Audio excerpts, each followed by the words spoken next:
Welcome to the Hollow Signal. If you're passionate about literature and looking to discover unforgettable classics, this is your place. Don't forget to subscribe to the channel and hit the bell icon so you won't miss any recommendations. Today's book is Frankenstein, published in 1818 by Mary Shelley. Frankenstein is considered one of the founding works of science fiction and a landmark of Gothic literature that continues to fascinate readers more than 2 centuries later. Get ready for an unforgettable journey. Frankenstein, or The Modern Prometheus by Mary Wollstonecraft. Godwin. Shelley letter 1 to Mrs. Saville. England. St. Petersburg, December the 11th, 17. You will rejoice to hear that no disaster has accompanied the commencement of an enterprise which you have regarded with such evil forebodings.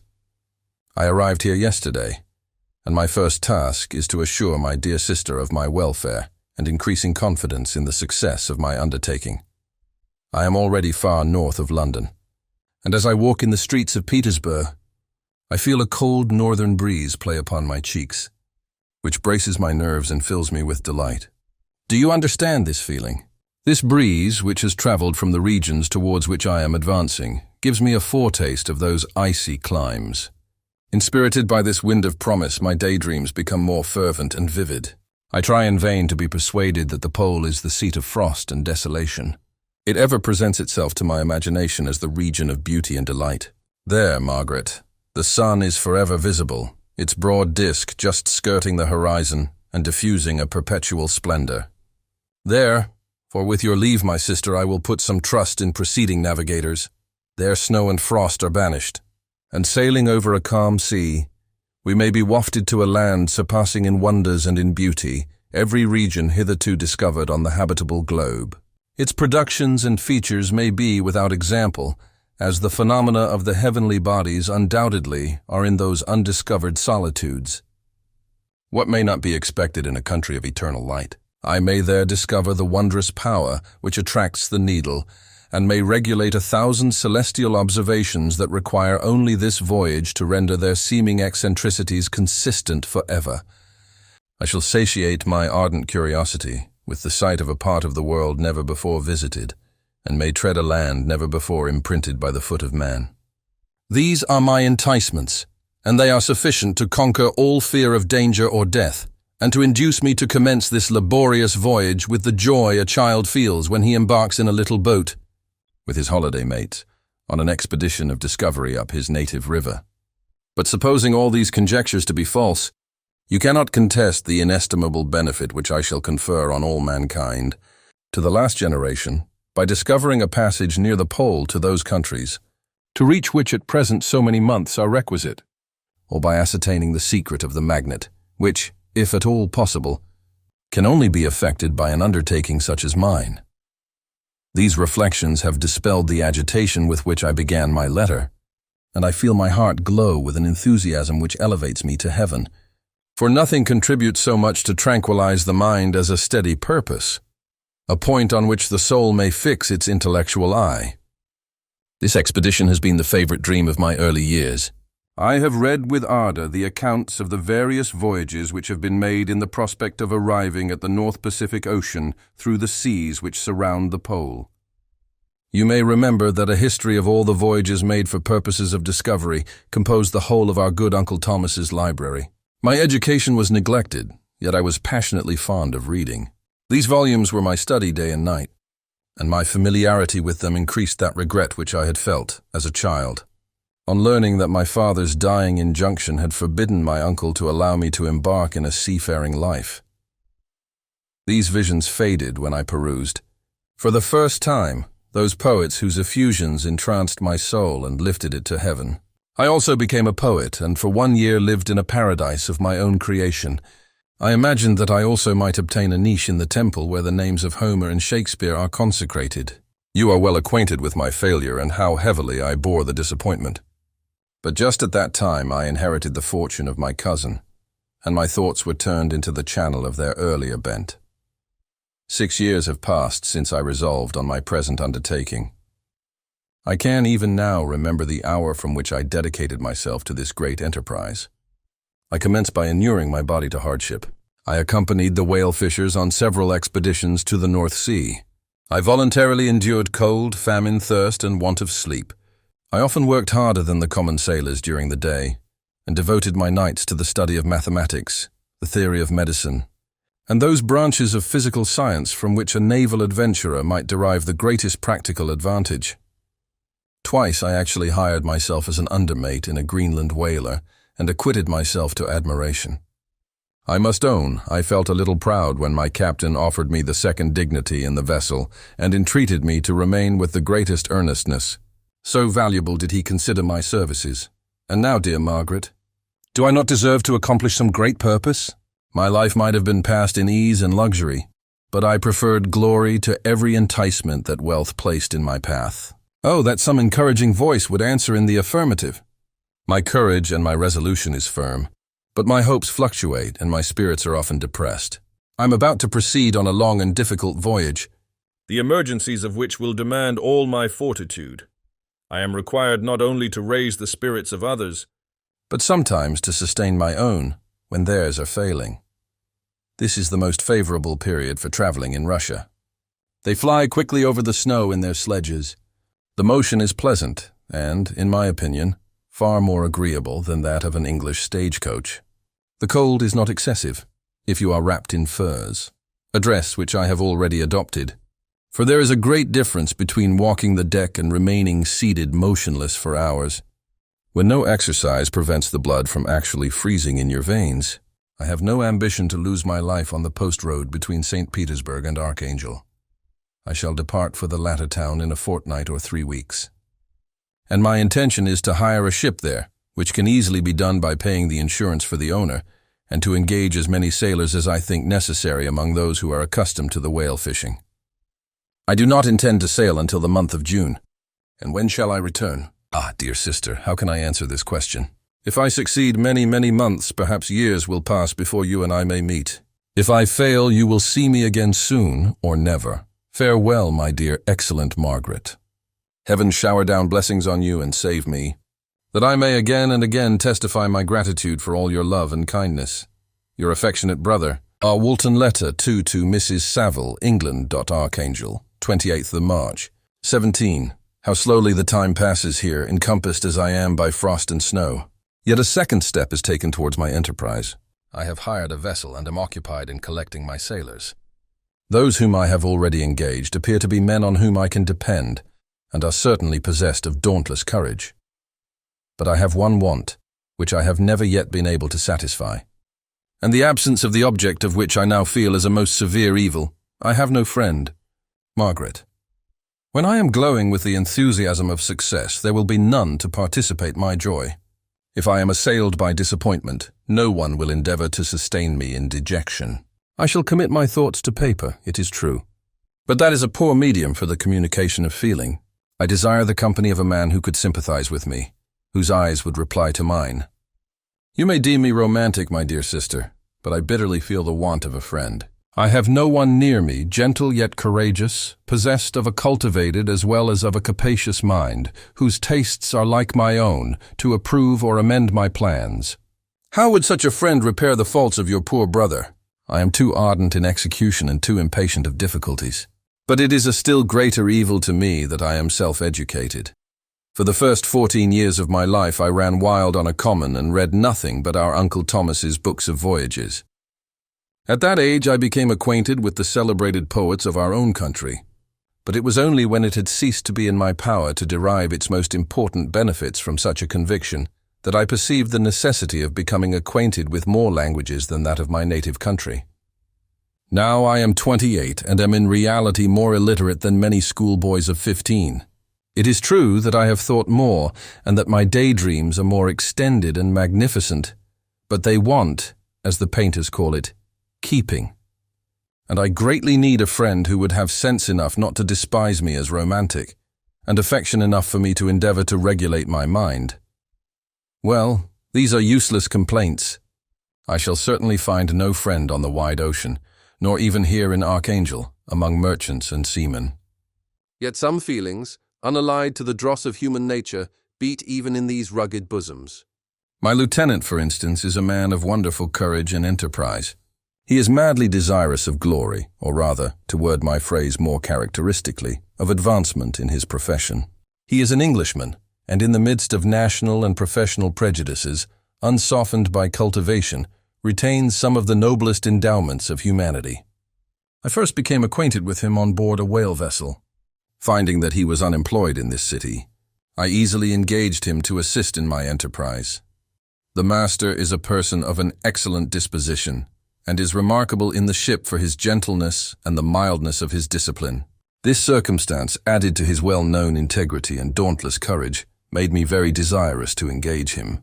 A youth passed in solitude, my best years spent under your gentle and feminine fosterage, has so refined the groundwork of my character that I cannot overcome an intense distaste to the usual brutality exercised on board ship.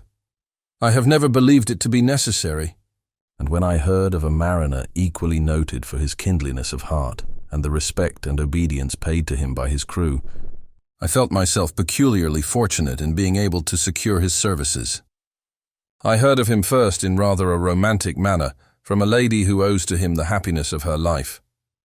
This, briefly, is his story. Some years ago, he loved a young Russian lady of moderate fortune, and having amassed a considerable sum in prize money, the father of the girl consented to the match. He saw his mistress once before the destined ceremony, but she was bathed in tears, and throwing herself at his feet, entreated him to spare her, confessing at the same time that she loved another, but that he was poor, and that her father would never consent to the union. My generous friend reassured the suppliant, and on being informed of the name of her lover, instantly abandoned his pursuit. He had already bought a farm with his money, on which he had designed to pass the remainder of his life, but he bestowed the whole on his rival, together with the remains of his prize money to purchase stock, and then himself solicited the young woman's father to consent to her marriage with her lover. But the old man decidedly refused, thinking himself bound in honor to my friend, who, when he found the father inexorable, quitted his country, nor returned until he heard that his former mistress was married according to her inclinations. What a noble fellow, you will exclaim. He is so. But then he is wholly uneducated. He is as silent as a Turk, and a kind of ignorant carelessness attends him, which, while it renders his conduct the more astonishing, detracts from the interest and sympathy which otherwise he would command. Yet do not suppose, because I complain a little, or because I can conceive a consolation for my toils which I may never know, that I am wavering in my resolutions. Those are as fixed as fate, and my voyage is only now delayed until the weather shall permit my embarkation. The winter has been dreadfully severe, but the spring promises well, and it is considered as a remarkably early season, so that perhaps I may sail sooner than I expected. I shall do nothing rashly. You know me sufficiently to confide in my prudence and considerateness whenever the safety of others is committed to my care. I cannot describe to you my sensations on the near prospect of my undertaking. It is impossible to communicate to you a conception of the trembling sensation, half pleasurable and half fearful, with which I am preparing to depart. I am going to unexplored regions, to the land of mist and snow, but I shall kill no albatross. Therefore do not be alarmed for my safety, or if I should come back to you as worn and woeful as the ancient mariner. You will smile at my illusion, but I will disclose a secret. I have often attributed my attachment to, my passionate enthusiasm for, the dangerous mysteries of ocean to that production of the most imaginative of modern poets. There is something at work in my soul which I do not understand. I am practically industrious, painstaking, a workman to execute with perseverance and labor. But besides this, there is a love for the marvelous, a belief in the marvelous, intertwined in all my projects, which hurries me out of the common pathways of men, even to the wild sea and unvisited regions I am about to explore. But to return to dearer considerations. Shall I meet you again, after having traversed immense seas, and returned by the most southern cape of Africa or America? I dare not expect such success, yet I cannot bear to look on the reverse of the picture. Continue for the present to write to me by every opportunity. I may receive your letters on some occasions when I need them most to support my spirits. I love you very tenderly. Remember me with affection. Should you never hear from me again, your affectionate brother, Robert Walton, Letter 3 to Mrs. Saville, England. July 7th, 17. My dear sister, I write a few lines in haste to say that I am safe and well advanced on my voyage. This letter will reach England by a merchantman now on its homeward voyage from Archangel. More fortunate than I, who may not see my native land perhaps for many years. I am, however, in good spirits. My men are bold and apparently firm of purpose. Nor do the floating sheets of ice that continually pass us, indicating the dangers of the region towards which we are advancing, appear to dismay them. We have already reached a very high latitude, but it is the height of summer, and although not so warm as in England, the southern gales, which blow us speedily towards those shores which I so ardently desire to attain, breathe a degree of renovating warmth which I had not expected. No incidents have hitherto befallen us that would make a figure in a letter. One or two stiff gales and the springing of a leak are accidents which experienced navigators scarcely remember to record, and I shall be well content if nothing worse happen to us during our voyage. Adieu, my dear Margaret. Be assured that for my own sake, as well as yours, I will not rashly encounter danger. I will be cool, persevering, and prudent, but success shall crown my endeavors. Wherefore not? Thus far I have gone, tracing a secure way over the pathless seas, the very stars themselves being witnesses and testimonies of my triumph. Why not still proceed over the untamed yet obedient element? What can stop the determined heart and resolved will of man? My swelling heart involuntarily pours itself out thus. But I must finish. Heaven bless my beloved sister. R.W. Letter 4 to Mrs. Saville, England, August 5th, 17. So strange an accident has happened to us that I cannot forbear recording it, although it is very probable that you will see me before these papers can come into your possession. Last Monday, July 31st, we were nearly surrounded by ice, which closed in the ship on all sides, scarcely leaving her the sea room in which she floated. Our situation was somewhat dangerous, especially as we were compassed round by a very thick fog. We accordingly lay to, hoping that some change would take place in the atmosphere and weather. About 2 o'clock the mist cleared away, and we beheld, stretched out in every direction, vast and irregular plains of ice which seemed to have no end. Some of my comrades groaned, and my own mind began to grow watchful with anxious thoughts, when a strange sight suddenly attracted our attention and diverted our solicitude from our own situation. We perceived a low carriage, fixed on a sledge and drawn by dogs, pass on towards the north, at the distance of half a mile. A being which had the shape of a man, but apparently of gigantic stature, sat in the sledge and guided the dogs. We watched the rapid progress of the traveler with our telescopes until he was lost among the distant inequalities of the ice. This appearance excited our unqualified wonder. We were, as we believed, many hundred miles from any land, but this apparition seemed to denote that it was not, in reality, so distant as we had supposed. Shut in, however, by ice, it was impossible to follow his track, which we had observed with the greatest attention. About 2 hours after this occurrence, we heard the ground sea, and before night the ice broke and freed our ship. We, however, lay to until the morning, fearing to encounter in the dark those large loose masses which float about after the breaking up of the ice. I profited of this time to rest for a few hours. In the morning, however, as soon as it was light, I went upon deck and found all the sailors busy on one side of the vessel, apparently talking to someone in the sea. It was, in fact, a sledge, like that we had seen before, which had drifted towards us in the night on a large fragment of ice. Only one dog remained alive, but there was a human being within it, whom the sailors were persuading to enter the vessel. He was not, as the other travelers seemed to be, a savage inhabitant of some undiscovered island, but a European. When I appeared on deck, the master said, "Here is our captain, and he will not allow you to perish on the open sea." On perceiving me, the stranger addressed me in English, although with a foreign accent. "Before I come on board your vessel," said he, "will you have the kindness to inform me whither you are bound?" You may conceive my astonishment on hearing such a question addressed to me from a man on the brink of destruction, and to whom I should have supposed that my vessel would have been a resource which he would not have exchanged for the most precious wealth the earth can afford. I replied, however, that we were on a voyage of discovery towards the northern pole. Upon hearing this, he appeared satisfied and consented to come on board. Good God! Margaret, If you had seen the man who thus capitulated for his safety, your surprise would have been boundless. His limbs were nearly frozen, and his body dreadfully emaciated by fatigue and suffering. I never saw a man in so wretched a condition. We attempted to carry him into the cabin, but as soon as he had quitted the fresh air, he fainted.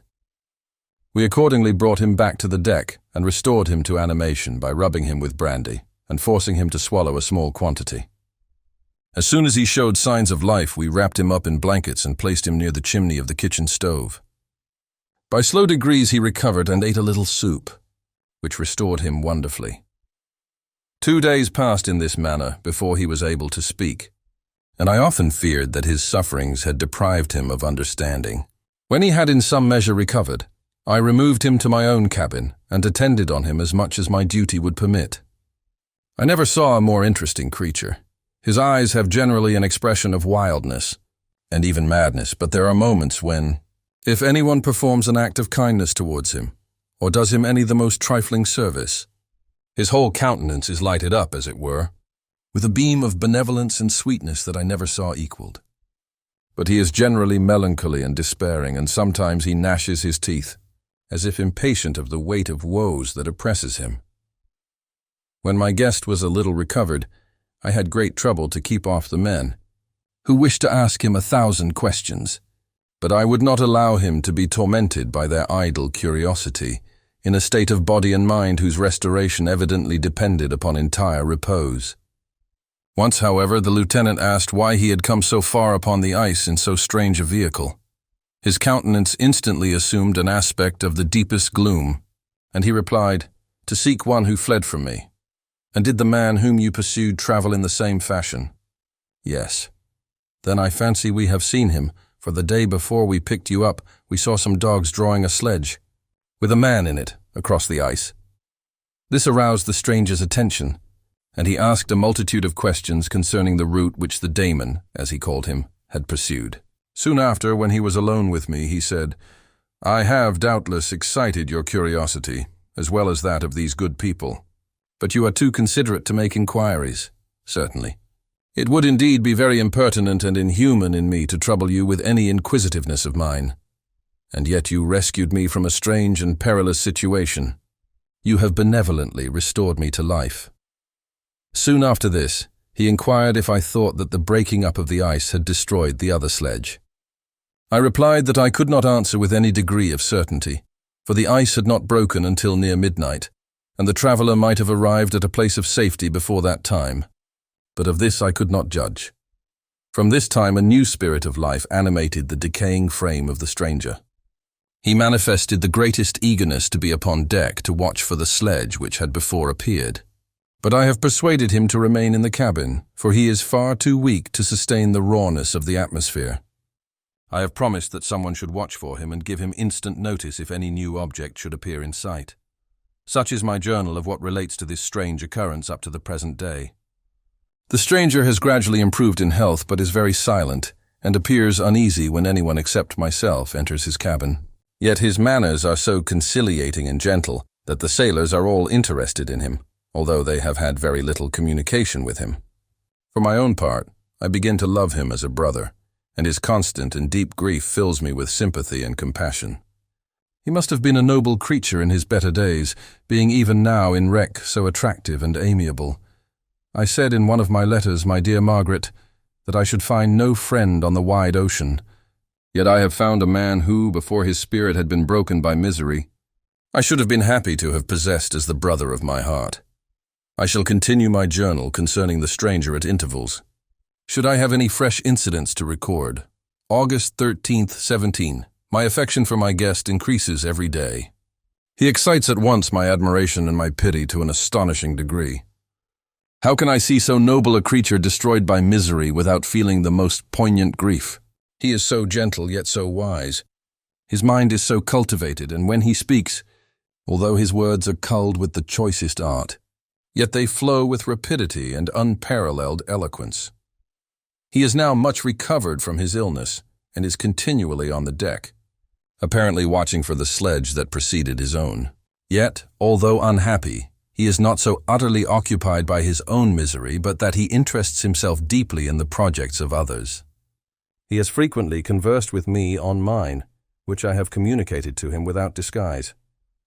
He entered attentively into all my arguments in favor of my eventual success, and into every minute detail of the measures I had taken to secure it. I was easily led by the sympathy which he evinced to use the language of my heart, to give utterance to the burning ardor of my soul, and to say, with all the fervor that warmed me, how gladly I would sacrifice my fortune, my existence, my every hope, to the furtherance of my enterprise. One man's life or death were but a small price to pay for the acquirement of the knowledge which I sought, for the dominion I should acquire and transmit over the elemental foes of our race. As I spoke, a dark gloom spread over my listener's countenance. At first I perceived that he tried to suppress his emotion. He placed his hands before his eyes, and my voice quivered and failed me as I beheld tears trickle fast from between his fingers. A groan burst from his heaving breast. I paused. At length he spoke in broken accents. "Unhappy man, do you share my madness? Have you drunk also of the intoxicating draught? Hear me. Let me reveal my tale, and you will dash the cup from your lips." Such words, you may imagine, strongly excited my curiosity, but the paroxysm of grief that had seized the stranger overcame his weakened powers, and many hours of repose and tranquil conversation were necessary to restore his composure. Having conquered the violence of his feelings, he appeared to despise himself for being the slave of passion, and quelling the dark tyranny of despair, he led me again to converse concerning myself personally. He asked me the history of my earlier years. The tale was quickly told, but it awakened various trains of reflection. I spoke of my desire of finding a friend, of my thirst for a more intimate sympathy with a fellow mind than had ever fallen to my lot, and expressed my conviction that a man could boast of little happiness who did not enjoy this blessing. "I agree with you," replied the stranger. "We are unfashioned creatures, but half made up, if one wiser, better, dearer than ourselves, such a friend ought to be. Do not lend his aid to perfectionate our weak and faulty natures. I once had a friend, the most noble of human creatures, and am entitled, therefore, to judge respecting friendship. You have hope, and the world before you, and have no cause for despair. But I have lost everything and cannot begin life anew." As he said this, his countenance became expressive of a calm, settled grief that touched me to the heart. But he was silent, and presently retired to his cabin. Even broken in spirit as he is, no one can feel more deeply than he does the beauties of nature. The starry sky, the sea, and every sight afforded by these wonderful regions seems still to have the power of elevating his soul from earth. Such a man has a double existence. He may suffer misery and be overwhelmed by disappointments, yet when he has retired into himself, he will be like a celestial spirit that has a halo around him, within whose circle no grief or folly ventures. Will you smile at the enthusiasm I express concerning this divine wanderer? You would not if you saw him. You have been tutored and refined by books and retirement from the world, and you are therefore somewhat fastidious. But this only renders you the more fit to appreciate the extraordinary merits of this wonderful man. Sometimes I have endeavored to discover what quality it is which he possesses that elevates him so immeasurably above any other person I ever knew.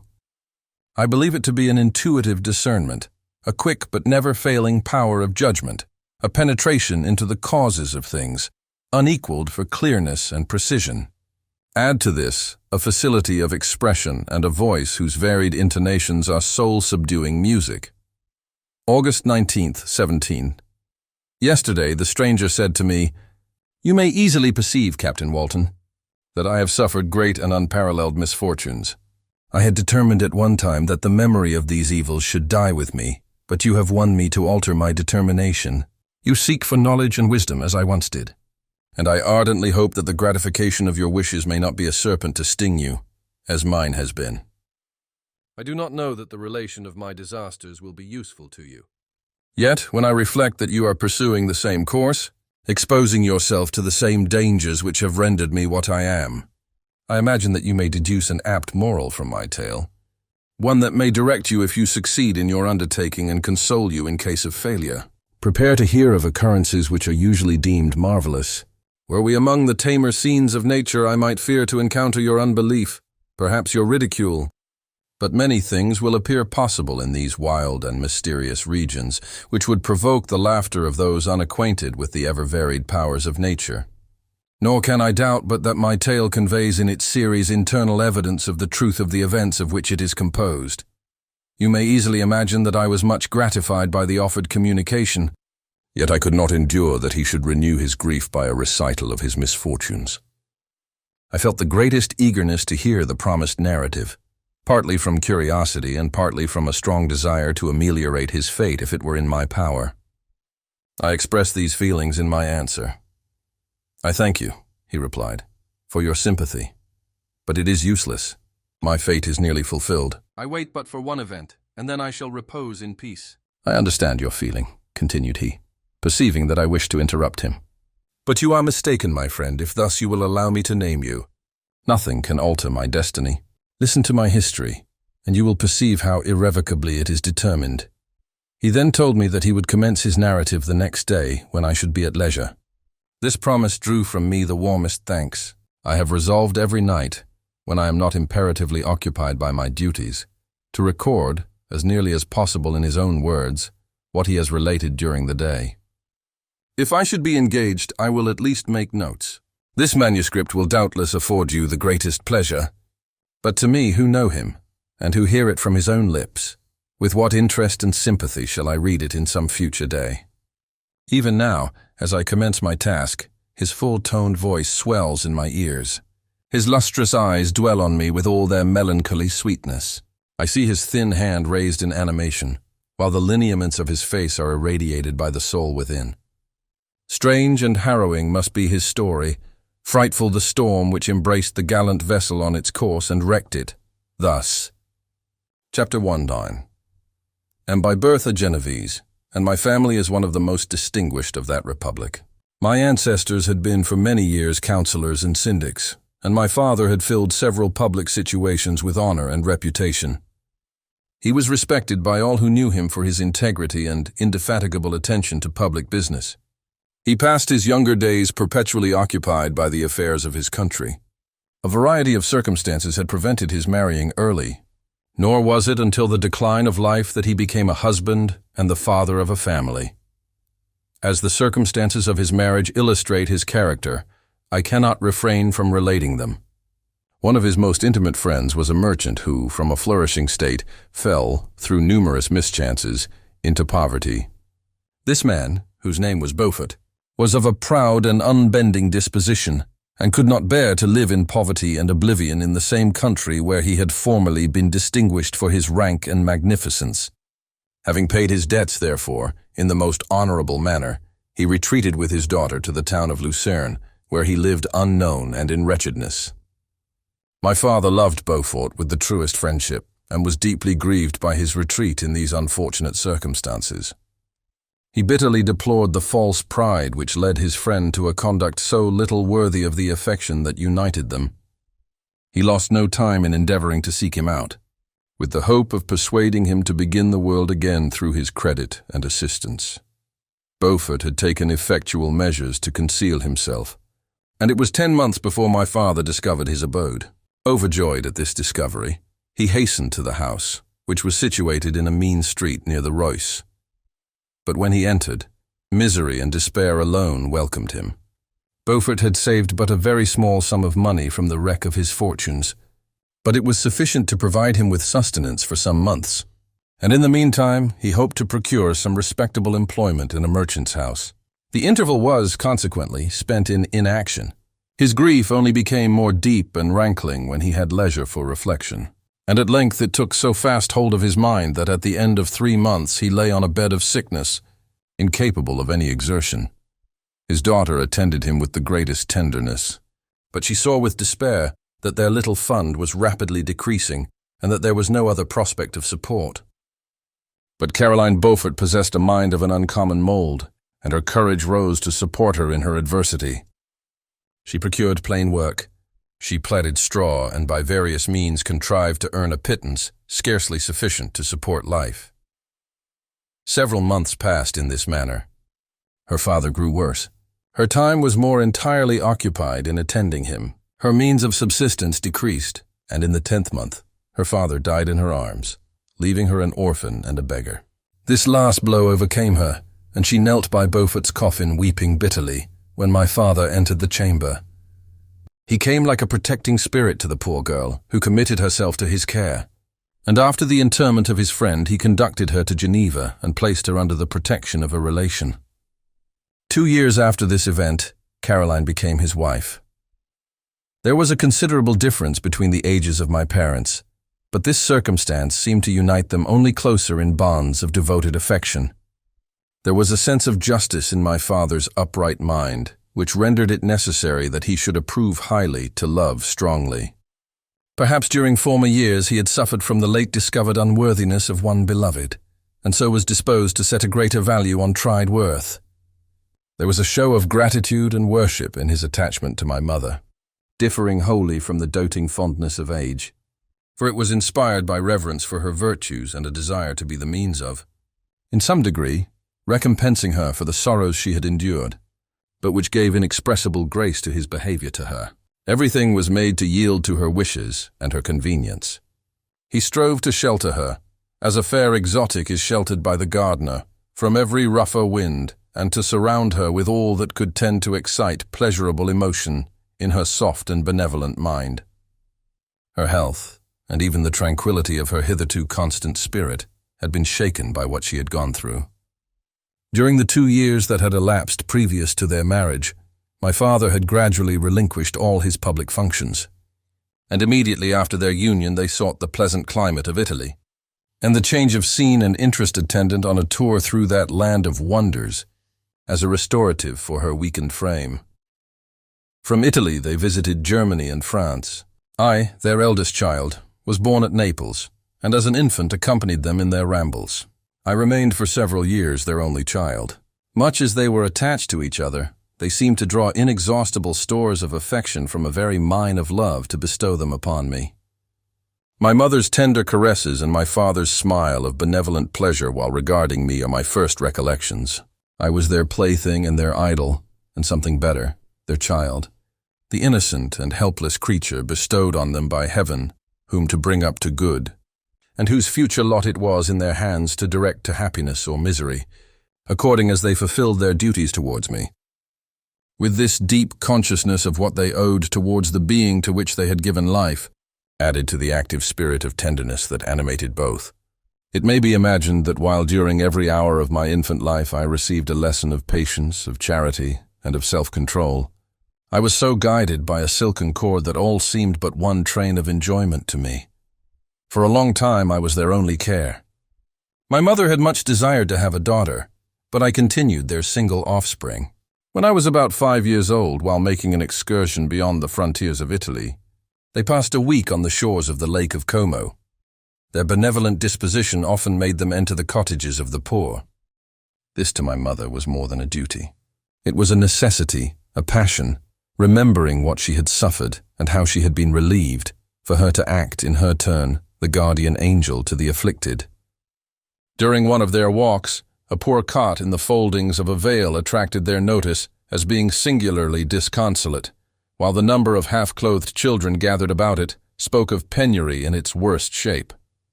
One day, when my father had gone by himself to Milan, my mother, accompanied by me, visited this abode. She found a peasant and his wife, hard-working, bent down by care and labor, distributing a scanty meal to 5 hungry babes.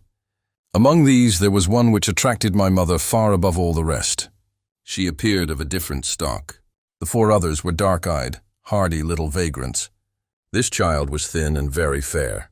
Her hair was the brightest living gold, and despite the poverty of her clothing, seemed to set a crown of distinction on her head. Her brow was clear and ample, her blue eyes cloudless, and her lips and the moulding of her face so expressive of sensibility and sweetness that none could behold her without looking on her as of a distinct species, a being heaven sent and bearing a celestial stamp in all her features. The peasant woman, perceiving that my mother fixed eyes of wonder and admiration on this lovely girl, eagerly communicated her history. She was not her child, but the daughter of a Milanese nobleman. Her mother was a German and had died on giving her birth. The infant had been placed with these good people to nurse. They were better off then. They had not been long married, and their eldest child was but just born.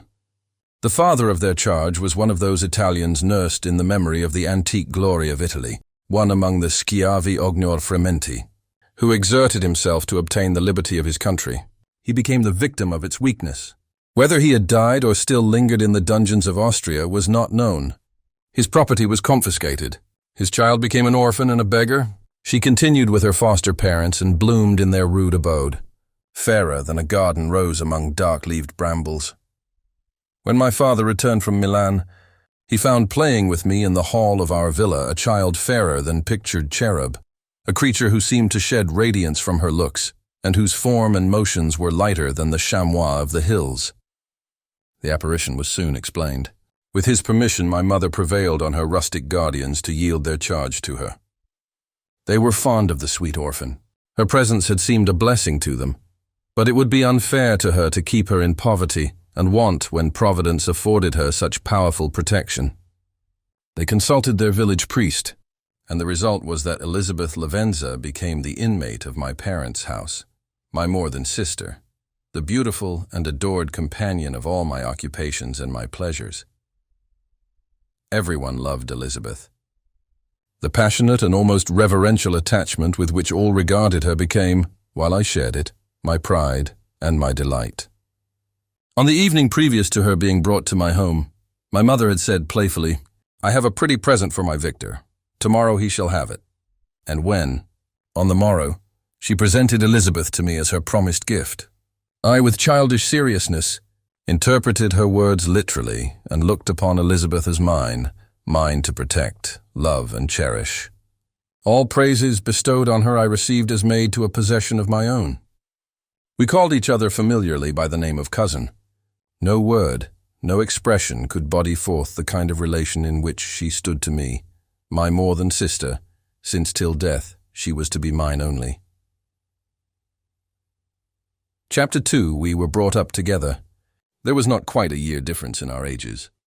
I need not say that we were strangers to any species of disunion or dispute. Harmony was the soul of our companionship, and the diversity and contrast that subsisted in our characters drew us nearer together. Elizabeth was of a calmer and more concentrated disposition, but with all my ardor, I was capable of a more intense application, and was more deeply smitten with the thirst for knowledge. She busied herself with following the aerial creations of the poets, and in the majestic and wondrous scenes which surrounded our Swiss home, the sublime shapes of the mountains, the changes of the seasons, tempest and calm, the silence of winter, and the life and turbulence of our alpine summers, she found ample scope for admiration and delight.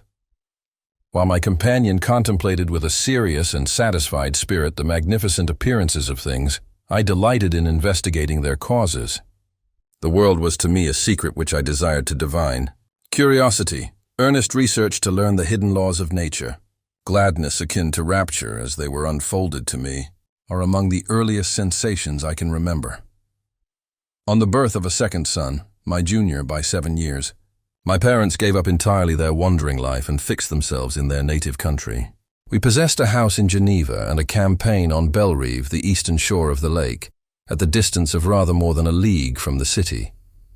We resided principally in the latter, and the lives of my parents were passed in considerable seclusion. It was my temper to avoid a crowd and to attach myself fervently to a few.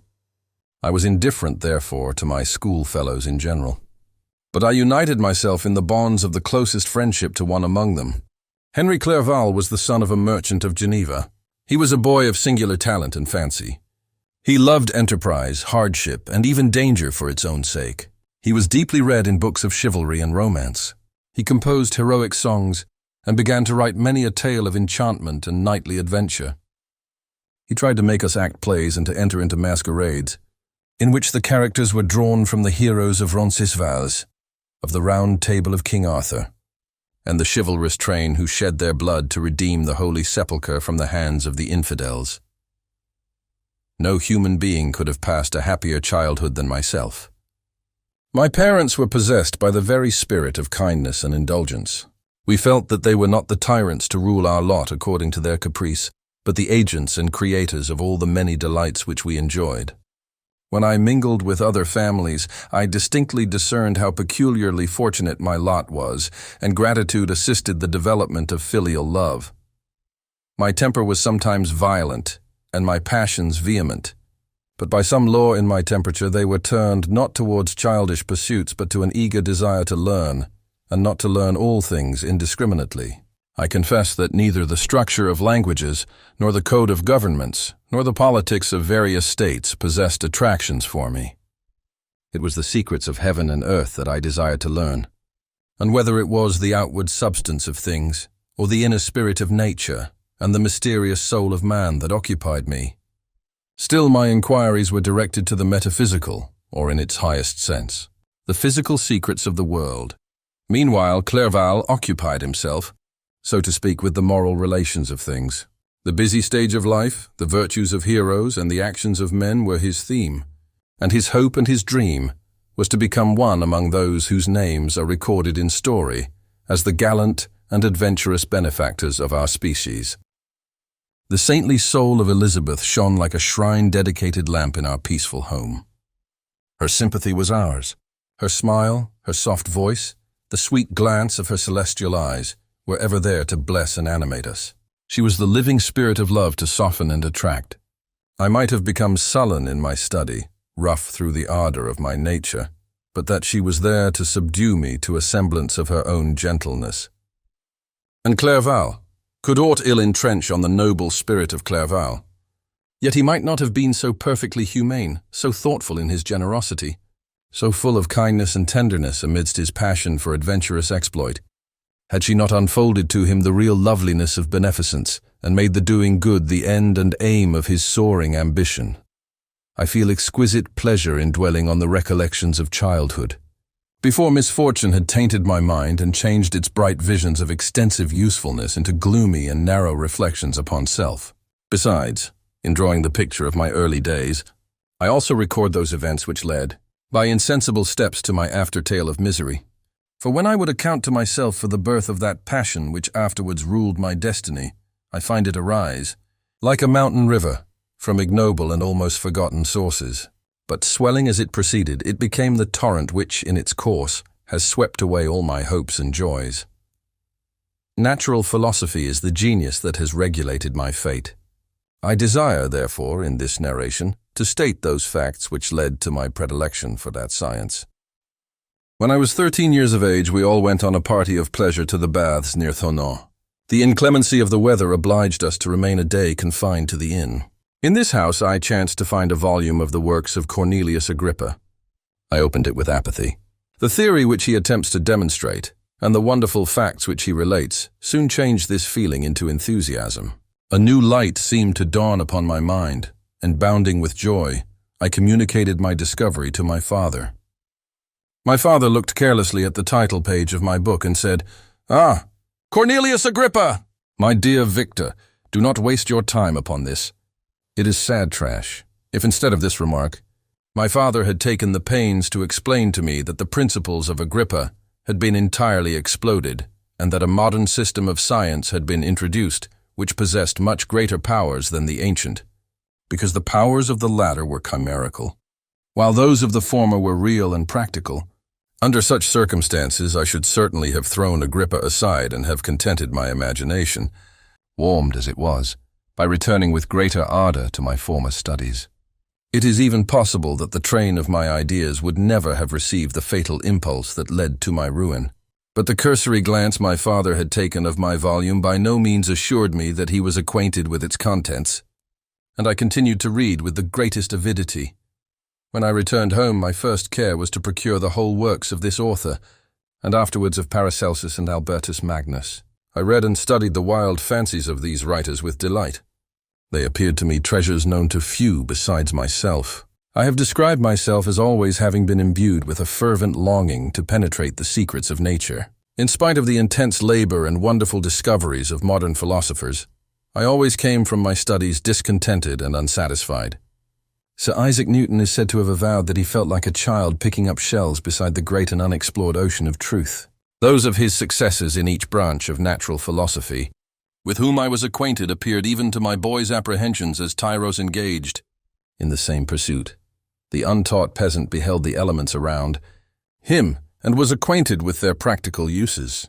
The most learned philosopher knew little more. He had partially unveiled the face of nature, but her immortal lineaments were still a wonder and a mystery. He might dissect, anatomize, and give names, but not to speak of a final cause. Causes in their secondary and tertiary grades were utterly unknown to him. I had gazed upon the fortifications and impediments that seemed to keep human beings from entering the citadel of nature, and rashly and ignorantly I had repined. But here were books, and here were men who had penetrated deeper and knew more. I took their word for all that they averred, and I became their disciple. It may appear strange that such should arise in the 18th century, but while I followed the routine of education in the schools of Geneva, I was, to a great degree, self-taught with regard to my favorite studies.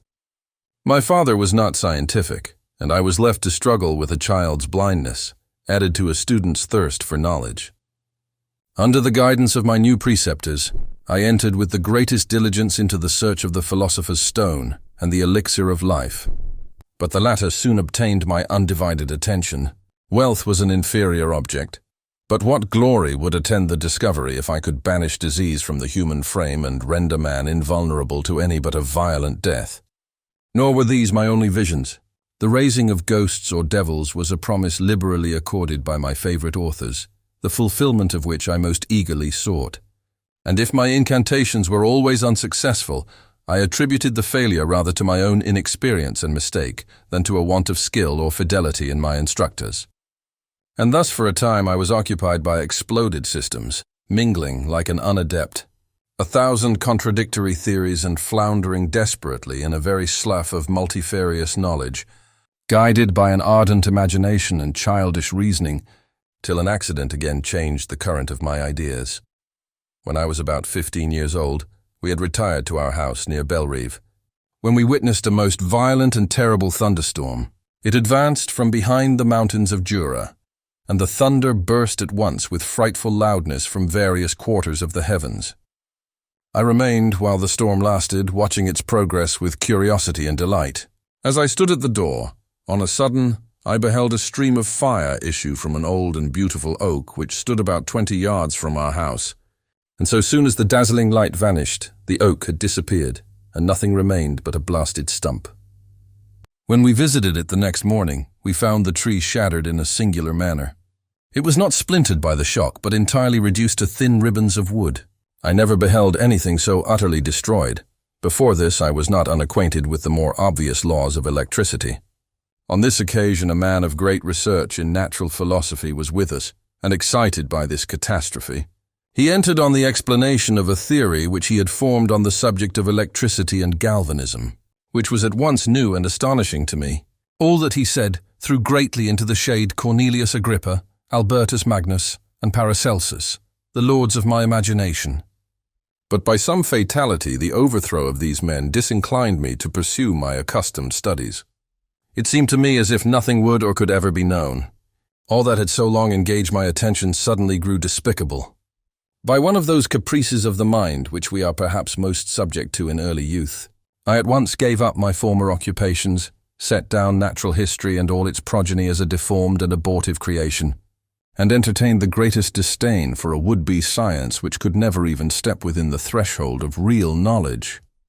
In this mood of mind, I betook myself to the mathematics and the branches of study appertaining to that science as being built upon secure foundations, and so worthy of my consideration. Thus strangely are our souls constructed, and by such slight ligaments are we bound to prosperity or ruin. When I look back, it seems to me as if this almost miraculous change of inclination and will was the immediate suggestion of the guardian angel of my life, the last effort, made by the spirit of preservation to avert the storm, that was even then hanging in the stars and ready to envelop me. Her victory was announced by an unusual tranquility and gladness of soul, which followed the relinquishing of my ancient and latterly tormenting studies. It was thus that I was to be taught to associate evil with their prosecution, happiness with their disregard. It was a strong effort of the spirit of good, but it was ineffectual. Destiny was too potent, and her immutable laws had decreed my utter and terrible destruction. Chapter 3. When I had attained the age of 17, my parents resolved that I should become a student at the University of Ingolstadt. I had hitherto attended the schools of Geneva, but my father thought it necessary for the completion of my education that I should be made acquainted with other customs than those of my native country. My departure was therefore fixed at an early date, but before the day resolved upon could arrive, the first misfortune of my life occurred, an omen, as it were, of my future misery. Elizabeth had caught the scarlet fever. Her illness was severe, and she was in the greatest danger. During her illness, many arguments had been urged to persuade my mother to refrain from attending upon her.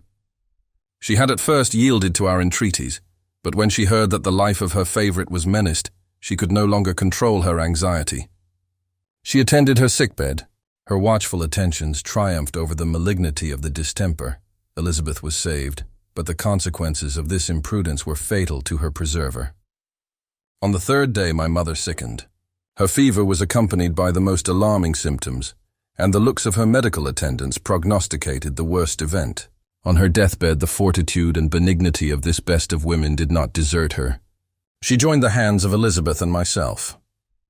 "My children," she said, "my firmest hopes of future happiness were placed on the prospect of your union. This expectation will now be the consolation of your father. Elizabeth, my love, you must supply my place to my younger children. Alas, I regret that I am taken from you. And happy and beloved as I have been, is it not hard to quit you all? But these are not thoughts befitting me. I will endeavor to resign myself cheerfully to death, and will indulge a hope of meeting you in another world." She died calmly, and her countenance expressed affection even in death. I need not describe the feelings of those whose dearest ties are rent by that most irreparable evil, the void that presents itself to the soul, and the despair that is exhibited on the countenance. It is so long before the mind can persuade itself that she whom we saw every day and whose very existence appeared a part of our own can have departed forever, that the brightness of a beloved eye can have been extinguished, and the sound of a voice so familiar and dear to the ear can be hushed, never more to be heard. These are the reflections of the first days, but when the lapse of time proves the reality of the evil, then the actual bitterness of grief commences. Yet from whom has not that rude hand rent away some dear connection? And why should I describe a sorrow which all have felt and must feel? The time at length arrives when grief is rather an indulgence than a necessity, and the smile that plays upon the lips, although it may be deemed a sacrilege, is not banished. My mother was dead, but we had still duties which we ought to perform. We must continue our course with the rest and learn to think ourselves fortunate whilst one remains whom the spoiler has not seized. My departure for Ingolstadt, which had been deferred by these events, was now again determined upon. I obtained from my father a respite of some weeks. It appeared to me sacrilege so soon to leave the repose, akin to death, of the house of mourning, and to rush into the thick of life. I was new to sorrow, but it did not the less alarm me. I was unwilling to quit the sight of those that remained to me, and above all I desired to see my sweet Elizabeth in some degree consoled. She indeed veiled her grief and strove to act the comforter to us all. She looked steadily on life and assumed its duties with courage and zeal. She devoted herself to those whom she had been taught to call her uncle and cousins. Never was she so enchanting as at this time, when she recalled the sunshine of her smiles and spent them upon us.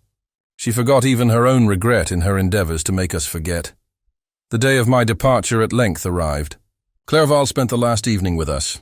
He had endeavored to persuade his father to permit him to accompany me and to become my fellow student, but in vain. His father was a narrow-minded trader and saw idleness and ruin in the aspirations and ambition of his son. Henry deeply felt the misfortune of being debarred from a liberal education.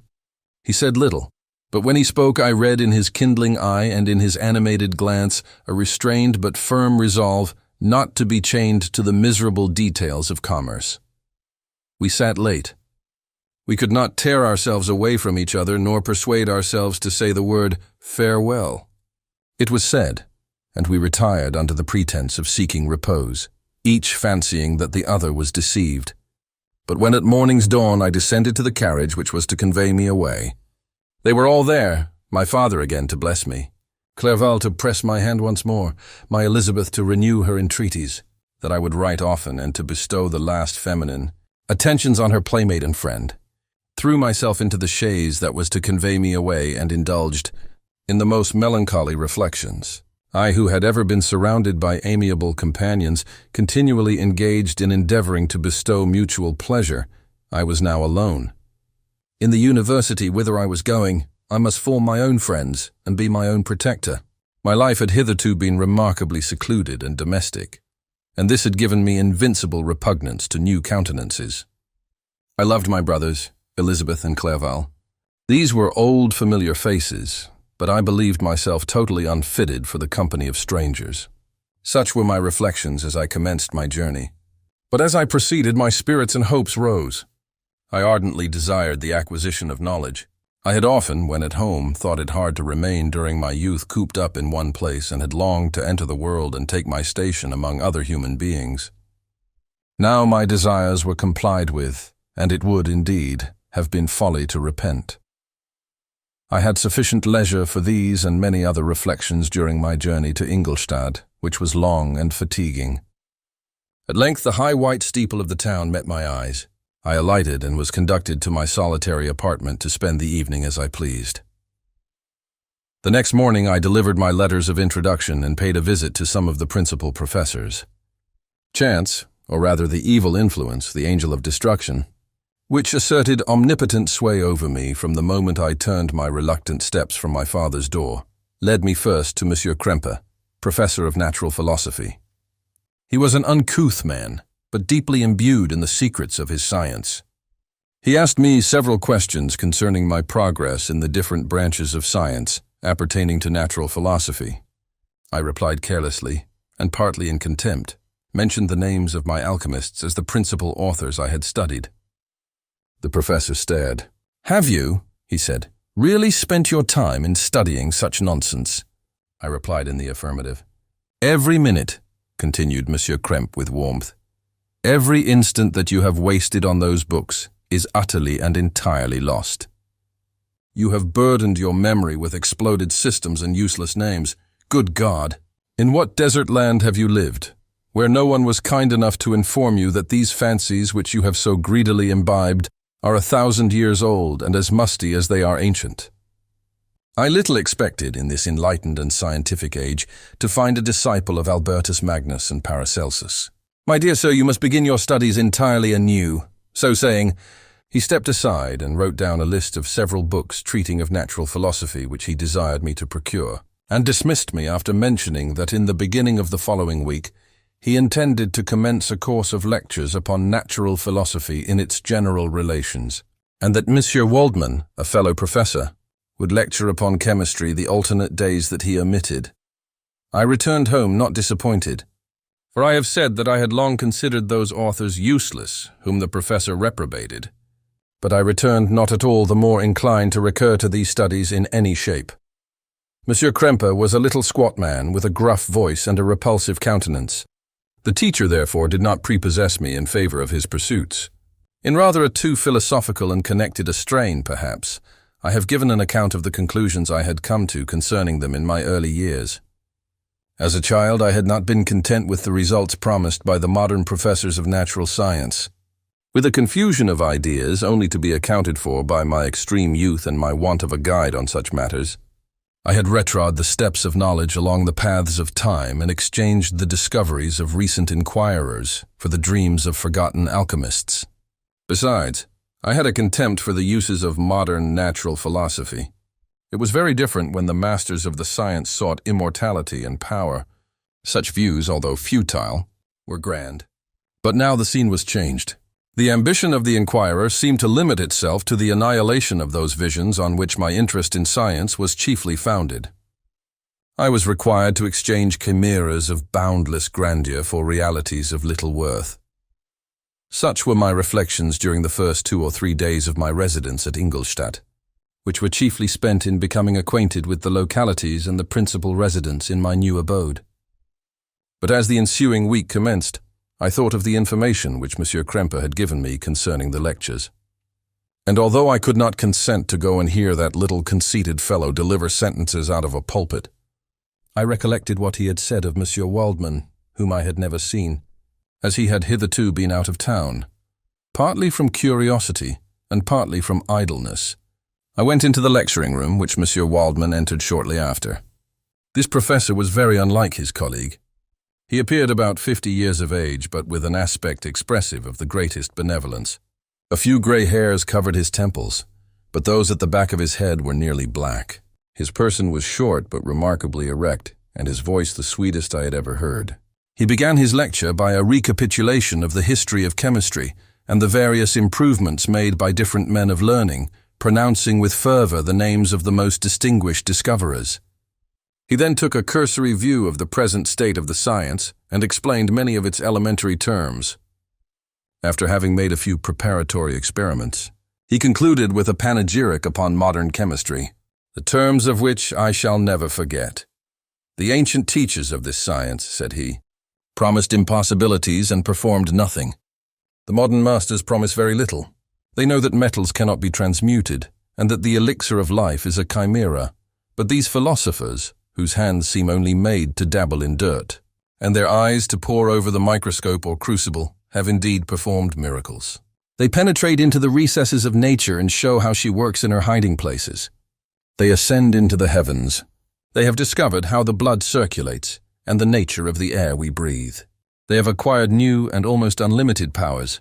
They can command the thunders of heaven, mimic the earthquake, and even mock the invisible world with its own shadows.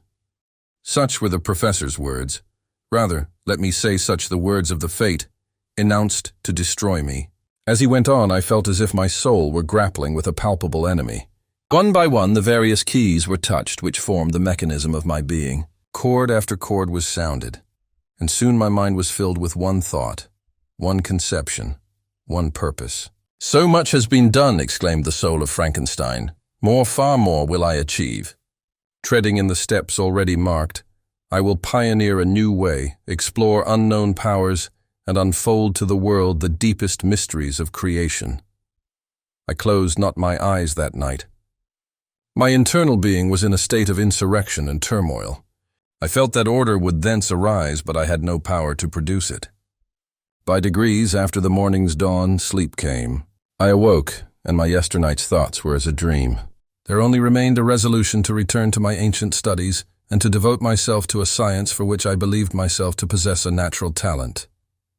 On the same day I paid Monsieur Waldman a visit. His manners in private were even more mild and attractive than in public, for there was a certain dignity in his mien during his lecture, which in his own house was replaced by the greatest affability and kindness. I gave him pretty nearly the same account of my former pursuits as I had given to his fellow professor. He heard with attention the little narration concerning my studies and smiled at the names of Cornelius Agrippa and Paracelsus, but without the contempt that Monsieur Krempe had exhibited. He said that these were men to whose indefatigable zeal modern philosophers were indebted for most of the foundations of their knowledge. They had left to us, as an easier task, to give new names and arrange in connected classifications the facts which they in a great degree had been the instruments of bringing to light. The labors of men of genius, however erroneously directed, scarcely ever fail in ultimately turning to the solid advantage of mankind. I listened to his statement, which was delivered without any presumption or affectation, and then added that his lecture had removed my prejudices against modern chemists. I expressed myself in measured terms, with the modesty and deference due from a youth to his instructor. Without letting escape, inexperience in life would have made me ashamed, any of the enthusiasm which stimulated my intended labors. I requested his advice concerning the books I ought to procure. I am happy, said Monsieur Waldman, to have gained a disciple. And if your application equals your ability, I have no doubt of your success. Chemistry is that branch of natural philosophy in which the greatest improvements have been and may be made. It is on that account that I have made it my peculiar study. But at the same time, I have not neglected the other branches of science. A man would make but a very sorry chemist if he attended to that department of human knowledge alone. If your wish is to become really a man of science and not merely a petty experimentalist, I should advise you to apply to every branch of natural philosophy, including mathematics. He then took me into his laboratory and explained to me the uses of his various machines, instructing me as to what I ought to procure and promising me the use of his own when I should have advanced far enough in the science not to derange their mechanism. He also gave me the list of books which I had requested, and I took my leave. Thus ended a day memorable to me. It decided my future destiny. Chapter 4. From this day, natural philosophy, and particularly chemistry, in the most comprehensive sense of the term, became nearly my sole occupation. I read with ardor those works, so full of genius and discrimination, which modern inquirers have written on these subjects. I attended the lectures and cultivated the acquaintance of the men of science of the university, and I found even in Monsieur Krempe a great deal of sound sense and real information, combined, it is true, with a repulsive physiognomy and manners, but not on that account the less valuable. In M. Waldman I found a true friend. His gentleness was never tinged by dogmatism, and his instructions were given with an air of frankness and good nature that banished every idea of pedantry. In 1,000 ways he smoothed for me the path of knowledge and made the most abstruse inquiries clear and facile to my apprehension. My application was at first fluctuating and uncertain. It gained strength as I proceeded, and soon became so ardent and eager that the stars often disappeared in the light of morning whilst I was yet engaged in my laboratory. As I applied so closely, it may be easily conceived that my progress was rapid. My ardor was indeed the astonishment of the students, and my proficiency that of the masters. Professor Krempe often asked me with a sly smile how Cornelius Agrippa went on, whilst Monsieur Waldman expressed the most heartfelt exultation in my progress. 2 years passed in this manner, during which I paid no visit to Geneva, but was engaged heart and soul in the pursuit of some discoveries which I hoped to make. None but those who have experienced them can conceive of the enticements of science. In other studies, you go as far as others have gone before you, and there is nothing more to know. But in a scientific pursuit, there is continual food for discovery and wonder. A mind of moderate capacity which closely pursues one study must infallibly arrive at great proficiency in that study. And I, who continually sought the attainment of one object of pursuit, and was solely wrapped up in this, improved so rapidly that at the end of 2 years I made some discoveries in the improvement of some chemical instruments, which procured me great esteem and admiration at the university. When I had arrived at this point and had become as well acquainted with the theory and practice of natural philosophy as depended on the lessons of any of the professors at Ingolstadt, my residence there being no longer conducive to my improvements, I thought of returning to my friends in my native town, when an incident happened that protracted my stay. One of the phenomena which had peculiarly attracted my attention was the structure of the human frame, and indeed, any animal endued with life. Whence, I often asked myself, did the principle of life proceed? It was a bold question, and one which has ever been considered as a mystery. Yet with how many things are we upon the brink of becoming acquainted, if cowardice or carelessness did not restrain our inquiries? I revolved these circumstances in my mind and determined thenceforth to apply myself more particularly to those branches of natural philosophy which relate to physiology. Unless I had been animated by an almost supernatural enthusiasm, my application to this study would have been irksome and almost intolerable. To examine the causes of life, we must first have recourse to death. I became acquainted with the science of anatomy, but this was not sufficient. I must also observe the natural decay and corruption of the human body. In my education, my father had taken the greatest precautions that my mind should be impressed with no supernatural horrors. I do not ever remember to have trembled at a tale of superstition or to have feared the apparition of a spirit. Darkness had no effect upon my fancy, and a churchyard was to me merely the receptacle of bodies deprived of life, which, from being the seat of beauty and strength, had become food for the worm. Now I was led to examine the cause and progress of this decay, and forced to spend days and nights in vaults and charnel houses. My attention was fixed upon every object the most insupportable to the delicacy of the human feelings. I saw how the fine form of man was degraded and wasted. I beheld the corruption of death succeed to the blooming cheek of life. I saw how the worm inherited the wonders of the eye and brain. I paused, examining and analyzing all the minutiae of causation, as exemplified in the change from life to death and death to life. Until from the midst of this darkness a sudden light broke in upon me, a light so brilliant and wondrous, yet so simple that while I became dizzy with the immensity of the prospect which it illustrated, I was surprised that among so many men of genius who had directed their inquiries towards the same science, that I alone should be reserved to discover so astonishing a secret. Remember, I am not recording the vision of a madman. The sun does not more certainly shine in the heavens than that which I now affirm is true. Some miracle might have produced it, yet the stages of the discovery were distinct and probable. After days and nights of incredible labor and fatigue, I succeeded in discovering the cause of generation and life. Nay, more, I became myself capable of bestowing animation upon lifeless matter. The astonishment which I had at first experienced on this discovery soon gave place to delight and rapture. After so much time spent in painful labor, to arrive at once at the summit of my desires was the most gratifying consummation of my toils. But this discovery was so great and overwhelming that all the steps by which I had been progressively led to it were obliterated, and I beheld only the result. What had been the study and desire of the wisest men since the creation of the world was now within my grasp.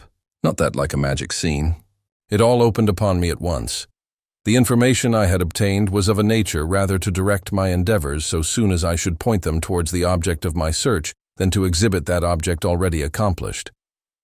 I was like the Arabian who had been buried with the dead and found a passage to life, aided only by one glimmering and seemingly ineffectual light. I see by your eagerness and the wonder and hope which your eyes express, my friend, that you expect to be informed of the secret with which I am acquainted. That cannot be. Listen patiently until the end of my story, and you will easily perceive why I am reserved upon that subject. I will not lead you on, unguarded and ardent as I then was, to your destruction and infallible misery. Learn from me, if not by my precepts, at least by my example, how dangerous is the acquirement of knowledge and how much happier that man is who believes his native town to be the world, than he who aspires to become greater than his nature will allow. When I found so astonishing a power placed within my hands, I hesitated a long time concerning the manner in which I should employ it. Although I possessed the capacity of bestowing animation, yet to prepare a frame for the reception of it, with all its intricacies of fibers, muscles, and veins, still remained a work of inconceivable difficulty and labor. I doubted at first whether I should attempt the creation of a being like myself or one of simpler organization. But my imagination was too much exalted by my first success to permit me to doubt of my ability to give life to an animal as complex and wonderful as man. The materials at present within my command hardly appeared adequate to so arduous an undertaking, but I doubted not that I should ultimately succeed. I prepared myself for a multitude of reverses. My operations might be incessantly baffled, and at last my work be imperfect. Yet when I considered the improvement which every day takes place in science and mechanics, I was encouraged to hope my present attempts would at least lay the foundations of future success. Nor could I consider the magnitude and complexity of my plan as any argument of its impracticability. It was with these feelings that I began the creation of a human being. As the minuteness of the parts formed a great hindrance to my speed, I resolved, contrary to my first intention, to make the being of a gigantic stature, that is to say about 8 feet in height, and proportionably large. After having formed this determination, and having spent some months in successfully collecting and arranging my materials, I began. No one can conceive the variety of feelings which bore me onwards, like a hurricane, in the first enthusiasm of success. Life and death appeared to me ideal bounds, which I should first break through, and pour a torrent of light into our dark world. A new species would bless me as its creator and source. Many happy and excellent natures would owe their being to me. No father could claim the gratitude of his child so completely as I should deserve theirs. Pursuing these reflections, I thought that if I could bestow animation upon lifeless matter, I might in process of time, although I now found it impossible, renew life where death had apparently devoted the body to corruption. These thoughts supported my spirits. While I pursued my undertaking with unremitting ardor, my cheek had grown pale with study, and my person had become emaciated with confinement. Sometimes on the very brink of certainty I failed. Yet still I clung to the hope which the next day or the next hour might realize.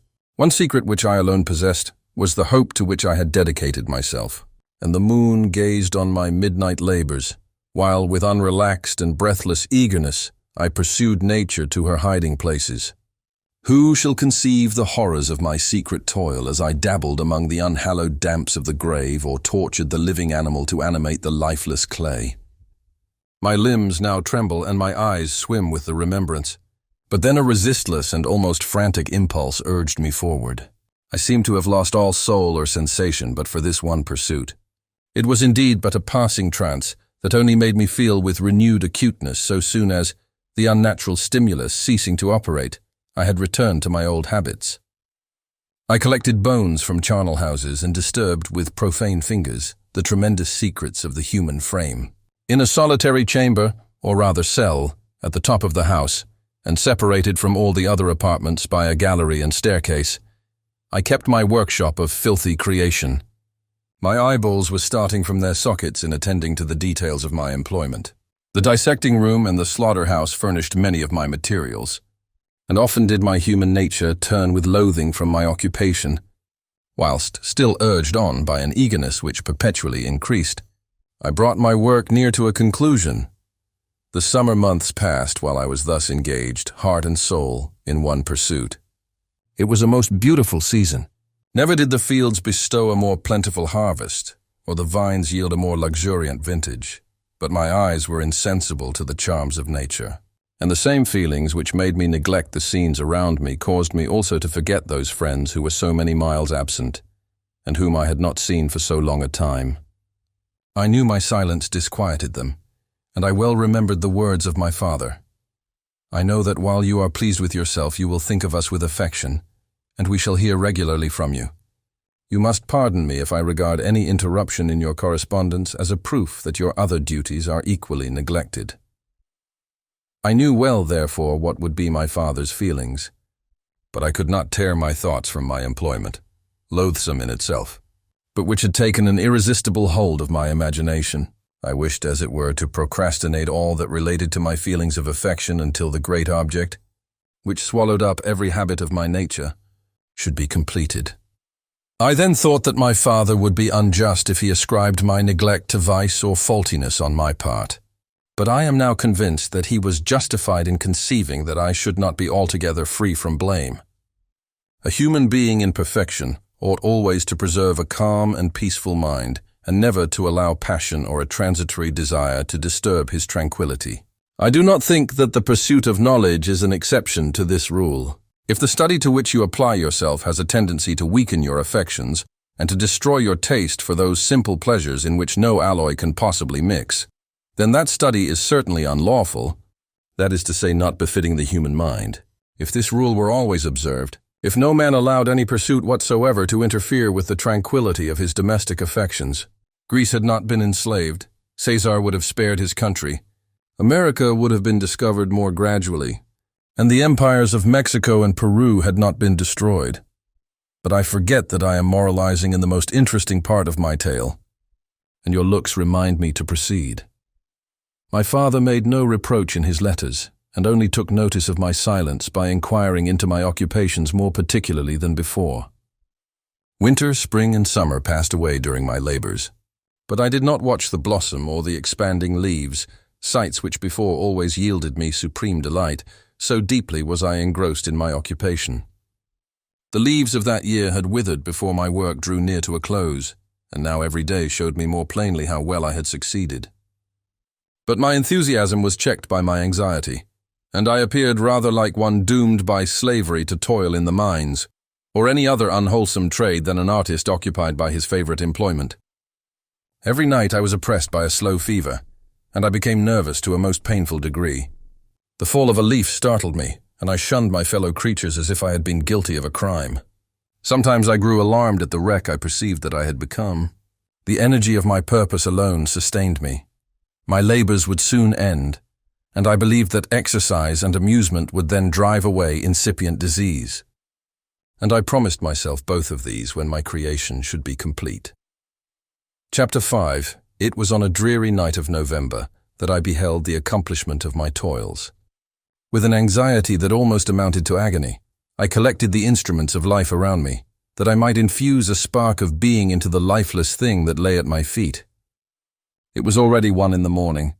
The rain pattered dismally against the panes, and my candle was nearly burnt out, when, by the glimmer of the half-extinguished light, I saw the dull yellow eye of the creature open.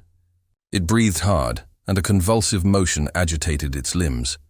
How can I describe my emotions at this catastrophe, or how delineate the wretch whom with such infinite pains and care I had endeavored to form?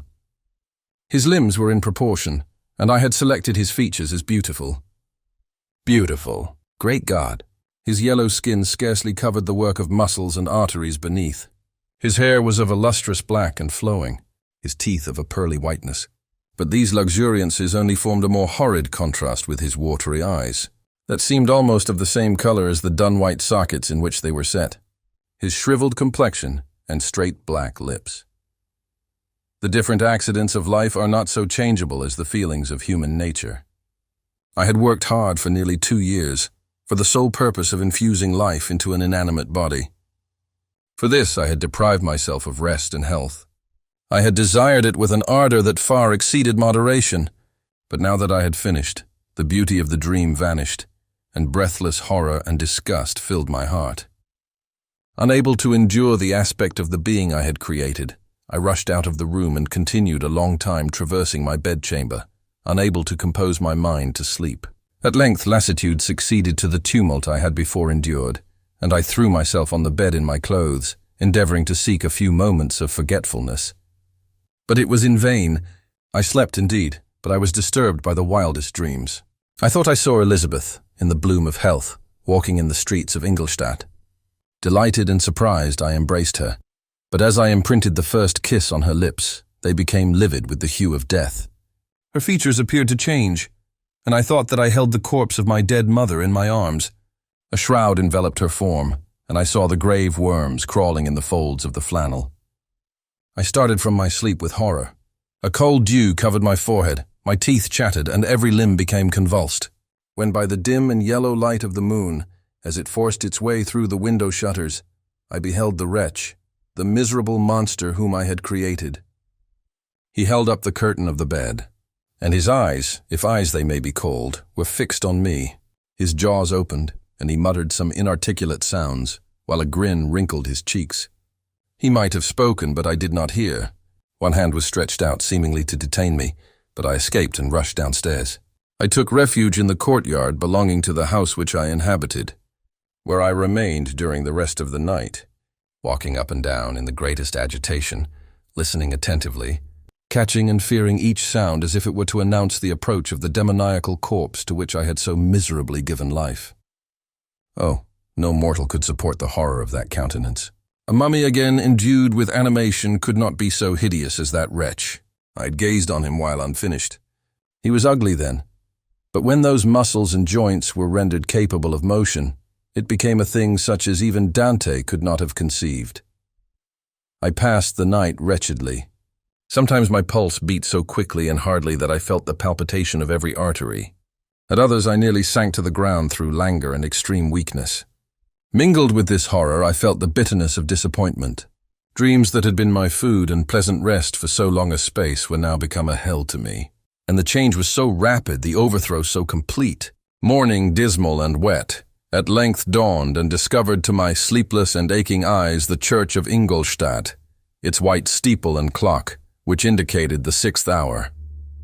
The porter opened the gates of the court, which had that night been my asylum, and I issued into the streets, pacing them with quick steps, as if I sought to avoid the wretch whom I feared every turning of the street would present to my view.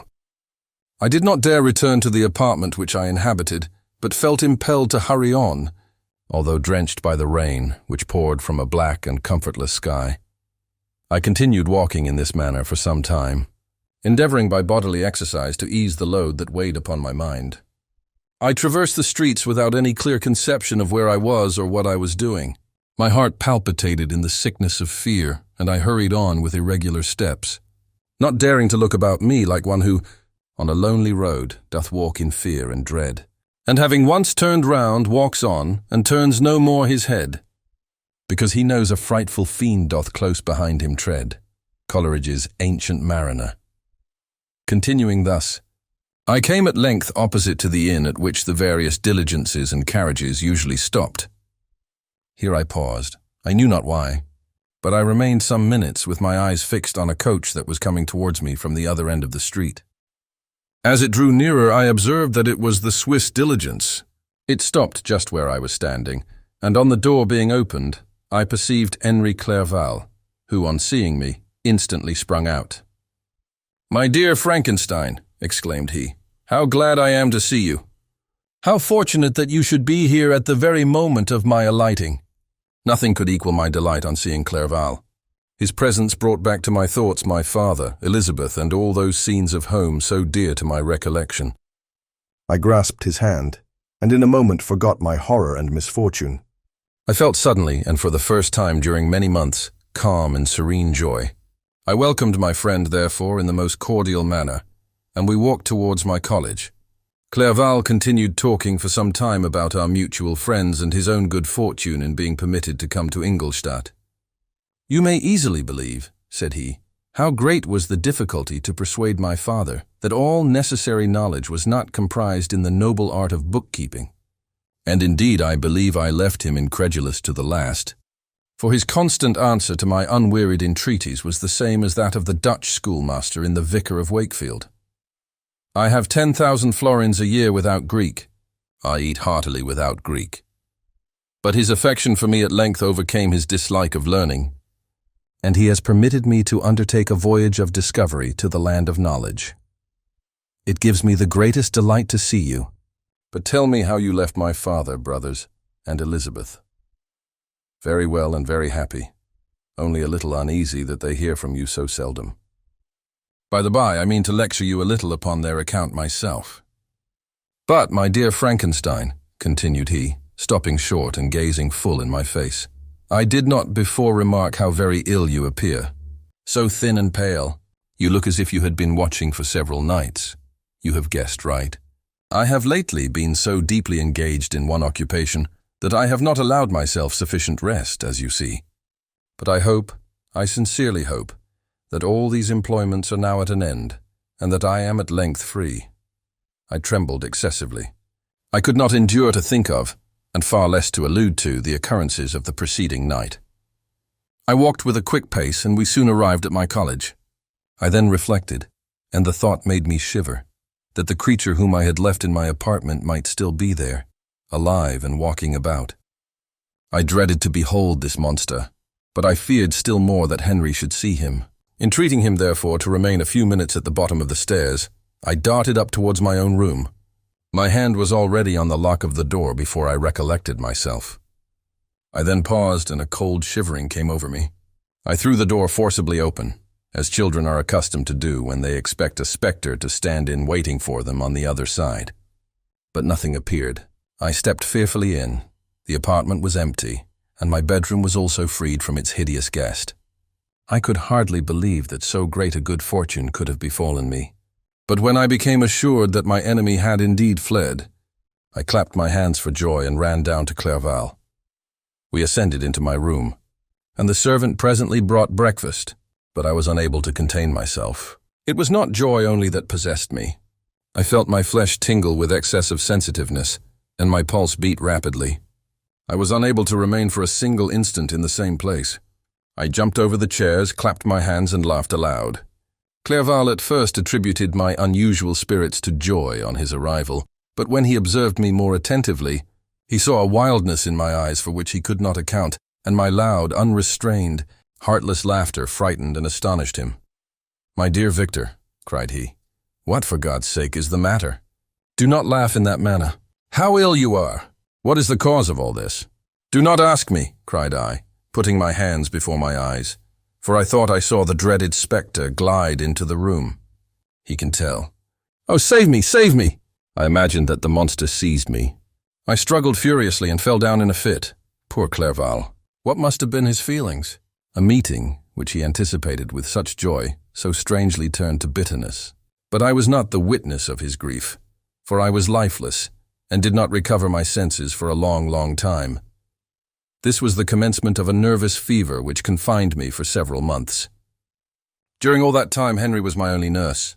I afterwards learned that, knowing my father's advanced age and unfitness for so long a journey, and how wretched my sickness would make Elizabeth, he spared them this grief by concealing the extent of my disorder. He knew that I could not have a more kind and attentive nurse than himself, and firm in the hope he felt of my recovery, he did not doubt that instead of doing harm, he performed the kindest action that he could towards them. But I was in reality very ill, and surely nothing but the unbounded and unremitting attentions of my friend could have restored me to life. The form of the monster on whom I had bestowed existence was forever before my eyes, and I raved incessantly concerning him. Doubtless my words surprised Henry. He at first believed them to be the wanderings of my disturbed imagination, but the pertinacity with which I continually recurred to the same subject persuaded him that my disorder indeed owed its origin to some uncommon and terrible event.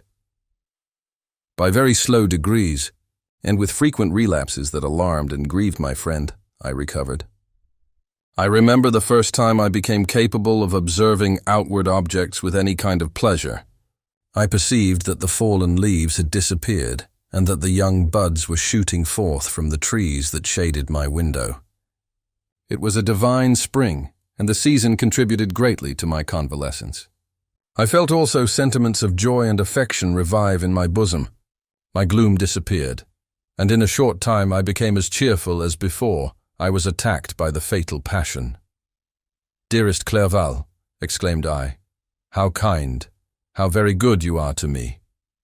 This whole winter, instead of being spent in study, as you promised yourself, has been consumed in my sick room. How shall I ever repay you? I feel the greatest remorse for the disappointment of which I have been the occasion, but you will forgive me. You will repay me entirely if you do not discompose yourself, but get well as fast as you can. And since you appear in such good spirits, I may speak to you on one subject, may I not?" I trembled. One subject? What could it be? Could he allude to an object on whom I dared not even think? "Compose yourself," said Clerval, who observed my change of color. "I will not mention it if it agitates you, but your father and cousin would be very happy if they received a letter from you in your own handwriting. They hardly know how ill you have been, and are uneasy at your long silence.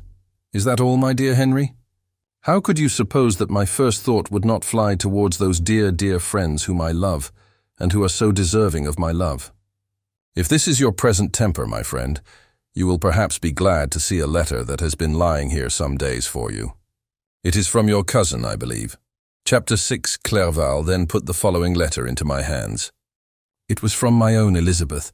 "My dearest cousin, you have been ill, very ill, and even the constant letters of dear kind Henry are not sufficient to reassure me on your account. You are forbidden to write, to hold a pen. Yet one word from you, dear Victor, is necessary to calm our apprehensions. For a long time I have thought that each post would bring this line, and my persuasions have restrained my uncle from undertaking a journey to Ingolstadt. I have prevented his encountering the inconveniences and perhaps dangers of so long a journey, yet how often have I regretted not being able to perform it myself. I figure to myself that the task of attending on your sickbed has devolved on some mercenary old nurse who could never guess your wishes nor minister to them with the care and affection of your poor cousin.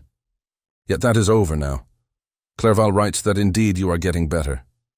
I eagerly hope that you will confirm this intelligence soon in your own handwriting, get well, and return to us. You will find a happy, cheerful home and friends who love you dearly. Your father's health is vigorous, and he asks but to see you, but to be assured that you are well. And not a care will ever cloud his benevolent countenance. How pleased you would be to remark the improvement of our Ernest. He is now 16 and full of activity and spirit. He is desirous to be a true Swiss and to enter into foreign service, but we cannot part with him, at least until his elder brother returns to us. My uncle is not pleased with the idea of a military career in a distant country, but Ernest never had your powers of application. He looks upon study as an odious fetter. His time is spent in the open air, climbing the hills or rowing on the lake. I fear that he will become an idler, unless we yield the point and permit him to enter on the profession which he has selected. Little alteration, except the growth of our dear children, has taken place since you left us. The blue lake and snow-clad mountains, they never change. And I think our placid home and our contented hearts are regulated by the same immutable laws.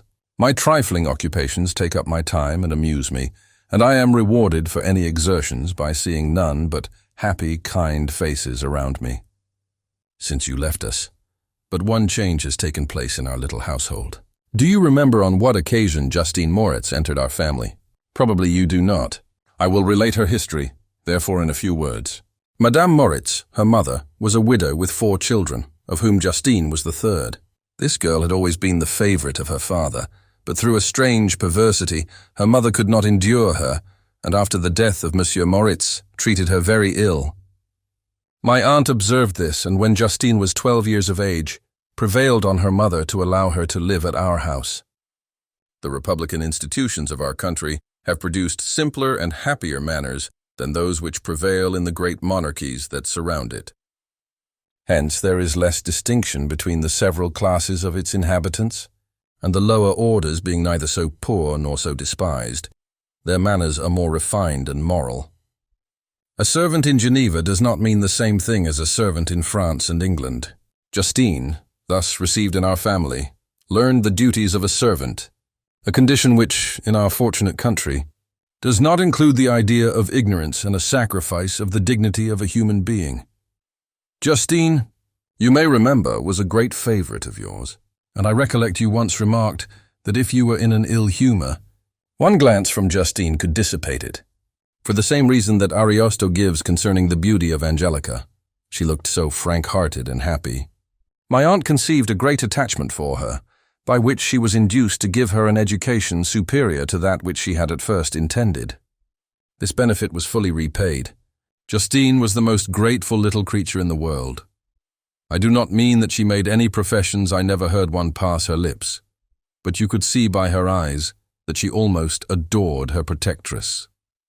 Although her disposition was gay and in many respects inconsiderate, yet she paid the greatest attention to every gesture of my aunt. She thought her the model of all excellence and endeavored to imitate her phraseology and manners, so that even now she often reminds me of her. When my dearest aunt died, everyone was too much occupied in their own grief to notice poor Justine, who had attended her during her illness with the most anxious affection. Poor Justine was very ill, but other trials were reserved for her. One by one her brothers and sister died, and her mother, with the exception of her neglected daughter, was left childless. The conscience of the woman was troubled. She began to think that the deaths of her favorites was a judgment from heaven to chastise her partiality. She was a Roman Catholic, and I believe her confessor confirmed the idea which she had conceived. Accordingly, a few months after your departure for Ingolstadt, Justine was called home by her repentant mother. Poor girl. She wept when she quitted our house. She was much altered since the death of my aunt. Grief had given softness and a winning mildness to her manners, which had before been remarkable for vivacity.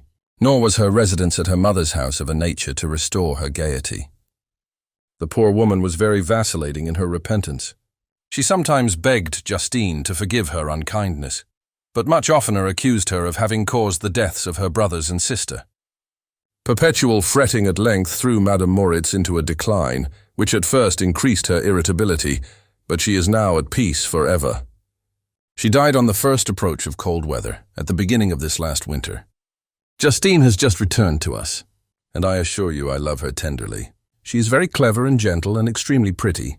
As I mentioned before, her mien and her expression continually remind me of my dear aunt. I must say also a few words to you, my dear cousin, of little darling William. I wish you could see him. He is very tall of his age, with sweet, laughing blue eyes, dark eyelashes, and curling hair. When he smiles, 2 little dimples appear on each cheek, which are rosy with health. He has already had 1 or 2 little wives, but Louisa Byron is his favorite, a pretty little girl of 5 years of age. Now, dear Victor, I dare say you wish to be indulged in a little gossip concerning the good people of Geneva. The pretty Miss Mansfield has already received the congratulatory visits on her approaching marriage with a young Englishman, John Melbourne, her ugly sister Manon. Married Monsieur Duvillard, the rich banker, last autumn. Your favorite schoolfellow Louis Manoir has suffered several misfortunes since the departure of Clerval from Geneva. but he has already recovered his spirits and is reported to be on the point of marrying a lively, pretty Frenchwoman, Madame Tavernier. She is a widow and much older than Manoir, but she is very much admired and a favorite with everybody. I have written myself into better spirits, dear cousin, but my anxiety returns upon me as I conclude. Write, dearest Victor. One line, one word will be a blessing to us. 10,000 thanks to Henry for his kindness, his affection, and his many letters. We are sincerely grateful. Adieu, my cousin.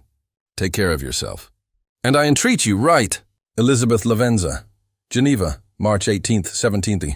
Dear, dear Elizabeth, I exclaimed when I had read her letter, I will write instantly and relieve them from the anxiety they must feel. I wrote, and this exertion greatly fatigued me, but my convalescence had commenced and proceeded regularly. In another fortnight, I was able to leave my chamber. One of my first duties on my recovery was to introduce Clerval to the several professors of the university. In doing this, I underwent a kind of rough usage, ill befitting the wounds that my mind had sustained. Ever since the fatal night, the end of my labors, and the beginning of my misfortunes, I had conceived a violent antipathy, even to the name of natural philosophy. When I was otherwise quite restored to health, the sight of a chemical instrument would renew all the agony of my nervous symptoms. Henry saw this, and had removed all my apparatus from my view. He had also changed my apartment, for he perceived that I had acquired a dislike for the room which had previously been my laboratory. But these cares of Clerval were made of no avail when I visited the professors. Monsieur Waldman inflicted torture when he praised with kindness and warmth the astonishing progress I had made in the sciences. He soon perceived that I disliked the subject, but not guessing the real cause, he attributed my feelings to modesty and changed the subject from my improvement to the science itself, with a desire, as I evidently saw, of drawing me out. What could I do? He meant to please, and he tormented me. I felt as if he had placed carefully, one by one, in my view those instruments which were to be afterwards used in putting me to a slow and cruel death. I writhed under his words, yet dared not exhibit the pain I felt. Clerval, whose eyes and feelings were always quick in discerning the sensations of others, declined the subject, alleging in excuse his total ignorance, and the conversation took a more general turn. I thanked my friend from my heart, but I did not speak. I saw plainly that he was surprised, but he never attempted to draw my secret from me. And although I loved him with a mixture of affection and reverence that knew no bounds, yet I could never persuade myself to confide in him that event which was so often present to my recollection, but which I feared the detail to another would only impress more deeply. M. Kremper was not equally docile, and in my condition at that time, of almost insupportable sensitiveness, his harsh, blunt encomiums gave me even more pain than the benevolent approbation of Monsieur Waldman. "Damn the fellow!" cried he. "Why, Monsieur Clerval, I assure you he has outstripped us all." I stare, if you please, but it is nevertheless true.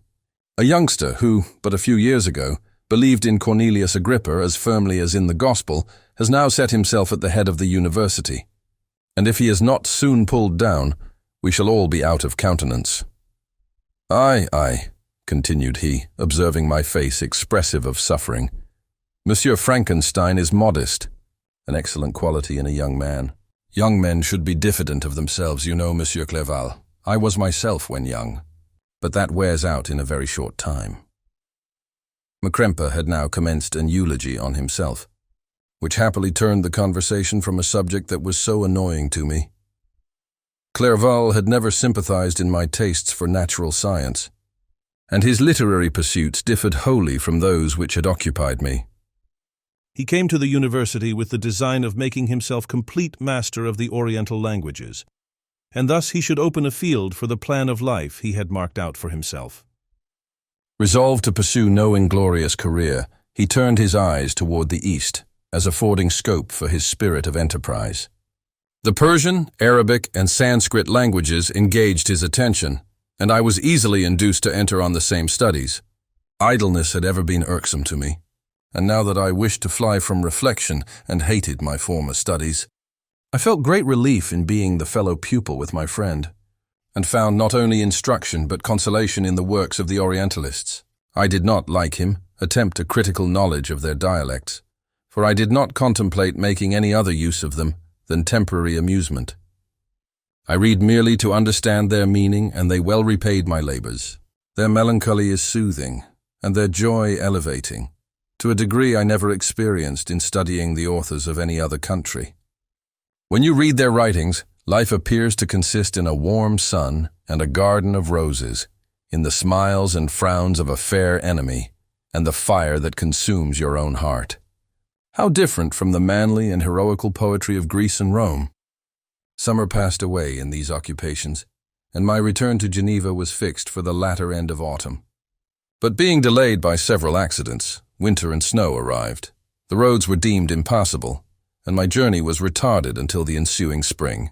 I felt this delay very bitterly, for I longed to see my native town and my beloved friends. My return had only been delayed so long from an unwillingness to leave Clerval in a strange place before he had become acquainted with any of its inhabitants.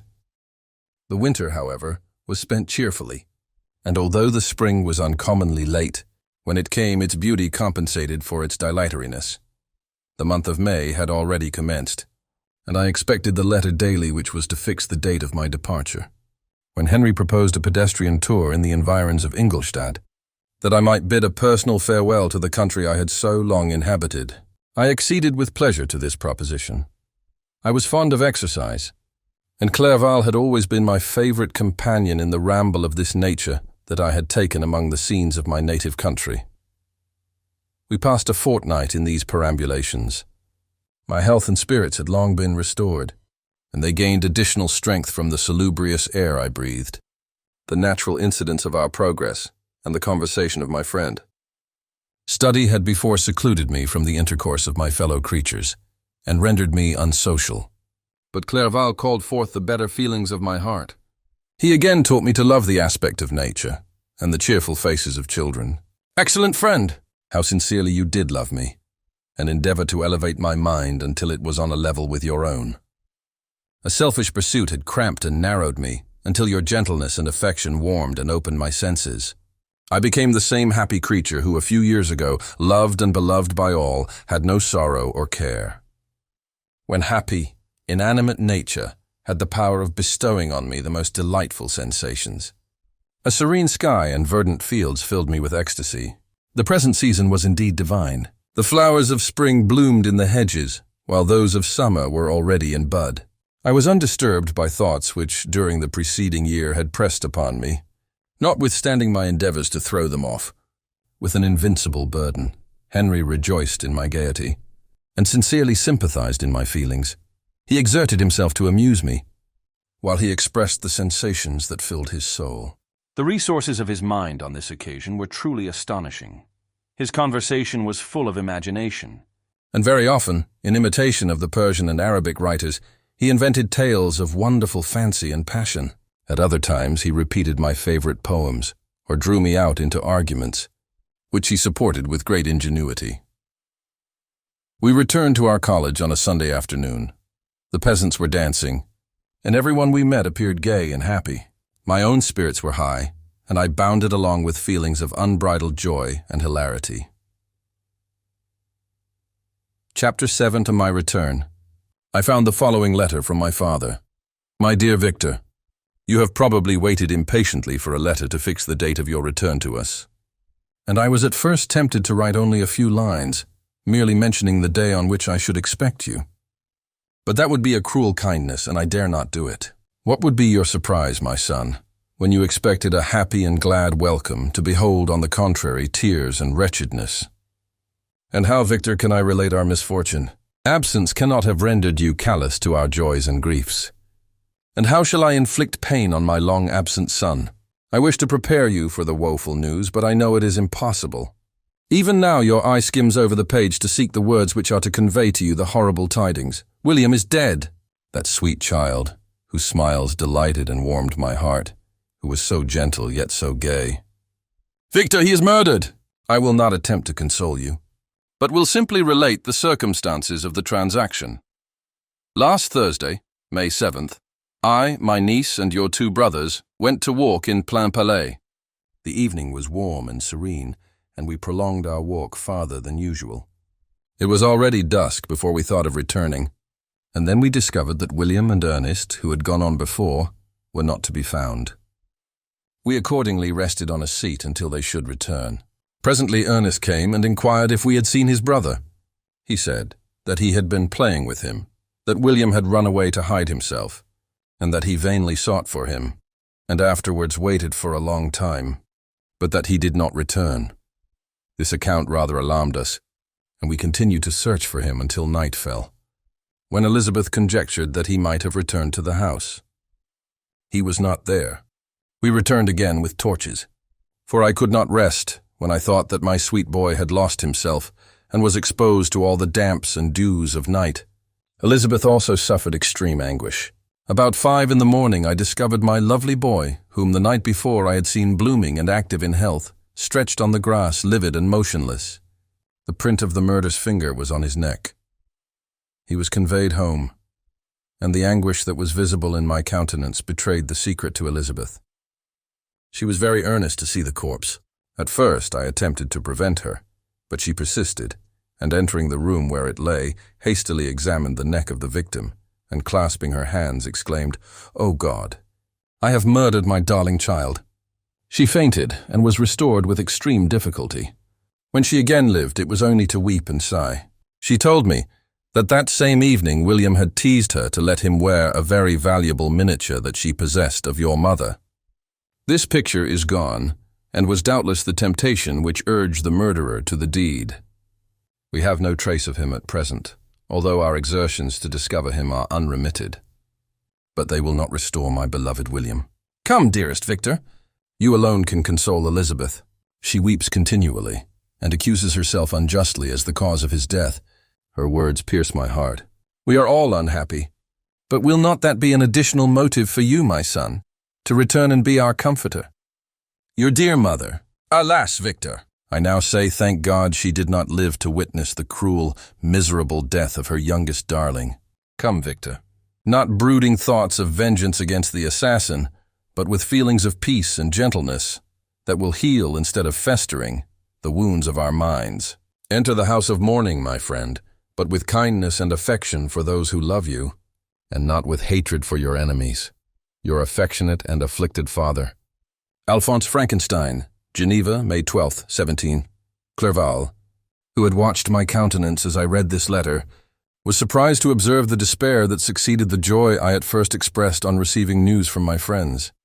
I threw the letter on the table and covered my face with my hands. My dear Frankenstein, exclaimed Henry, when he perceived me weep with bitterness.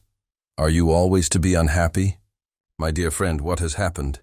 I motioned him to take up the letter, while I walked up and down the room in the extremest agitation. Tears also gushed from the eyes of Clerval as he read the account of my misfortune. I can offer you no consolation, my friend, said he. Your disaster is irreparable. What do you intend to do? To go instantly to Geneva. Come with me, Henry, to order the horses. During our walk, Clerval endeavored to say a few words of consolation. He could only express his heartfelt sympathy. Poor William, said he. Dear lovely child, he now sleeps with his angel mother, who that had seen him bright and joyous in his young beauty, but must weep over his untimely loss. To die so miserably, to feel the murderer's grasp. How much more a murdered that could destroy radiant innocence. Poor little fellow. One only consolation have we. His friends mourn and weep, but he is at rest. The pang is over. His sufferings are at an end forever.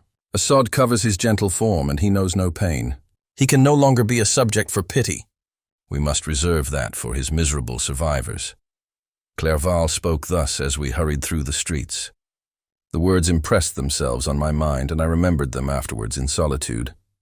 But now, as soon as the horses arrived, I hurried into a cabriolet and bade farewell to my friend. My journey was very melancholy. At first I wished to hurry on, for I longed to console and sympathize with my loved and sorrowing friends. But when I drew near my native town, I slackened my progress. I could hardly sustain the multitude of feelings that crowded into my mind. I passed through scenes familiar to my youth, but which I had not seen for nearly 6 years. How altered everything might be during that time! One sudden and desolating change had taken place. But 1,000 little circumstances might have by degrees worked other alterations, which, although they were done more tranquilly, might not be the less decisive. Fear overcame me. I dared no advance, dreading 1,000 nameless evils that made me tremble, although I was unable to define them. I remained 2 days at Lausanne in this painful state of mind. I contemplated the lake. The waters were placid. All around was calm, and the snowy mountains, the palaces of nature, were not changed. By degrees the calm and heavenly scene restored me, and I continued my journey towards Geneva.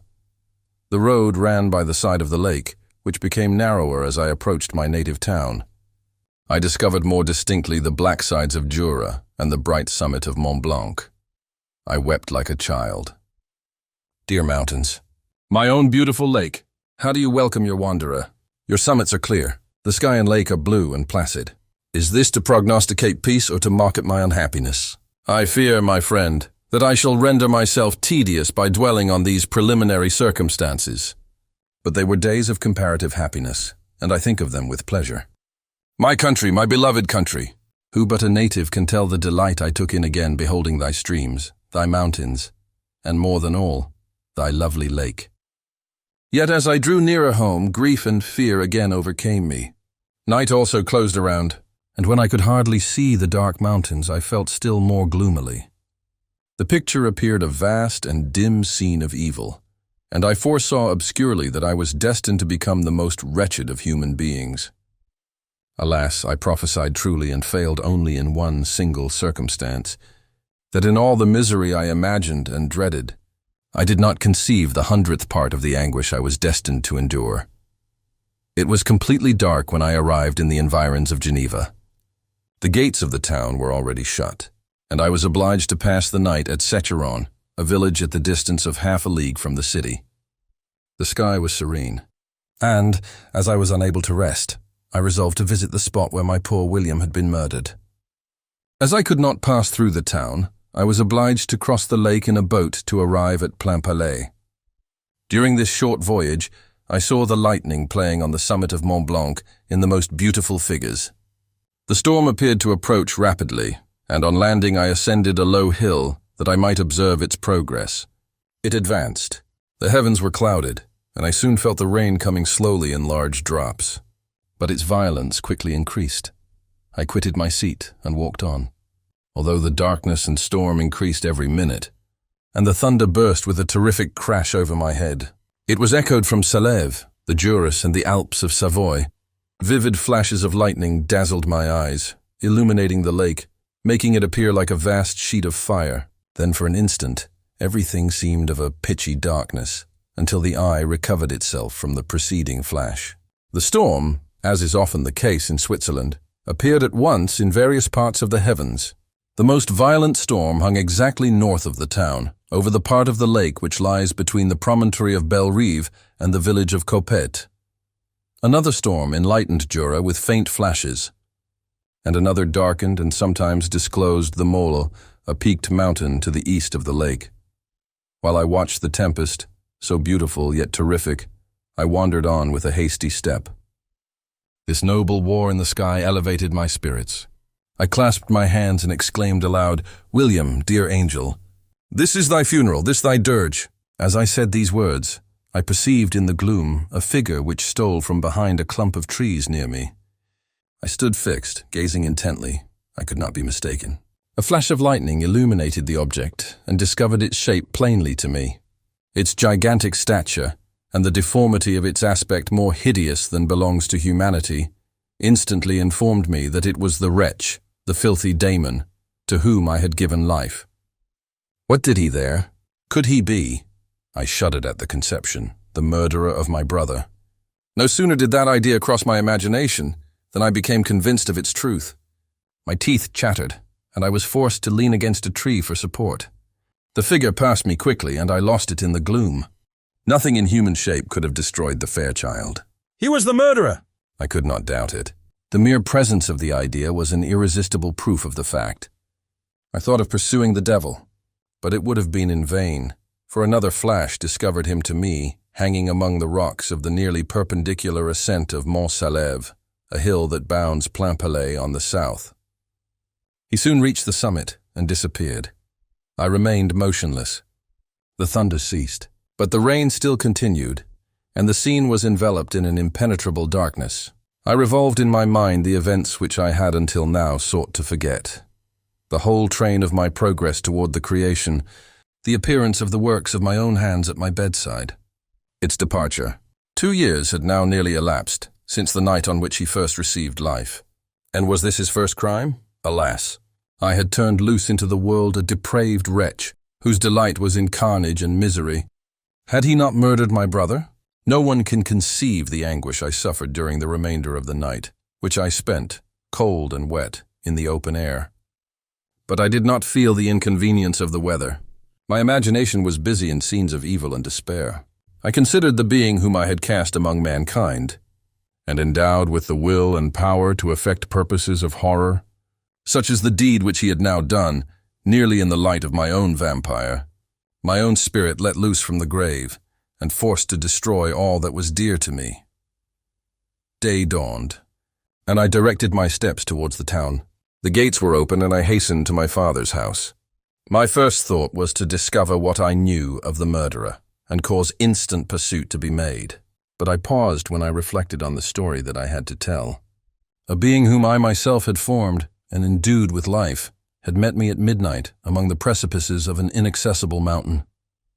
I remembered also the nervous fever with which I had been seized just at the time that I dated my creation, and which would give an air of delirium to a tale otherwise so utterly improbable. I well knew that if any other had communicated such a relation to me, I should have looked upon it as the ravings of insanity. Besides, the strange nature of the animal would elude all pursuit, even if I were so far credited as to persuade my relatives to commence it. And then of what use would be pursuit? Who could arrest a creature capable of scaling the overhanging sides of Mont Salève? These reflections determined me, and I resolved to remain silent. It was about 5 in the morning when I entered my father's house. I told the servants not to disturb the family, and went into the library to attend their usual hour of rising. 6 years had elapsed, passed in a dream but for one indelible trace, and I stood in the same place where I had last embraced my father before my departure for Ingolstadt. Beloved and venerable parent, he still remained to me. I gazed on the picture of my mother, which stood over the mantelpiece. It was an historical subject, painted at my father's desire, and represented Caroline Beaufort in an agony of despair, kneeling by the coffin of her dead father. Her garb was rustic and her cheek pale, but there was an air of dignity and beauty that hardly permitted the sentiment of pity. Below this picture was a miniature of William, and my tears flowed when I looked upon it. While I was thus engaged, Ernest entered. He had heard me arrive and hastened to welcome me. "Welcome, my dearest Victor," said he. "Ah, I wish you had come 3 months ago, and then you would have found us all joyous and delighted. You come to us now to share a misery which nothing can alleviate. Yet your presence will, I hope, revive our father, who seems sinking under his misfortune. And your persuasions will induce poor Elizabeth to cease her vain and tormenting self-accusations. Poor William. He was our darling and our pride." Tears, unrestrained, fell from my brother's eyes. A sense of mortal agony crept over my frame. Before I had only imagined the wretchedness of my desolated home. The reality came on me as a new and a not less terrible disaster. I tried to calm Ernest. I inquired more minutely concerning my father, and here I named my cousin. "She most of all," said Ernest, "requires consolation. She accused herself of having caused the death of my brother, and that made her very wretched. But since the murderer has been discovered, good God, how can that be? Who could attempt to pursue him? It is impossible. One might as well try to overtake the winds, or confine a mountain stream with a straw. I saw him too. He was free last night. I do not know what you mean," replied my brother in accents of wonder. "But to us, the discovery we have made completes our misery. No one would believe it at first, and even now Elizabeth will not be convinced, notwithstanding all the evidence. Indeed, who would credit that Justine Moritz, who was so amiable and fond of all the family, could suddenly become so capable of so frightful, so appalling a crime? Justine Moritz! Poor girl, is she the accused? But it is wrongfully. Everyone knows that. No one believes it surely, Ernest. No one did at first. But several circumstances came out that have almost forced conviction upon us, and her own behavior has been so confused as to add to the evidence of facts a weight that, I fear, leaves no hope for doubt. But she will be tried today, and you will then hear all. He then related that the morning on which the murder of poor William had been discovered, Justine had been taken ill and confined to her bed for several days. During this interval, one of the servants, happening to examine the apparel she had worn on the night of the murder, had discovered in her pocket the picture of my mother, which had been judged to be the temptation of the murderer. The servant instantly showed it to one of the others who, without saying a word to any of the family, went to a magistrate. And upon their deposition, Justine was apprehended. On being charged with the fact, the poor girl confirmed the suspicion in a great measure by her extreme confusion of manner. This was a strange tale, but it did not shake my faith, and I replied earnestly, "You are all mistaken. I know the murderer. Justine, poor, good Justine, is innocent." At that instant my father entered. I saw unhappiness deeply impressed on his countenance, but he endeavored to welcome me cheerfully, and after we had exchanged our mournful greeting, would have introduced some other topic than that of our disaster, had not Ernest exclaimed, "Good God, Papa! Victor says that he knows who was the murderer of poor William." "We do also, unfortunately," replied my father. "For indeed I had rather have been forever ignorant than have discovered so much depravity and ungratitude in one I valued so highly. My dear father, you are mistaken. Justine is innocent. If she is, God forbid that she should suffer as guilty. She is to be tried today, and I sincerely hope, that she will be acquitted." This speech calmed me. I was firmly convinced in my own mind that Justine, and indeed every human being, was guiltless of this murder. I had no fear, therefore, that any circumstantial evidence could be brought forward strong enough to convict her. My tale was not one to announce publicly. Its astounding horror would be looked upon as madness by the vulgar. Did anyone indeed exist? Except I, the Creator, who would believe, unless his senses convinced him, in the existence of the living monument of presumption and rash ignorance which I had let loose upon the world. We were soon joined by Elizabeth. Time had altered her since I last beheld her. It had endowed her with loveliness surpassing the beauty of her childish years. There was the same candor, the same vivacity, but it was allied to an expression more full of sensibility and intellect. She welcomed me with the greatest affection. "Your arrival, my dear cousin," said she, "fills me with hope. You perhaps will find some means to justify my poor guiltless Justine. Alas, who is safe if she be convicted of crime? I rely on her innocence as certainly as I do upon my own. Our misfortune is doubly hard to us. We have not only lost that lovely darling boy, but this poor girl, whom I sincerely love, is to be torn away by even a worse fate. If she is condemned, I never shall know joy more. But she will not, I am sure she will not. And then I shall be happy again, even after the sad death of my little William. She is innocent, my Elizabeth, said I, and that shall be proved. Fear nothing, but let your spirits be cheered by the assurance of her acquittal. How kind and generous you are. Everyone else believes in her guilt, and that made me wretched, for I knew that it was impossible. And to see everyone else prejudiced in so deadly a manner rendered me hopeless and despairing. She wept. "Dearest niece," said my father, "dry your tears. If she is, as you believe, innocent, rely on the justice of our laws, and the activity with which I shall prevent the slightest shadow of partiality." Chapter 8. We passed a few sad hours until 11 o'clock, when the trial was to commence. My father and the rest of the family being obliged to attend as witnesses, I accompanied them to the court. During the whole of this wretched mockery of justice, I suffered living torture. It was to be decided whether the result of my curiosity and lawless devices would cause the death of two of my fellow beings, one a smiling babe full of innocence and joy, the other far more dreadfully murdered, with every aggravation of infamy that could make the murder memorable in horror. Justine also was a girl of merit and possessed qualities which promised to render her life happy. Now all was to be obliterated in an ignominious grave, and I the cause. 1,000 times rather would I have confessed myself guilty of the crime ascribed to Justine, but I was absent when it was committed. and such a declaration would have been considered as the ravings of a madman, and would not have exculpated her who suffered through me. The appearance of Justine was calm. She was dressed in mourning, and her countenance, always engaging, was rendered by the solemnity of her feelings, exquisitely beautiful.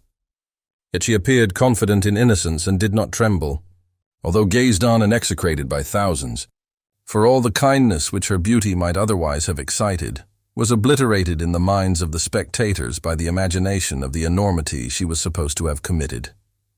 She was tranquil, yet her tranquillity was evidently constrained, and as her confusion had before been adduced as a proof of her guilt, she worked up her mind to an appearance of courage. When she entered the court, she threw her eyes round it and quickly discovered where we were seated. A tear seemed to dim her eye when she saw us, but she quickly recovered herself, and a look of sorrowful affection seemed to attest her utter guiltlessness. The trial began, and after the advocate against her had stated the charge, several witnesses were called. Several strange facts combined against her, which might have staggered anyone who had not such proof of her innocence as I had. She had been out the whole of the night on which the murder had been committed, and towards morning had been perceived by a market woman not far from the spot where the body of the murdered child had been afterwards found. The woman asked her what she did there, but she looked very strangely and only returned a confused and unintelligible answer. She returned to the house about 8 o'clock, and when one inquired where she had passed the night, she replied that she had been looking for the child and demanded earnestly if anything had been heard concerning him. When shown the body, she fell into violent hysterics and kept her bed for several days. The picture was then produced which the servant had found in her pocket, and when Elizabeth, in a faltering voice, proved that it was the same which, an hour before the child had been missed, she had placed round his neck, a murmur of horror and indignation filled the court. Justine was called on for her defense. As the trial had proceeded, her countenance had altered. Surprise, horror, and misery were strongly expressed. Sometimes she struggled with her tears, but when she was desired to plead, she collected her powers and spoke in an audible, although variable voice. "God knows," she said, "how entirely I am innocent. But I do not pretend that my protestations should acquit me. I rest my innocence on a plain and simple explanation of the facts which have been adduced against me, and I hope the character I have always borne will incline my judges to a favorable interpretation where any circumstance appears doubtful or suspicious." She then related that, by the permission of Elizabeth, she had passed the evening of the night on which the murder had been committed at the house of an aunt at Shelley, a village situated at about a league from Geneva. On her return, at about 9 o'clock, she met a man who asked her if she had seen anything of the child who was lost. She was alarmed by this account and passed several hours in looking for him, when the gates of Geneva were shut, and she was forced to remain several hours of the night in a barn belonging to a cottage, being unwilling to call up the inhabitants to whom she was well known. Most of the night she spent here watching.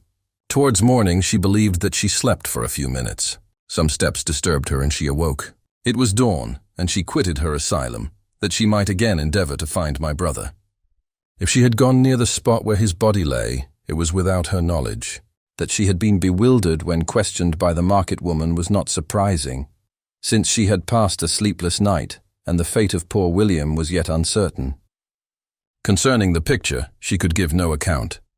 "I know," continued the unhappy victim, "how heavily and fatally this one circumstance weighs against me, but I have no power of explaining it. And when I have expressed my utter ignorance, I am only left to conjecture concerning the probabilities by which it might have been placed in my pocket. But here also I am checked. I believe that I have no enemy on earth, and none surely would have been so wicked as to destroy me wantonly. Did the murderer place it there? I know of no opportunity afforded him for so doing, or if I had, why should he have stolen the jewel to part with it again so soon? I commit my cause to the justice of my judges, yet I see no room for hope. I beg permission to have a few witnesses examined concerning my character, and if their testimony shall not overweigh my supposed guilt, I must be condemned, although I would pledge my salvation on my innocence. Several witnesses were called who had known her for many years, and they spoke well of her. But fear and hatred of the crime of which they supposed her guilty rendered them timorous and unwilling to come forward. Elizabeth saw even this last resource, her excellent dispositions and irreproachable conduct, about to fail the accused when, although violently agitated, she desired permission to address the court.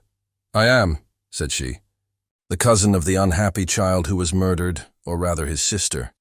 For I was educated by and have lived with his parents ever since, and even long before his birth. It may therefore be judged indecent in me to come forward on this occasion, but when I see a fellow creature about to perish through the cowardice of her pretended friends, I wish to be allowed to speak, that I may say what I know of her character. I am well acquainted with the accused. I have lived in the same house with her, at one time for 5 and at another for nearly 2 years. During all that period she appeared to me the most amiable and benevolent of human creatures. She nursed Madame Frankenstein, my aunt, in her last illness, with the greatest affection and care, and afterwards attended her own mother during a tedious illness, in a manner that excited the admiration of all who knew her. After which she again lived in my uncle's house, where she was beloved by all the family. She was warmly attached to the child who is now dead, and acted towards him like a most affectionate mother. For my own part, I do not hesitate to say that, notwithstanding all the evidence produced against her, I believe and rely on her perfect innocence. She had no temptation for such an action. As to the bauble on which the chief proof rests, if she had earnestly desired it, I should have willingly given it to her. So much do I esteem and value her." A murmur of approbation followed Elizabeth's simple and powerful appeal, but it was excited by her generous interference, and not in favor of poor Justine, on whom the public indignation was turned with renewed violence, charging her with the blackest ingratitude. She herself wept as Elizabeth spoke, but she did not answer. My own agitation and anguish was extreme during the whole trial. I believed in her innocence, I knew it. Could the daemon who had, I did not for a minute doubt, murdered my brother also in his hellish sport, have betrayed the innocent to death and ignominy? I could not sustain the horror of my situation, and when I perceived that the popular voice and the countenances of the judges had already condemned my unhappy victim, I rushed out of the court in agony. The tortures of the accused did not equal mine. She was sustained by innocence, but the fangs of remorse tore my bosom and would not forgo their hold. I passed a night of unmingled wretchedness. In the morning I went to the court. My lips and throat were parched. I dared not ask the fatal question, but I was known, and the officer guessed the cause of my visit. The ballots had been thrown. They were all black, and Justine was condemned. I cannot pretend to describe what I then felt. I had before experienced sensations of horror, and I have endeavored to bestow upon them adequate expressions, but words cannot convey an idea of the heart-sickening despair that I then endured. The person to whom I addressed myself added that Justine had already confessed her guilt. That evidence, he observed, was hardly required in so glaring a case, but I'm glad of it, and indeed none of our judges like to condemn a criminal upon circumstantial evidence, be it ever so decisive. This was strange and unexpected intelligence. What could it mean? Had my eyes deceived me? And was I really as mad as the whole world would believe me to be if I disclosed the object of my suspicions? I hastened to return home, and Elizabeth eagerly demanded the result. "My cousin," replied I, "it is decided as you may have expected. All judges had rather that 10 innocent should suffer than that 1 guilty should escape. But she has confessed." This was a dire blow to poor Elizabeth, who had relied with firmness upon Justine's innocence. "Alas," said she, "how shall I ever again believe in human goodness? Justine, whom I loved and esteemed as my sister, how could she put on those smiles of innocence only to betray? Her mild eyes seemed incapable of any severity or guile, and yet she has committed a murder." Soon after we heard that the poor victim had expressed a desire to see my cousin. My father wished her not to go, but said that he left it to her own judgment and feelings to decide. "Yes," said Elizabeth, "I will go, although she is guilty. And you, Victor, shall accompany me. I cannot go alone." The idea of this visit was torture to me, yet I could not refuse. We entered the gloomy prison chamber and beheld Justine sitting on some straw at the farther end. Her hands were manacled, and her head rested on her knees. She rose on seeing us enter, and when we were left alone with her, she threw herself at the feet of Elizabeth, weeping bitterly. My cousin wept also. "Oh, Justine," said she, Why did you rob me of my last consolation? I relied on your innocence, and although I was then very wretched, I was not so miserable as I am now. And do you also believe that I am so very, very wicked? Do you also join with my enemies to crush me, to condemn me as a murderer? Her voice was suffocated with sobs. Rise, my poor girl, said Elizabeth. Why do you kneel if you are innocent? I am not one of your enemies. I believed you guiltless, notwithstanding every evidence, until I heard that you had yourself declared your guilt.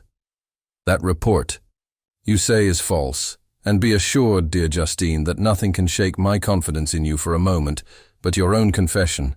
I did confess, but I confessed a lie. I confessed that I might obtain absolution.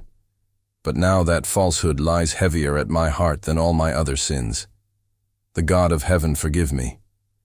Ever since I was condemned, my confessor has besieged me. He threatened and menaced until I almost began to think that I was the monster that he said I was. He threatened excommunication and hellfire in my last moments if I continued obdurate. Dear lady, I had none to support me. All looked on me as a wretch doomed to ignominy and perdition. What could I do? In an evil hour I subscribed to a lie, and now only am I truly miserable. She paused, weeping, and then continued. I thought with horror, my sweet lady, that you should believe your Justine, whom your blessed aunt had so highly honored, and whom you loved, was a creature capable of a crime which none but the devil himself could have perpetrated. Dear William, dearest blessed child, I soon shall see you again in heaven, where we shall all be happy, and that consoles me, going as I am to suffer ignominy and death. Oh, Justine, forgive me for having for one moment distrusted you. Why did you confess? But do not mourn, dear girl. Do not fear. I will proclaim. I will prove your innocence. I will melt the stony hearts of your enemies by my tears and prayers. You shall not die. You, my playfellow, my companion, my sister. Perish on the scaffold! No, no! I never could survive so horrible a misfortune. Justine shook her head mournfully. I do not fear to die, she said. That pang is past. God raises my weakness and gives me courage to endure the worst. I leave a sad and bitter world, and if you remember me, and think of me as of one unjustly condemned, I am resigned to the fate awaiting me. Learn from me, dear lady, to submit in patience to the will of heaven. During this conversation, I had retired to a corner of the prison room, where I could conceal the horrid anguish that possessed me. Despair. Who dared talk of that? The poor victim, who on the morrow was to pass the awful boundary between life and death, felt not, as I did, such deep and bitter agony. I gnashed my teeth and ground them together, uttering a groan that came from my inmost soul. Justine started. When she saw who it was, she approached me and said, Dear sir, you are very kind to visit me. You, I hope, do not believe that I am guilty. I could not answer. No, Justine, said Elizabeth.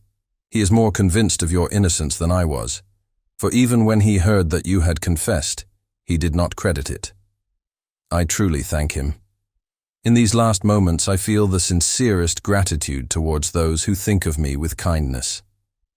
How sweet is the affection of others to such a wretch as I am. It removes more than half my misfortune, and I feel as if I could die in peace now that my innocence is acknowledged by you, dear lady, and your cousin. Thus the poor sufferer tried to comfort others and herself.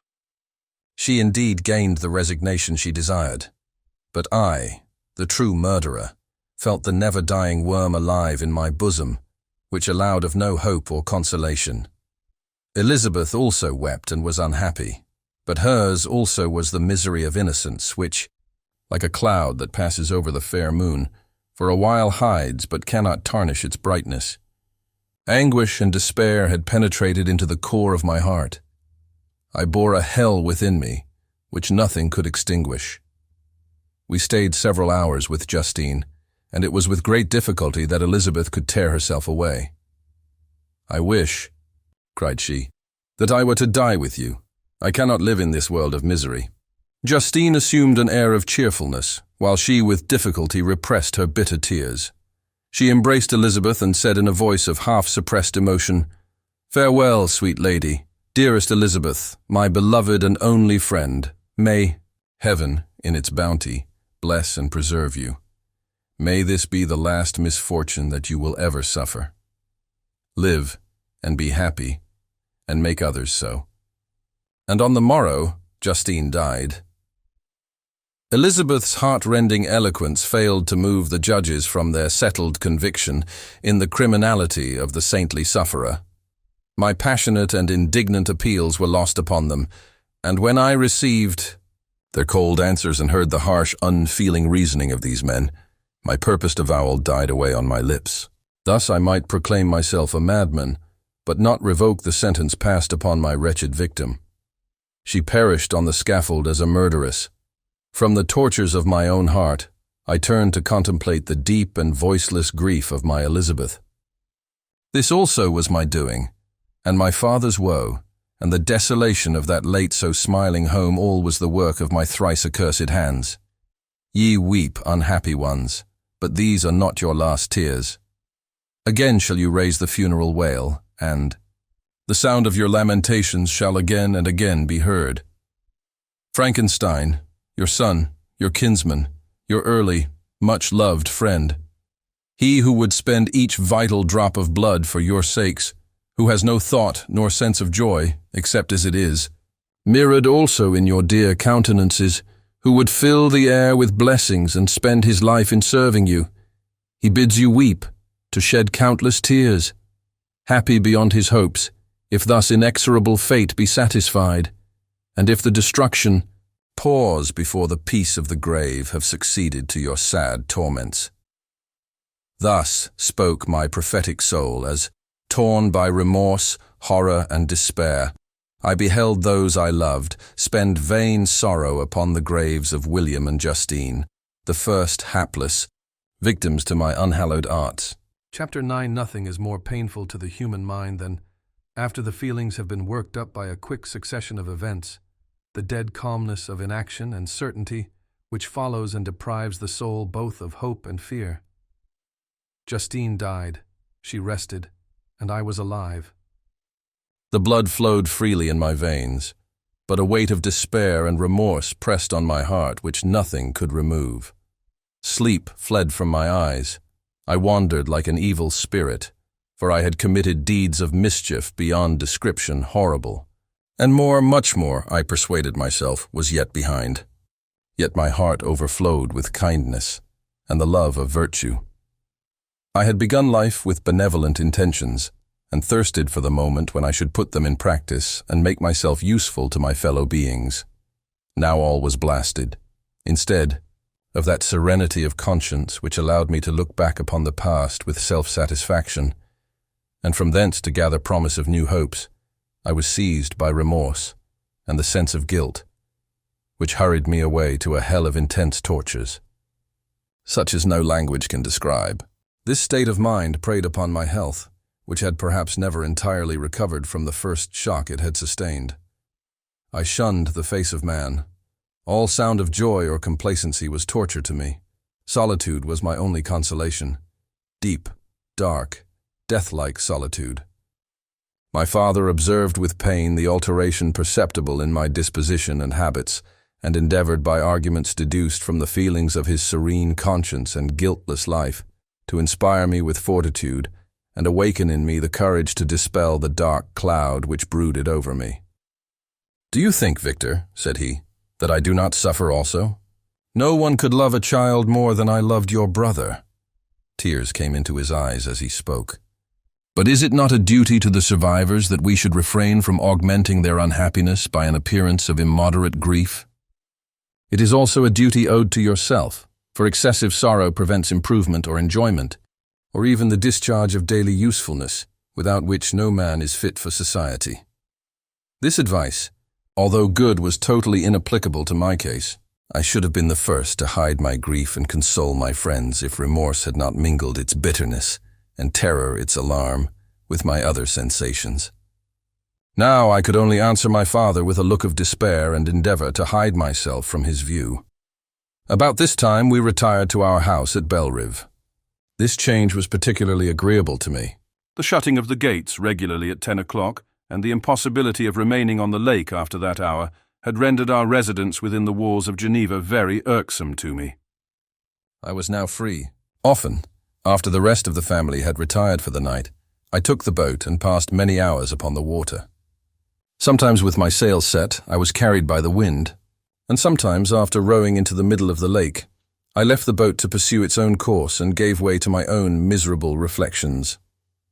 I was often tempted when all was at peace around me, and I the only unquiet thing that wandered restless in a scene so beautiful and heavenly, if I except some bat, or the frogs, whose harsh and interrupted croaking was heard only when I approached the shore. Often, I say, I was tempted to plunge into the silent lake, that the waters might close over me and my calamities forever.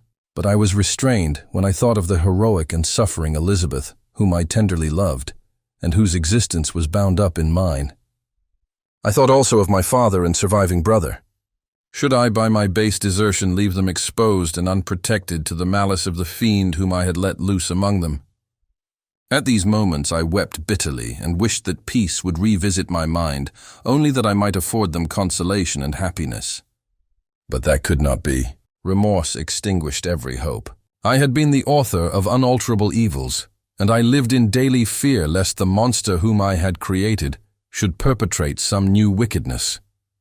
I had an obscure feeling that all was not over, and that he would still commit some signal crime, which by its enormity should almost efface the recollection of the past. There was always scope for fear so long as anything I loved remained behind. My abhorrence of this fiend cannot be conceived. When I thought of him, I gnashed my teeth, my eyes became inflamed, and I ardently wished to extinguish that life which I had so thoughtlessly bestowed.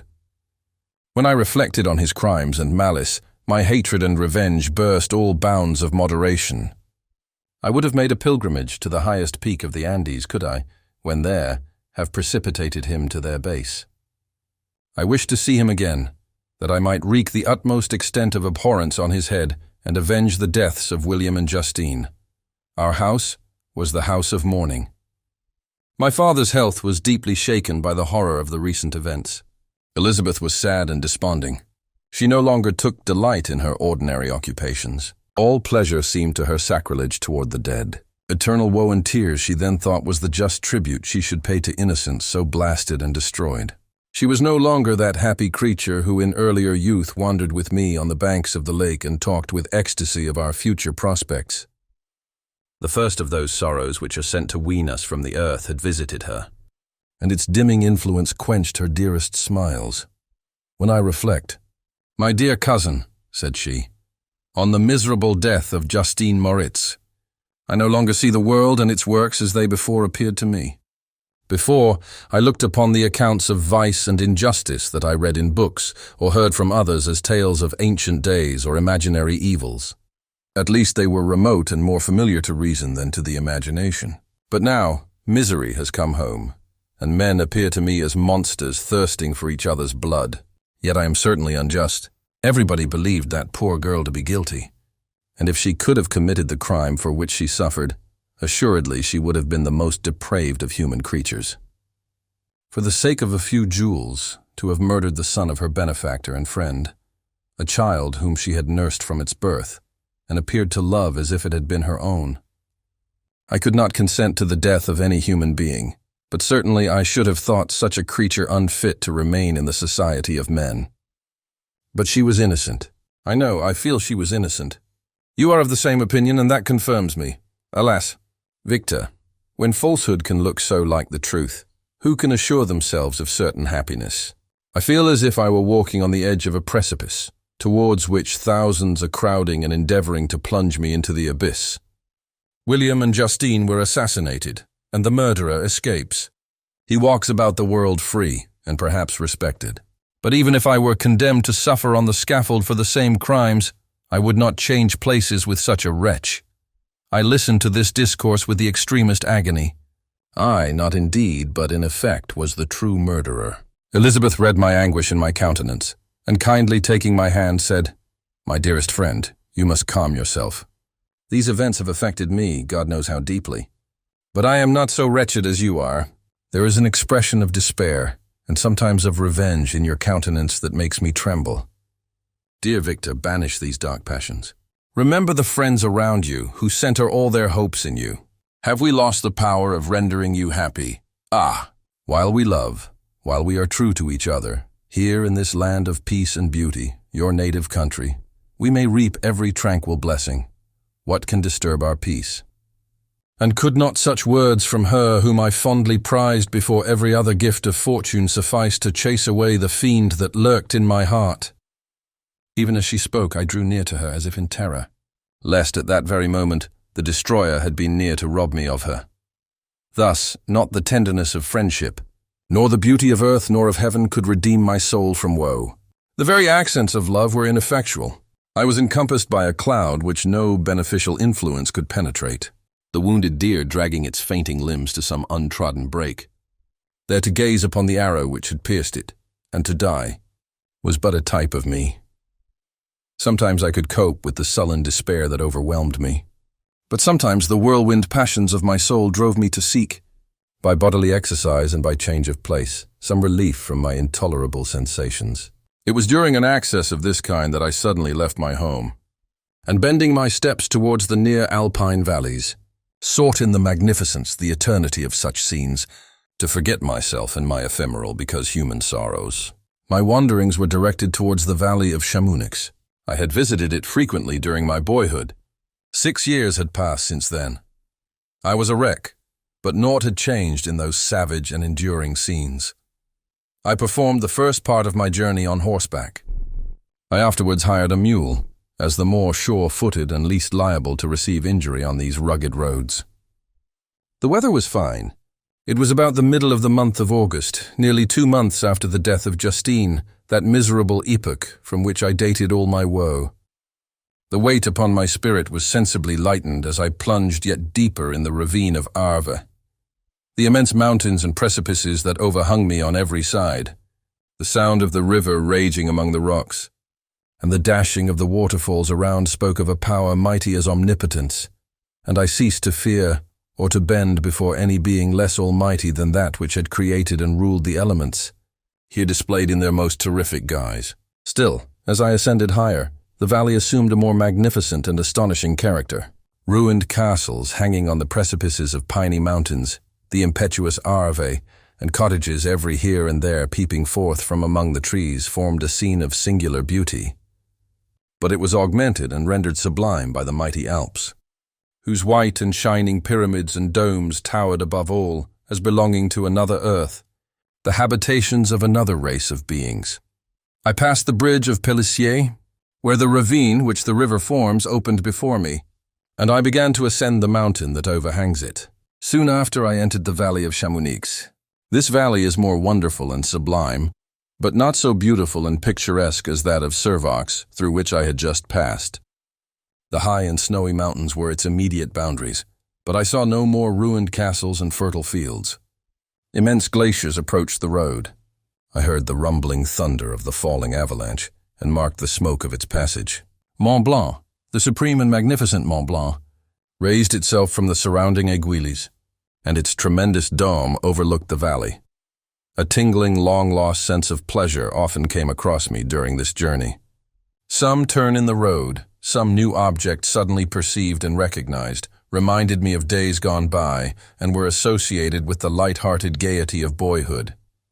The very winds whispered in soothing accents, and maternal nature bade me weep no more. Then again, the kindly influence ceased to act. I found myself fettered again to grief and indulging in all the misery of reflection. Then I spurred on my animal, striving so to forget the world, my fears, and more than all, myself, or, in a more desperate fashion, I alighted and threw myself on the grass, weighed down by horror and despair. At length I arrived at the village of Chamonix. Exhaustion succeeded to the extreme fatigue both of body and of mind which I had endured. For a short space of time I remained at the window watching the pallid lightnings that played above Mont Blanc, and listening to the rushing of the Arve, which pursued its noisy way beneath. The same lulling sounds acted as a lullaby to my too keen sensations, When I placed my head upon my pillow, sleep crept over me. I felt it as it came and blessed the giver of oblivion. Chapter 10. I spent the following day roaming through the valley. I stood beside the sources of the Arveyron, which take their rise in a glacier, that with slow pace is advancing down from the summit of the hills to barricade the valley. The abrupt sides of vast mountains were before me. The icy wall of the glacier overhung me. A few shattered pines were scattered around, and the solemn silence of this glorious presence chamber of imperial nature was broken only by the brawling waves or the fall of some vast fragment. The thunder sound of the avalanche or the cracking reverberated along the mountains of the accumulated ice which, through the silent working of immutable laws, was ever and anon rent and torn, as if it had been but a plaything in their hands. These sublime and magnificent scenes afforded me the greatest consolation that I was capable of receiving. They elevated me from all littleness of feeling, and although they did not remove my grief, they subdued and tranquilized it. In some degree also, they diverted my mind from the thoughts over which it had brooded for the last month. I retired to rest at night. My slumbers, as it were, waited on and ministered to by the assemblance of grand shapes which I had contemplated during the day. They congregated round me. The unstained snowy mountaintop, the glittering pinnacle, the pine woods, and ragged bare ravine, the eagle, soaring amidst the clouds. They all gathered round me and bade me be at peace.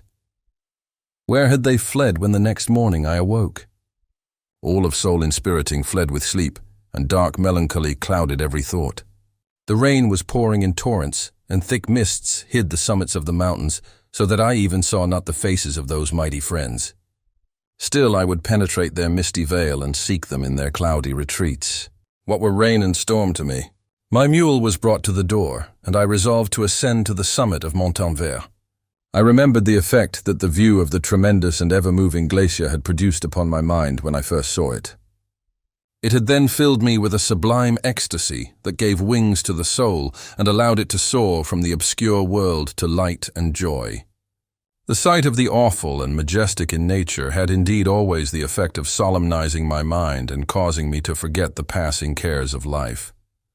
I determined to go without a guide, for I was well acquainted with the path, and the presence of another would destroy the solitary grandeur of the scene. The ascent is precipitous, but the path is cut into continual and short windings, which enable you to surmount the perpendicularity of the mountain. It is a scene terrifically desolate. In 1,000 spots, the traces of the winter avalanche may be perceived, where trees lie broken and strewed on the ground, some entirely destroyed, others bent, leaning upon the jutting rocks of the mountain, or transversely upon other trees. The path, as you ascend higher, is intersected by ravines of snow, down which stones continually roll from above. One of them is particularly dangerous, as the slightest sound, such as even speaking in a loud voice, produces a concussion of air sufficient to draw destruction upon the head of the speaker. The pines are not tall or luxuriant, but they are somber and add an air of severity to the scene. I looked on the valley beneath.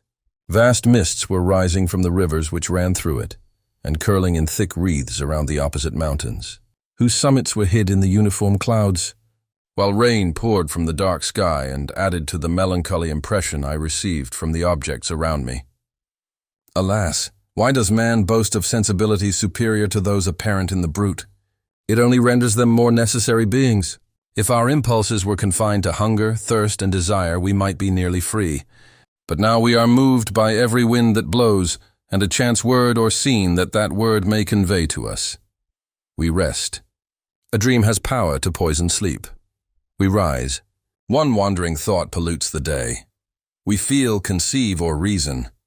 Laugh or weep, embrace fond woe, or cast our cares away. It is the same, for be it joy or sorrow, the path of its departure still is free. Man's yesterday may ne'er be like his morrow. Naught may endure but mutability. It was nearly noon when I arrived at the top of the ascent. For some time I sat upon the rock that overlooks the sea of ice. A mist covered both that and the surrounding mountains. Presently, a breeze dissipated the cloud, and I descended upon the glacier. The surface is very uneven, rising like the waves of a troubled sea, descending low and interspersed by rifts that sink deep. The field of ice is almost a league in width, but I spent nearly 2 hours in crossing it. The opposite mountain is a bare, perpendicular rock. From the side where I now stood, Montanvert was exactly opposite, at the distance of a league, and above it rose Mont Blanc in awful majesty. I remained in a recess of the rock, gazing on this wonderful and stupendous scene. The sea, or rather the vast river of ice, wound among its dependent mountains, whose aerial summits hung over its recesses. Their icy and glittering peaks shone in the sunlight over the clouds. My heart, which was before sorrowful, now swelled with something like joy. I exclaimed, "Wandering spirits, if indeed ye wander and do not rest in your narrow beds, allow me this faint happiness, or take me as your companion, away from the joys of life." As I said this, I suddenly beheld the figure of a man. At some distance, advancing towards me with superhuman speed, he bounded over the crevices in the ice, among which I had walked with caution. His stature also, as he approached, seemed to exceed that of man. I was troubled. A mist came over my eyes, and I felt a faintness seize me, but I was quickly restored by the cold gale of the mountains. I perceived, as the shape came nearer, sight tremendous and abhorred, that it was the wretch whom I had created. I trembled with rage and horror, resolving to wait his approach and then close with him in mortal combat. He approached. His countenance bespoke bitter anguish, combined with disdain and malignity, while its unearthly ugliness rendered it almost too horrible for human eyes. But I scarcely observed this. Rage and hatred had at first deprived me of utterance, and I recovered only to overwhelm him with words expressive of furious detestation and contempt. "Devil," I exclaimed, "do you dare approach me? And do not you fear the fierce vengeance of my arm wreaked on your miserable head? Begone, vile insect! Or rather stay that I may trample you to dust, and oh, that I could, with the extinction of your miserable existence, restore those victims whom you have so diabolically murdered." "I expected this reception," said the daemon. "All men hate the wretched. How then must I be hated, who am miserable beyond all living things? Yet you, my creator, detest and spurn me, thy creature, to whom thou art bound by ties only dissoluble by the annihilation of one of us. You purpose to kill me. How dare you sport thus with life? Do your duty towards me, and I will do mine towards you and the rest of mankind. If you will comply with my conditions, I will leave them and you at peace. But if you refuse, I will glut the maw of death until it be satiated with the blood of your remaining friends. Abhorred monster, fiend that thou art! The tortures of hell are too mild a vengeance for thy crimes. Wretched devil! You reproach me with your creation. Come on then, that I may extinguish the spark which I so negligently bestowed. My rage was without bounds. I sprang on him, impelled by all the feelings which can arm one being against the existence of another. He easily eluded me and said, "Be calm. I entreat you to hear me before you give vent to your hatred on my devoted head. Have I not suffered enough that you seek to increase my misery? Life, although it may only be an accumulation of anguish, is dear to me, and I will defend it. Remember, thou hast made me more powerful than thyself. My height is superior to thine, my joints more supple, but I will not be tempted to set myself in opposition to thee.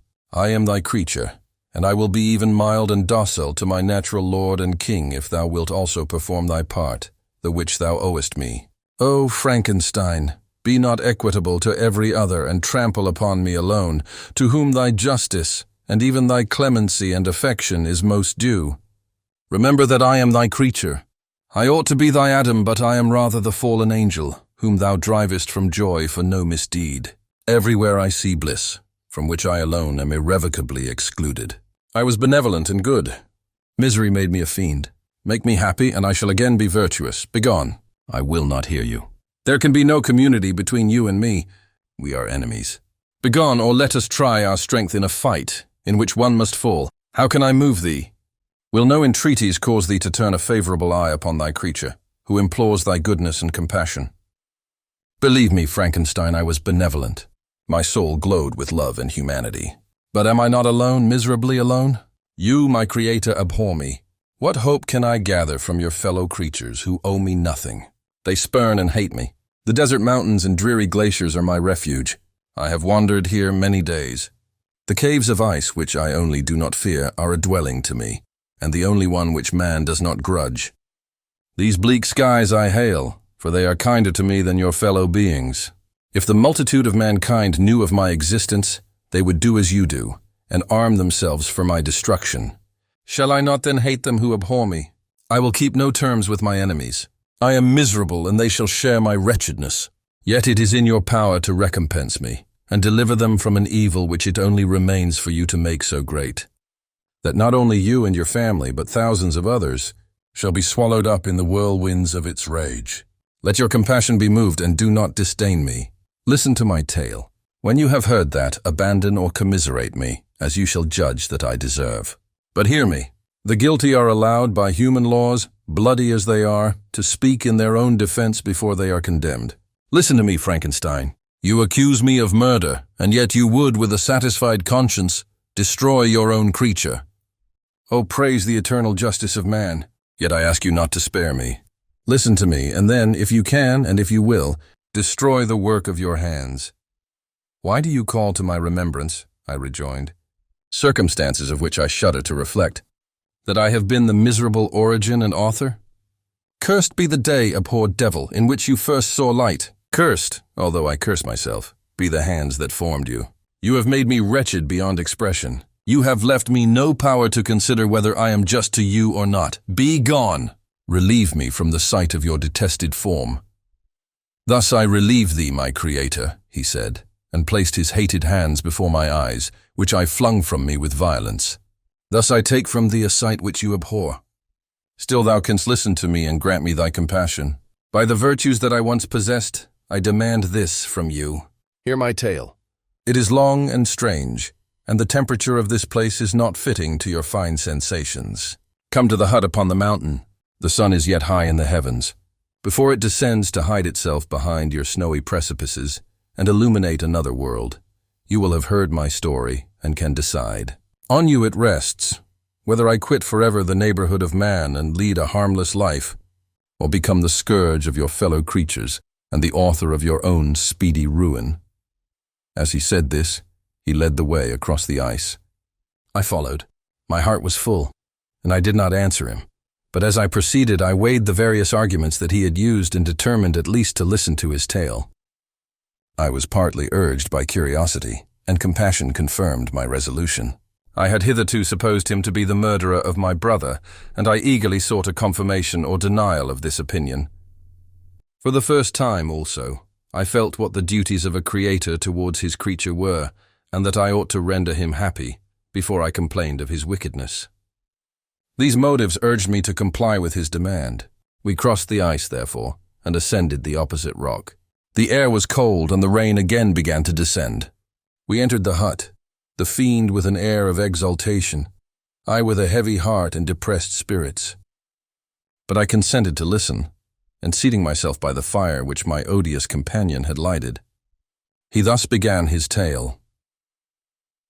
Chapter 11. It is with considerable difficulty that I remember the original era of my being. All the events of that period appear confused and indistinct. A strange multiplicity of sensations seized me, and I saw, felt, heard, and smelt at the same time. And it was indeed a long time before I learned to distinguish between the operations of my various senses. By degrees I remember a stronger light pressed upon my nerves, so that I was obliged to shut my eyes. Darkness then came over me and troubled me, but hardly had I felt this when, by opening my eyes, as I now suppose, the light poured in upon me again. I walked and I believe descended, but I presently found a great alteration in my sensations. Before, dark and opaque bodies had surrounded me, impervious to my touch or sight. But I now found that I could wander on at liberty, with no obstacles which I could not either surmount or avoid. The light became more and more oppressive to me, and the heat wearying me as I walked, I sought a place where I could receive shade. This was the forest near Ingolstadt, and here I lay by the side of a brook resting from my fatigue until I felt tormented by hunger and thirst. This roused me from my nearly dormant state, and I ate some berries which I found hanging on the trees or lying on the ground. I slaked my thirst at the brook, and then lying down was overcome by sleep. It was dark when I awoke. I felt cold also and half frightened, as it were, instinctively, finding myself so desolate. Before I had quitted your apartment, on a sensation of cold, I had covered myself with some clothes, but these were insufficient to secure me from the dews of night. I was a poor, helpless, miserable wretch. I knew and could distinguish nothing. But feeling pain invade me on all sides, I sat down and wept. Soon a gentle light stole over the heavens and gave me a sensation of pleasure. I started up and beheld a radiant form rise from among the trees. The moon I gazed with a kind of wonder. It moved slowly, but it enlightened my path, and I again went out in search of berries. I was still cold when under one of the trees I found a huge cloak, with which I covered myself, and sat down upon the ground. No distinct ideas occupied my mind. All was confused. I felt light and hunger and thirst and darkness. Innumerable sounds rang in my ears, and on all sides various scents saluted me. The only object that I could distinguish was the bright moon, and I fixed my eyes on that with pleasure. Several changes of day and night passed, and the orb of night had greatly lessened when I began to distinguish my sensations from each other. I gradually saw plainly the clear stream that supplied me with drink and the trees that shaded me with their foliage. I was delighted when I first discovered that a pleasant sound, which often saluted my ears, proceeded from the throats of the little winged animals who had often intercepted the light from my eyes. I began also to observe with greater accuracy the forms that surrounded me and to perceive the boundaries of the radiant roof of light which canopied me. Sometimes I tried to imitate the pleasant songs of the birds, but was unable. Sometimes I wished to express my sensations in my own mode, but the uncouth and inarticulate sounds which broke from me frightened me into silence again. The moon had disappeared from the night, and again, with a lessened form, showed itself, while I still remained in the forest. My sensations had by this time become distinct, and my mind received every day additional ideas. My eyes became accustomed to the light and to perceive objects in their right forms. I distinguished the insect from the herb, and by degrees, one herb from another. I found that the sparrow uttered none but harsh notes, whilst those of the blackbird and thrush were sweet and enticing. One day, when I was oppressed by cold, I found a fire which had been left by some wandering beggars, and was overcome with delight at the warmth I experienced from it. In my joy, I thrust my hand into the live embers, but quickly drew it out again with a cry of pain. How strange, I thought, that the same cause should produce such opposite effects. I examined the materials of the fire, and to my joy found it to be composed of wood. I quickly collected some branches, but they were wet and would not burn. I was pained at this, and sat still watching the operation of the fire. The wet wood which I had placed near the heat dried and itself became inflamed. I reflected on this, and by touching the various branches, I discovered the cause and busied myself in collecting a great quantity of wood, that I might dry it and have a plentiful supply of fire. When night came on and brought sleep with it, I was in the greatest fear lest my fire should be extinguished. I covered it carefully with dry wood and leaves and placed wet branches upon it, and then, spreading my cloak, I lay on the ground and sank into sleep. It was morning when I awoke, and my first care was to visit the fire. I uncovered it, and a gentle breeze quickly fanned it into a flame. I observed this also, and contrived a fan of branches, which roused the embers when they were nearly extinguished. When night came again, I found, with pleasure, that the fire gave light as well as heat, and that the discovery of this element was useful to me in my food, for I found some of the offals that the travelers had left had been roasted, and tasted much more savory than the berries I gathered from the trees. I tried, therefore, to dress my food in the same manner, placing it on the live embers. I found that the berries were spoiled by this operation, and the nuts and roots much improved. Food, however, became scarce, and I often spent the whole day searching in vain for a few acorns to assuage the pangs of hunger. When I found this, I resolved to quit the place that I had hitherto inhabited, to seek for one where the few wants I experienced would be more easily satisfied. In this emigration I exceedingly lamented the loss of the fire which I had obtained through accident, and knew not how to reproduce it. I gave several hours to the serious consideration of this difficulty, but I was obliged to relinquish all attempt to supply it, and wrapping myself up in my cloak, I struck across the wood towards the setting sun. I passed 3 days in these rambles, and at length discovered the open country. A great fall of snow had taken place the night before, and the fields were of one uniform white. The appearance was disconsolate, and I found my feet chilled by the cold, damp substance that covered the ground. It was about 7 in the morning, and I longed to obtain food and shelter. At length I perceived a small hut on a rising ground, which had doubtless been built for the convenience of some shepherd. This was a new sight to me, and I examined the structure with great curiosity. Finding the door open, I entered. An old man sat in it, near a fire, over which he was preparing his breakfast. He turned on hearing a noise, and perceiving me, shrieked loudly, and quitting the hut, ran across the fields with a speed of which his debilitated form hardly appeared capable. His appearance, different from any I had ever before seen, and his flight somewhat surprised me. But I was enchanted by the appearance of the hut. Here the snow and rain could not penetrate. The ground was dry, and it presented to me then as exquisite and divine a retreat as pandemonium appeared to the daemons of hell after their sufferings in the lake of fire. I greedily devoured the remnants of the shepherd's breakfast, which consisted of bread, cheese, milk, and wine. The latter, however, I did not like. Then, overcome by fatigue, I lay down among some straw and fell asleep. It was noon when I awoke, and allured by the warmth of the sun, which shone brightly on the white ground, I determined to recommence my travels. And depositing the remains of the peasant's breakfast in a wallet I found, I proceeded across the fields for several hours, until at sunset I arrived at a village. How miraculous did this appear! The huts, the neater cottages, and stately houses engaged my admiration by turns. The vegetables in the gardens, the milk and cheese that I saw placed at the windows of some of the cottages, allured my appetite. One of the best of these I entered, but I had hardly placed my foot within the door before the children shrieked, and one of the women fainted. The whole village was roused. Some fled, some attacked me, until, grievously bruised by stones and many other kinds of missile weapons, I escaped to the open country and fearfully took refuge in a low hovel, quite bare, and making a wretched appearance after the palaces I had beheld in the village. This hovel, however, joined a cottage of a neat and pleasant appearance, but after my late dearly bought experience I dared not enter it. My place of refuge was constructed of wood, but so low that I could with difficulty sit upright in it. No wood, however, was placed on the earth, which formed the floor, but it was dry, and although the wind entered it by innumerable chinks, I found it an agreeable asylum from the snow and rain. Then I retreated and lay down happy to have found a shelter, however miserable, from the inclemency of the season, and still more from the barbarity of man.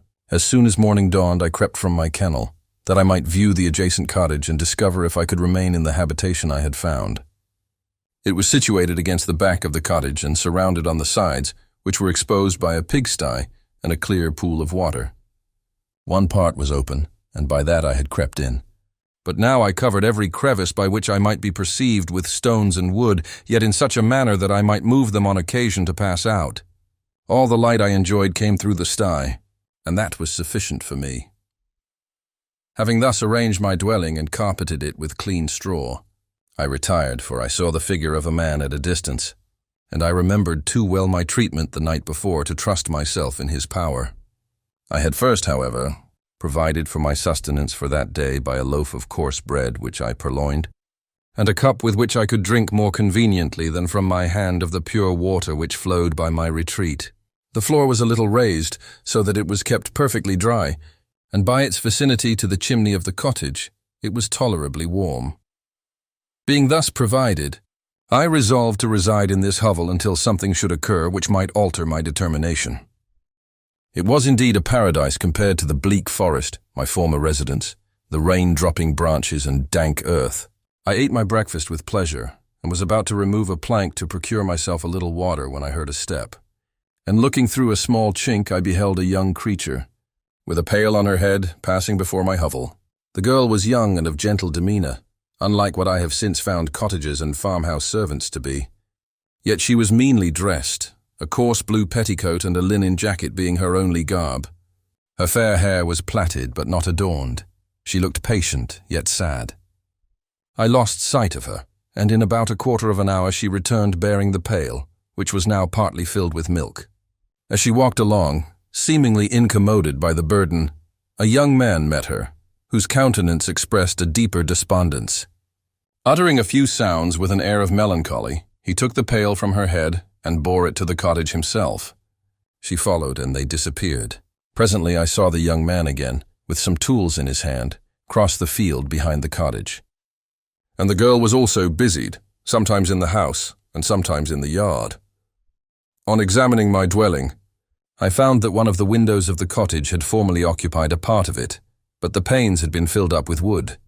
In one of these was a small and almost imperceptible chink through which the eye could just penetrate. Through this crevice a small room was visible, whitewashed and clean, but very bare of furniture. In one corner, near a small fire, sat an old man, leaning his head on his hands in a disconsolate attitude. The young girl was occupied in arranging the cottage, but presently she took something out of a drawer, which employed her hands, and she sat down beside the old man, who, taking up an instrument, began to play and to produce sounds sweeter than the voice of the thrush or the nightingale. It was a lovely sight, even to me, poor wretch who had never beheld aught beautiful before. The silver hair and benevolent countenance of the aged cottager won my reverence, while the gentle manners of the girl enticed my love.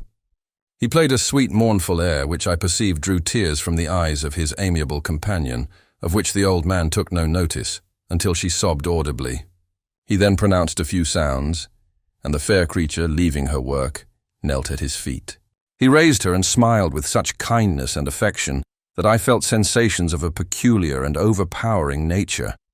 They were a mixture of pain and pleasure, such as I had never before experienced, either from hunger or cold, warmth or food.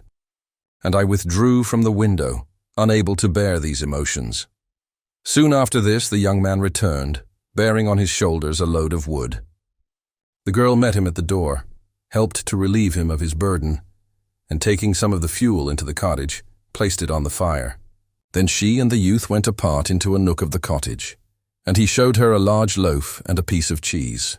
She seemed pleased, and went into the garden for some roots and plants, which she placed in water, and then upon the fire. She afterwards continued her work, whilst the young man went into the garden and appeared busily employed in digging and pulling up roots.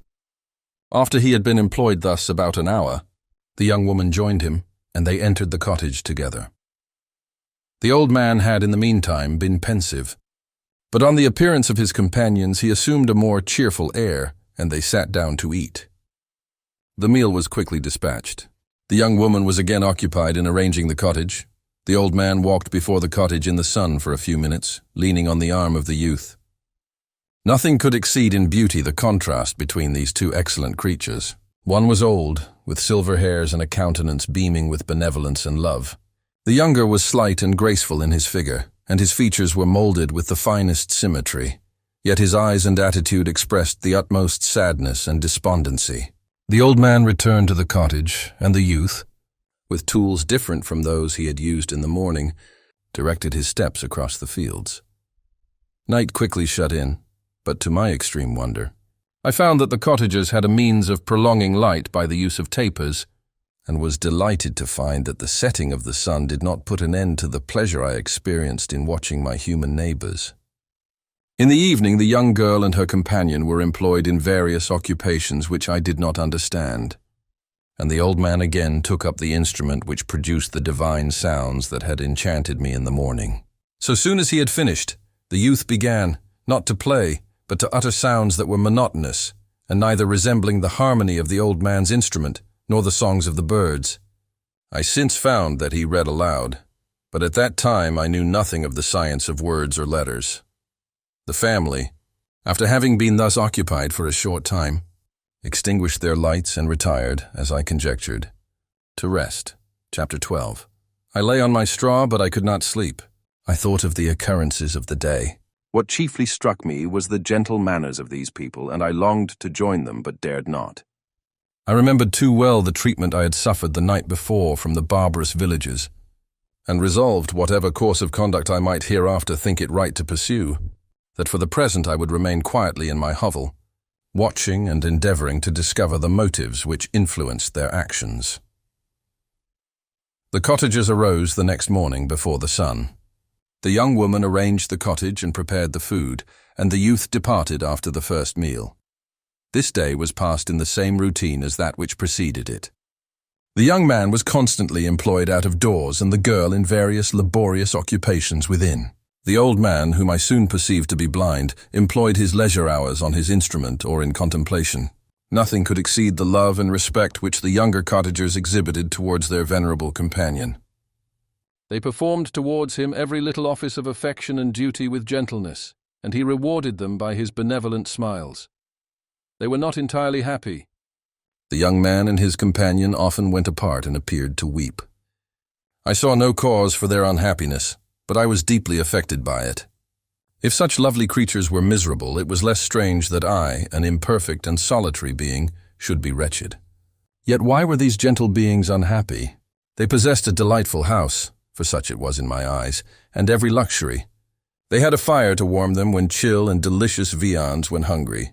They were dressed in excellent clothes.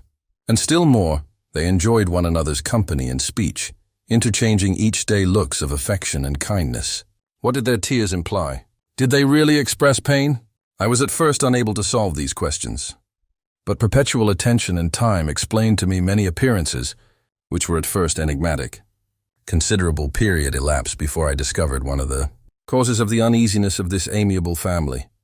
It was poverty, and they suffered that evil in a very distressing degree. Their nourishment consisted entirely of the vegetables of their garden and the milk of one cow, which gave very little during the winter, when its masters could scarcely procure food to support it. They often, I believe, suffered the pangs of hunger very poignantly, especially the two younger cottagers. For several times, they placed food before the old man when they reserved none for themselves. This trait of kindness moved me sensibly. I had been accustomed, during the night, to steal a part of their store for my own consumption. But when I found that in doing this I inflicted pain on the cottagers, I abstained and satisfied myself with berries, nuts, and roots which I gathered from a neighboring wood. I discovered also another means through which I was enabled to assist their labors. I found that the youth spent a great part of each day in collecting wood for the family fire, and during the night I often took his tools, the use of which I quickly discovered, and brought home firing sufficient for the consumption of several days. I remember, the first time that I did this, the young woman, when she opened the door in the morning, appeared greatly astonished on seeing a great pile of wood on the outside. She uttered some words in a loud voice, and the youth joined her, who also expressed surprise. I observed with pleasure that he did not go to the forest that day, but spent it in repairing the cottage and cultivating the garden. By degrees, I made a discovery of still greater moment. I found that these people possessed a method of communicating their experience and feelings to one another by articulate sounds. I perceived that the words they spoke sometimes produced pleasure or pain, smiles or sadness, in the minds and countenances of the hearers. This was indeed a godlike science, and I ardently desired to become acquainted with it. But I was baffled in every attempt I made for this purpose. Their pronunciation was quick, and the words they uttered, not having any apparent connection with visible objects, I was unable to discover any clue by which I could unravel the mystery of their reference. By great application, however, and after having remained during the space of several revolutions of the moon in my hovel, I discovered the names that were given to some of the most familiar objects of discourse. I learned and applied the words fire, milk, bread, and wood. I learned also the names of the cottagers themselves. The youth and his companion had each of them several names, but the old man had only one, which was father. The girl was called sister, or Agatha, and the youth Felix, brother or son. I cannot describe the delight I felt when I learned the ideas appropriated to each of these sounds and was able to pronounce them. I distinguished several other words without being able as yet to understand or apply them, such as good, dearest, unhappy. I spent the winter in this manner. The gentle manners and beauty of the cottagers greatly endeared them to me. When they were unhappy, I felt depressed. When they rejoiced, I sympathized in their joys. I saw few human beings besides them, and if any other happened to enter the cottage, their harsh manners and rude gait only enhanced to me the superior accomplishments of my friends. The old man, I could perceive, often endeavored to encourage his children, as sometimes I found that he called them, to cast off their melancholy.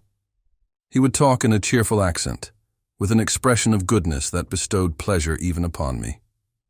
Agatha listened with respect, her eyes sometimes filled with tears, which she endeavored to wipe away unperceived.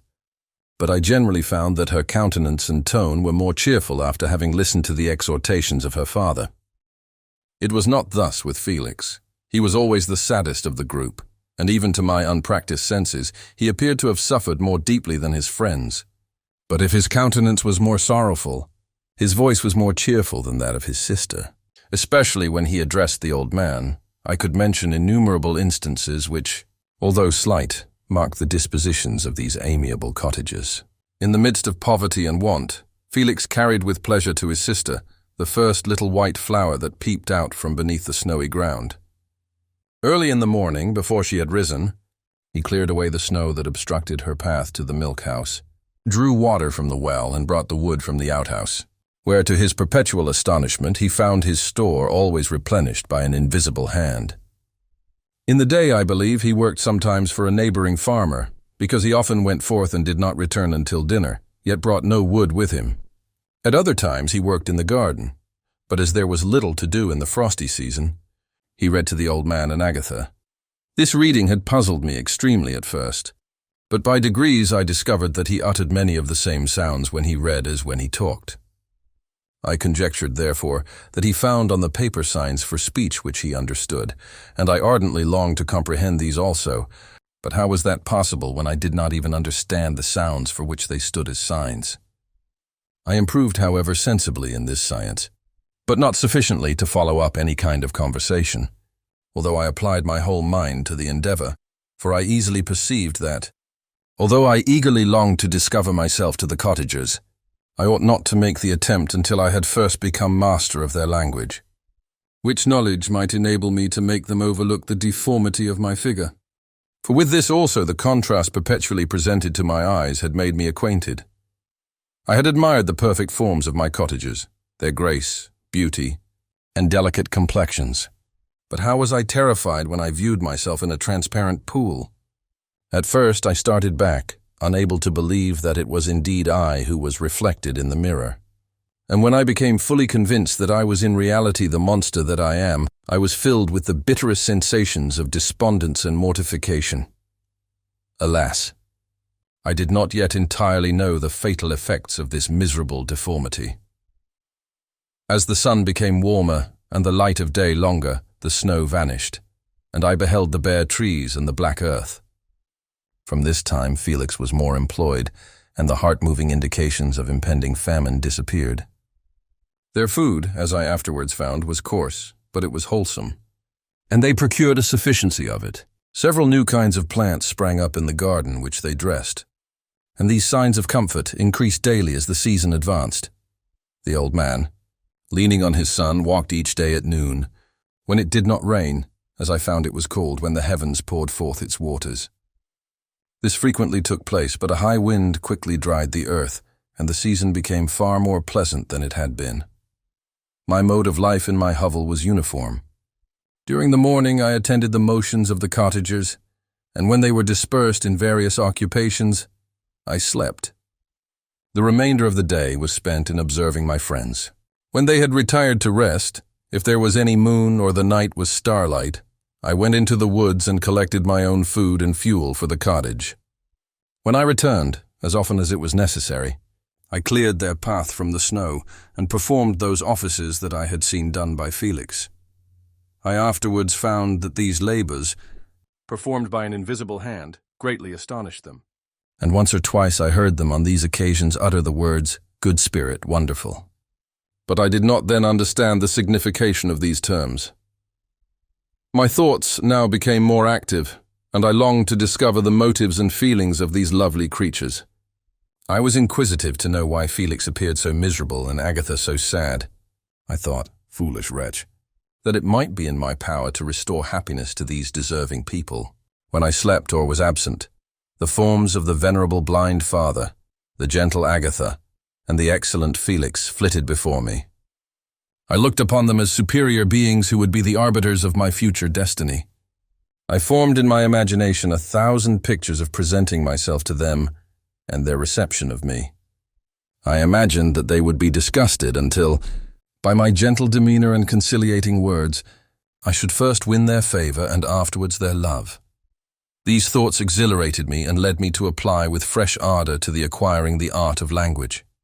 My organs were indeed harsh but supple, and although my voice was very unlike the soft music of their tones, yet I pronounced such words as I understood with tolerable ease.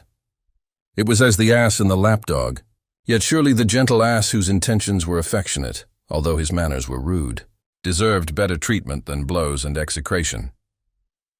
The pleasant showers and genial warmth of spring greatly altered the aspect of the earth. Men who before this change seemed to have been hid in caves dispersed themselves and were employed in various arts of cultivation. The birds sang in more cheerful notes, and the leaves began to bud forth on the trees. Happy, happy earth, fit habitation for gods, which so short a time before was bleak, damp, and unwholesome. My spirits were elevated by the enchanting appearance of nature. The past was blotted from my memory, the present was tranquil, and the future gilded by bright rays of hope and anticipations of joy.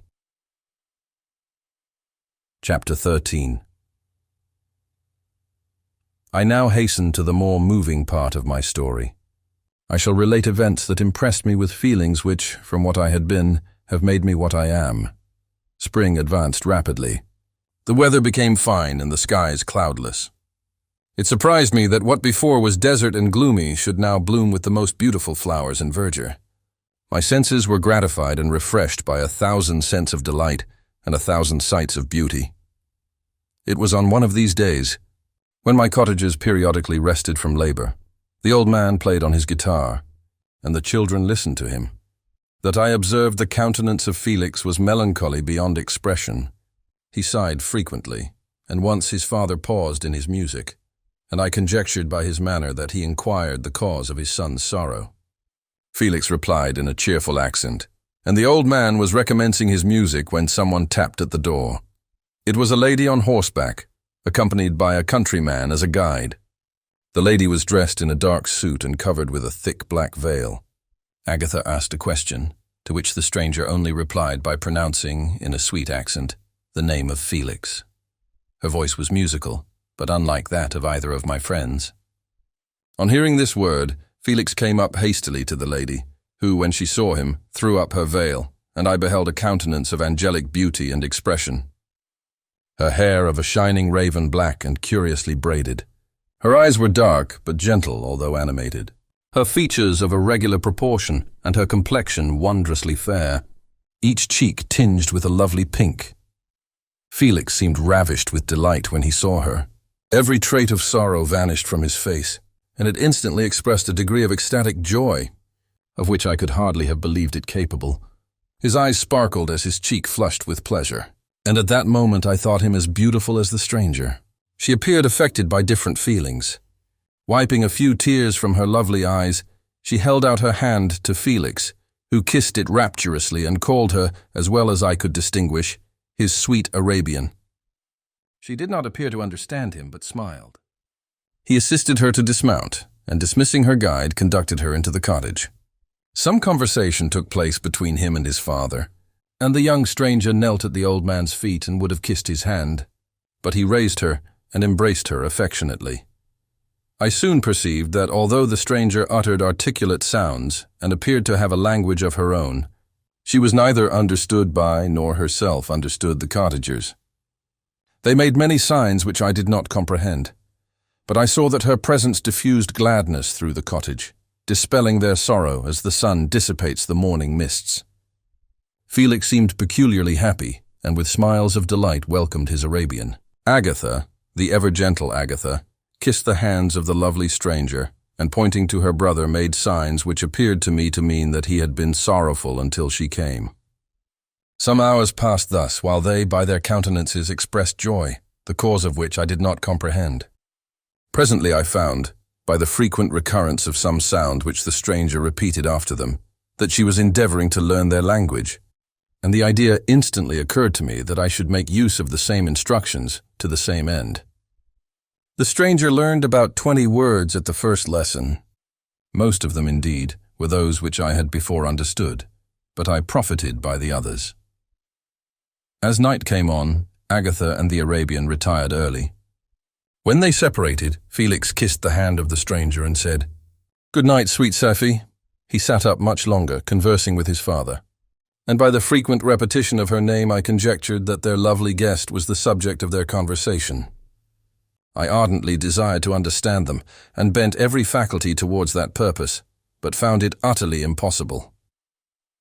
The next morning Felix went out to his work, and after the usual occupations of Agatha were finished, the Arabian sat at the feet of the old man, and taking his guitar, played some airs so entrancingly beautiful that they at once drew tears of sorrow and delight from my eyes.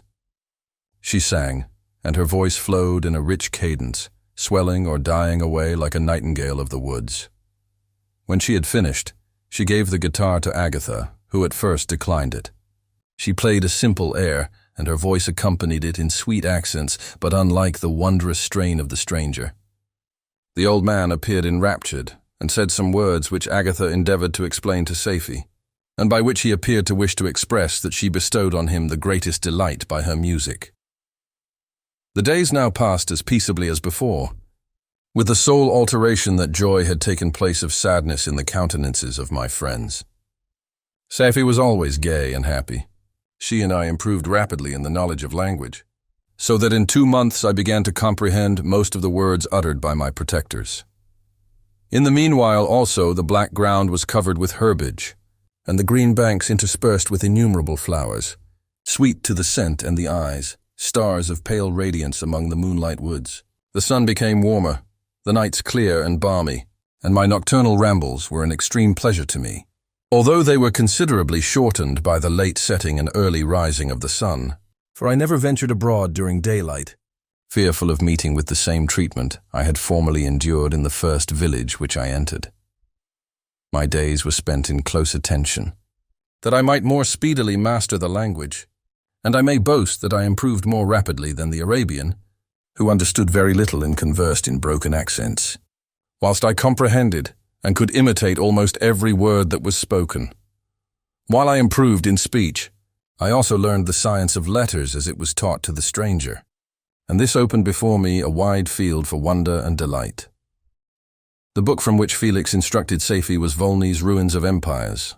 I should not have understood the purport of this book had not Felix, in reading it, given very minute explanations. He had chosen this work, he said, because the declamatory style was framed in imitation of the Eastern authors. Through this work I obtained a cursory knowledge of history and a view of the several empires at present existing in the world.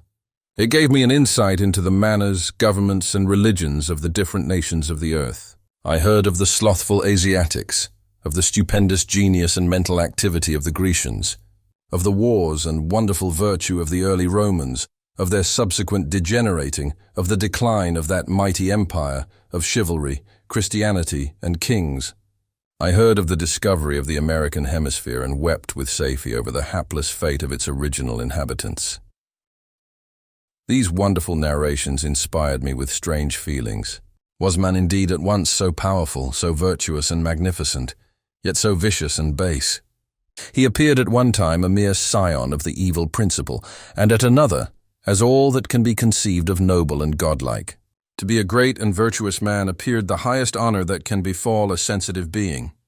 To be base and vicious, as many on record have been, appeared the lowest degradation, a condition more abject than that of the blind mole or harmless worm.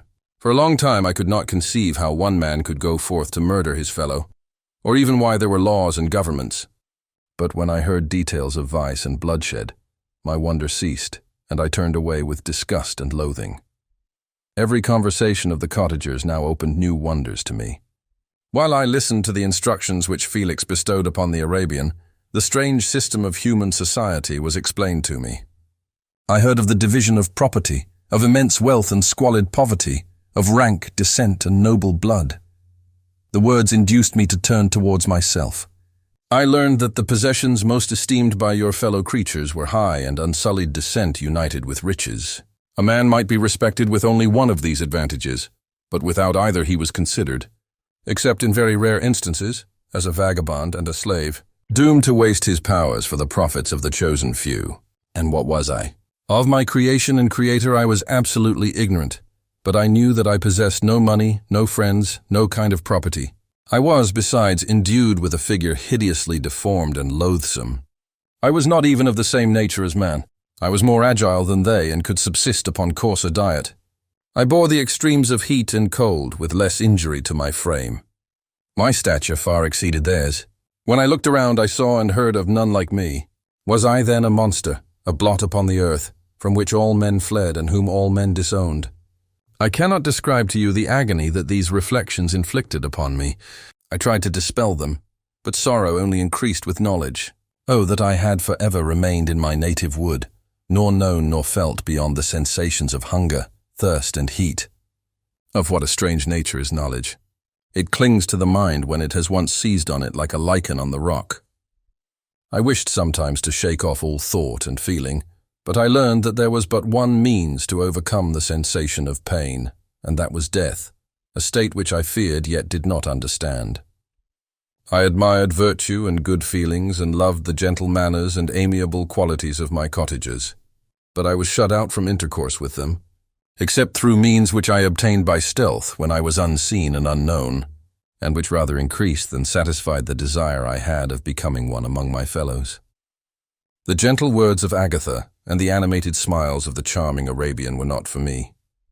The mild exhortations of the old man and the lively conversation of the loved Felix were not for me. Miserable, unhappy wretch! Other lessons were impressed upon me even more deeply. I heard of the difference of sexes and the birth and growth of children, how the father doted on the smiles of the infant, and the lively sallies of the older child, how all the life and cares of the mother were wrapped up in the precious charge, how the mind of youth expanded and gained knowledge of brother, sister, and all the various relationships which bind one human being to another in mutual bonds. But where were my friends and relations? No father had watched my infant days. No mother had blessed me with smiles and caresses. Or if they had, all my past life was now a blot, a blind vacancy in which I distinguished nothing.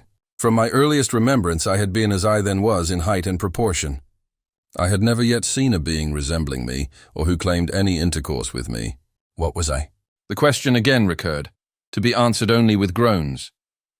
I will soon explain to what these feelings tended, but allow me now to return to the cottagers, whose story excited in me such various feelings of indignation, delight, and wonder, but which all terminated in additional love and reverence for my protectors.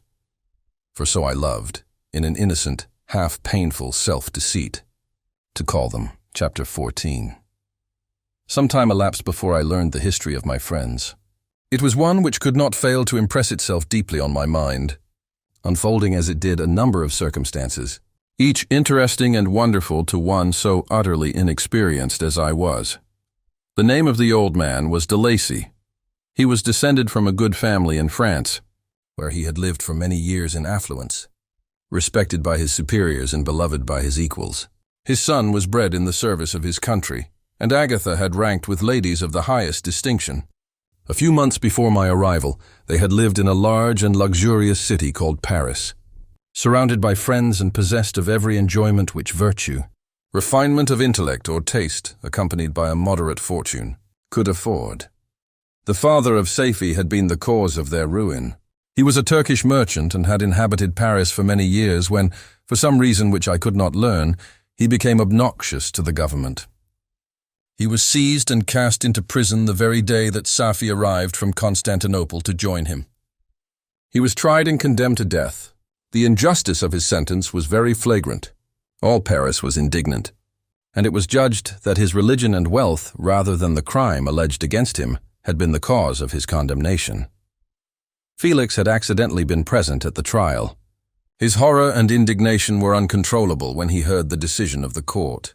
He made, at that moment, a solemn vow to deliver him, and then looked around for the means.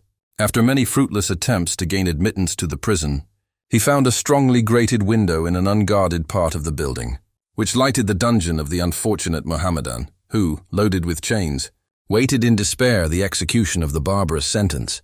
Felix visited the grate at night, and made known to the prisoner his intentions in his favor. The Turk, amazed and delighted, endeavored to kindle the zeal of his deliverer by promises of reward and wealth. Felix rejected his offers with contempt, yet when he saw the lovely Safie, who was allowed to visit her father, and who by her gestures expressed her lively gratitude, the youth could not help, owning to his own mind that the captive possessed a treasure which would fully reward his toil and hazard. The Turk quickly perceived the impression that his daughter had made on the heart of Felix and endeavored to secure him more entirely in his interests by the promise of her hand in marriage so soon as he should be conveyed to a place of safety. Felix was too delicate to accept this offer, yet he looked forward to the probability of the event as to the consummation of his happiness. During the ensuing days, while the preparations were going forward for the escape of the merchant, the zeal of Felix was warmed by several letters that he received from this lovely girl, who found means to express her thoughts in the language of her lover by the aid of an old man, a servant of her father who understood French. She thanked him in the most ardent terms for his intended services towards her parent, and at the same time she gently deplored her own fate. I have copies of these letters, for I found means, during my residence in the hovel, to procure the implements of writing, and the letters were often in the hands of Felix or Agatha. Before I depart, I will give them to you. They will prove the truth of my tale. But at present, as the sun is already far declined, I shall only have time to repeat the substance of them to you. Safie related that her mother was a Christian Arab, seized and made a slave by the Turks. Recommended by her beauty, she had won the heart of the father of Safie, who married her. The young girl spoke in high and enthusiastic terms of her mother, who, born in freedom, spurned the bondage to which she was now reduced. She instructed her daughter in the tenets of her religion and taught her to aspire to higher powers of intellect and an independence of spirit forbidden to the female followers of Muhammad. This lady died, but her lessons were indelibly impressed on the mind of Safie, who sickened at the prospect of again returning to Asia and being immured within the walls of a harem, allowed only to occupy herself with infantile amusements, ill-suited to the temper of her soul, now accustomed to grand ideas and a noble emulation for virtue. The prospect of marrying a Christian and remaining in a country where women were allowed to take a rank in society was enchanting to her. The day for the execution of the Turk was fixed, but on the night previous to it, he quitted his prison and before morning was distant many leagues from Paris. Felix had procured passports in the name of his father, sister, and himself.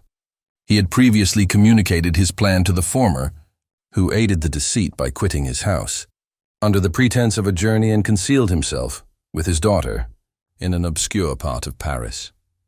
Felix conducted the fugitives through France to Lyons and across Mont-Cenis to Leghorn, where the merchant had decided to wait a favorable opportunity of passing into some part of the Turkish dominions.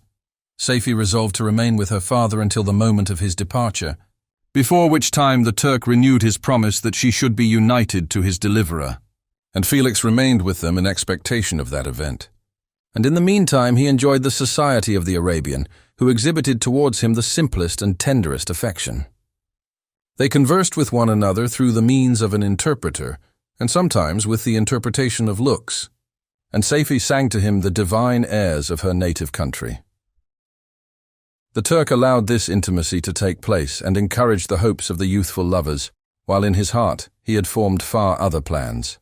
He loathed the idea that his daughter should be united to a Christian, but he feared the resentment of Felix if he should appear lukewarm, for he knew that he was still in the power of his deliverer if he should choose to betray him to the Italian state which they inhabited. He revolved 1,000 plans by which he should be enabled to prolong the deceit until it might be no longer necessary, and secretly to take his daughter with him when he departed. His plans were facilitated by the news which arrived from Paris. The government of France were greatly enraged at the escape of their victim, and spared no pains to detect and punish his deliverer. The plot of Felix was quickly discovered, and De Lacy and Agatha were thrown into prison. The news reached Felix and roused him from his dream of pleasure.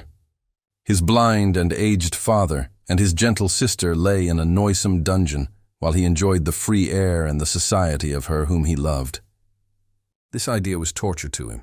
He quickly arranged with the Turk that if the latter should find a favorable opportunity for escape before Felix could return to Italy, Safie should remain as a boarder at a convent at Leghorn. And then, quitting the lovely Arabian, he hastened to Paris and delivered himself up to the vengeance of the law, hoping to free de Lacy and Agatha by this proceeding. He did not succeed.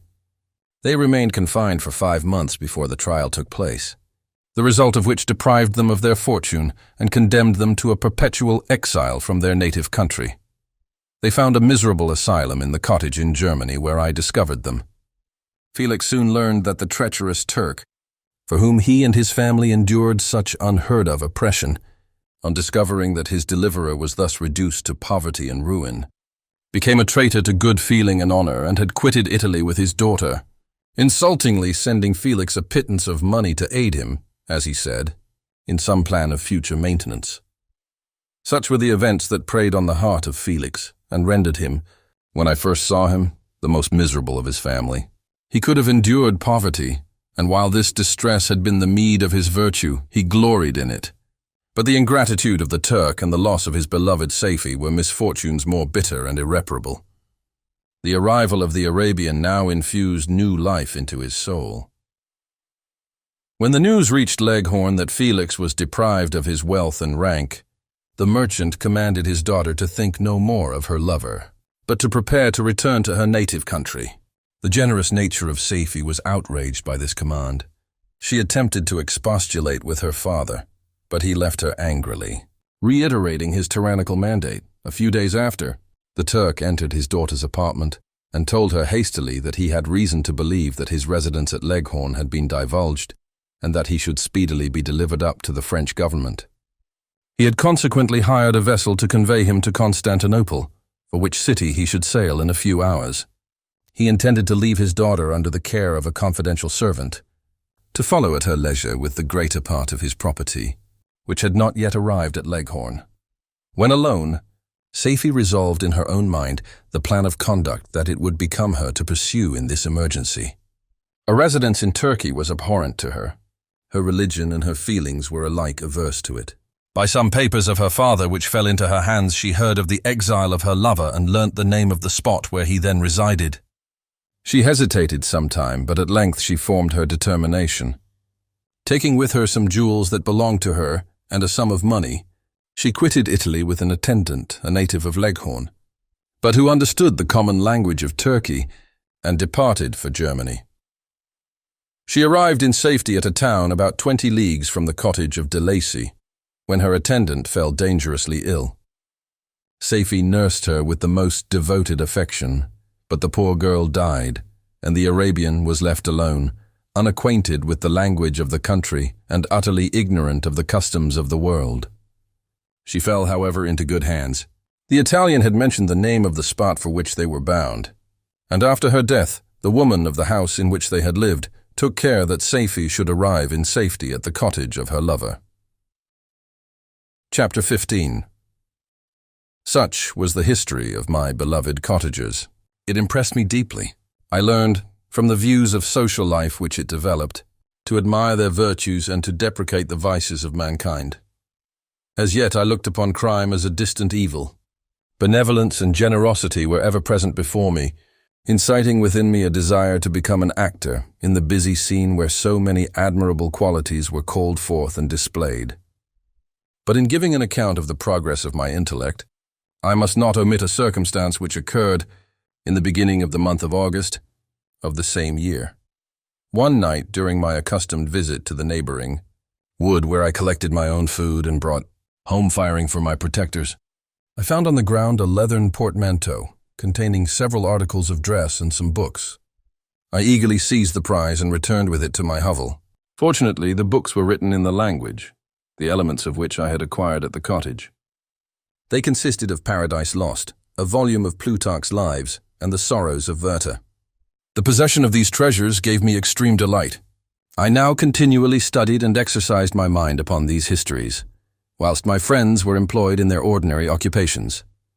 I can hardly describe to you the effect of these books.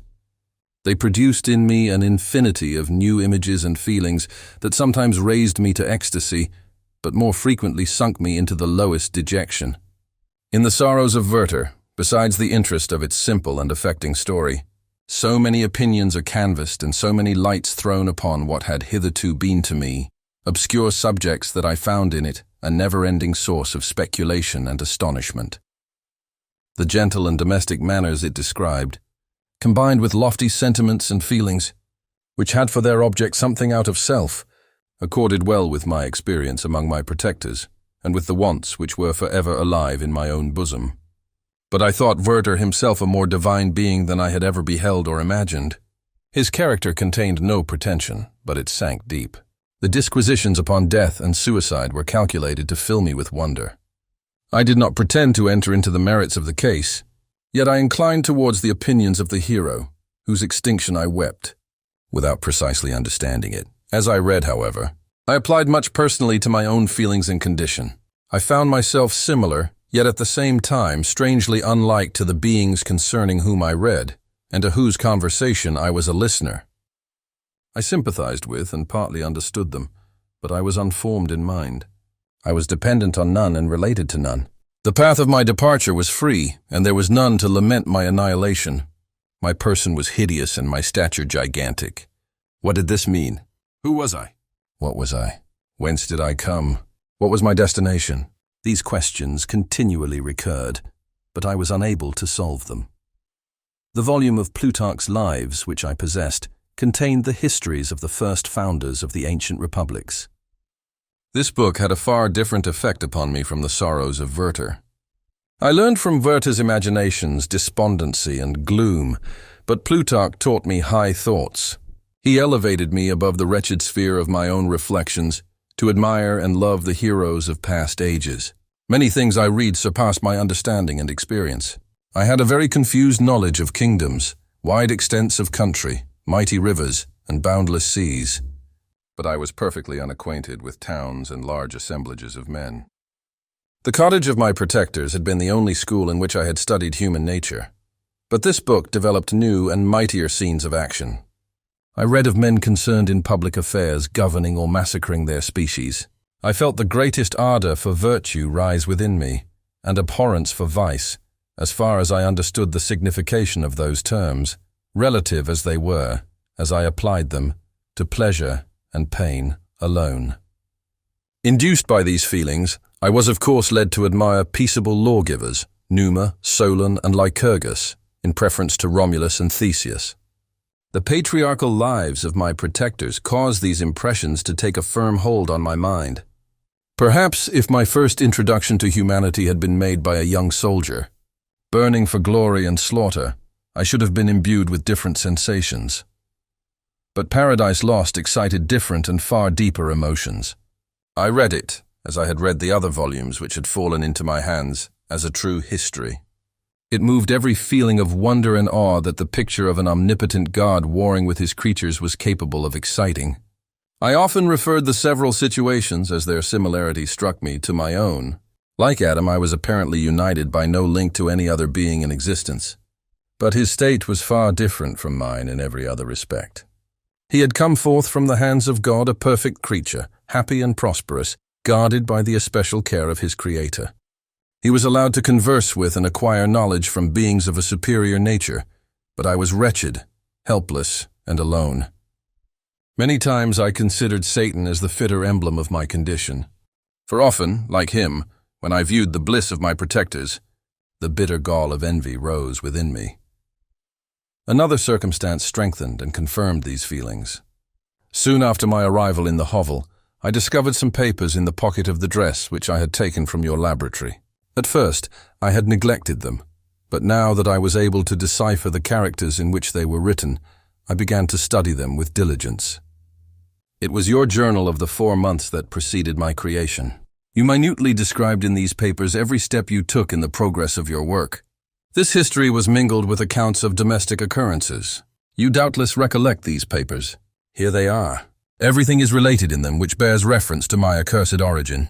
The whole detail of that series of disgusting circumstances which produced it is set in view. The minutest description of my odious and loathsome person is given, in language which painted your own horrors and rendered mine indelible. I sickened as I read. "Hateful day when I received life," I exclaimed in agony. "Accursed Creator! Why did you form a monster so hideous that even you turned from me in disgust? God in pity made man beautiful and alluring, after his own image. But my form is a filthy type of yours, more horrid even from the very resemblance.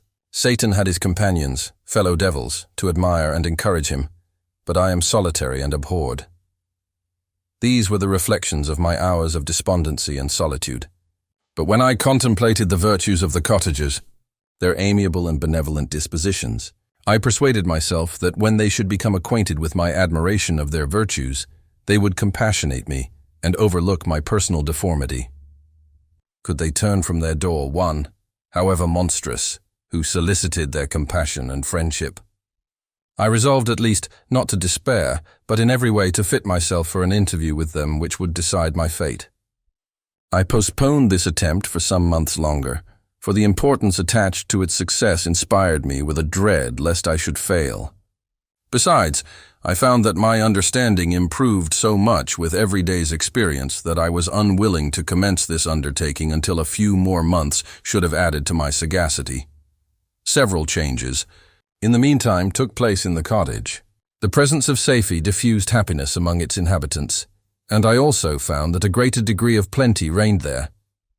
Felix and Agatha spent more time in amusement and conversation, and were assisted in their labors by servants. They did not appear rich, but they were contented and happy. Their feelings were serene and peaceful, while mine became every day more tumultuous. Increase of knowledge only discovered to me more clearly what a wretched outcast I was. I cherished hope, it is true, but it vanished when I beheld my person reflected in water, or my shadow in the moonshine, even as that frail image and that inconstant shade. I endeavored to crush these fears and to fortify myself for the trial which in a few months I resolved to undergo.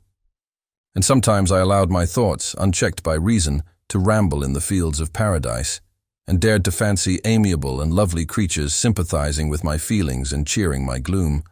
Their angelic countenances breathed smiles of consolation. But it was all a dream. No Eve soothed my sorrows, nor shared my thoughts. I was alone. I remembered Adam's supplication to his Creator. But where was mine?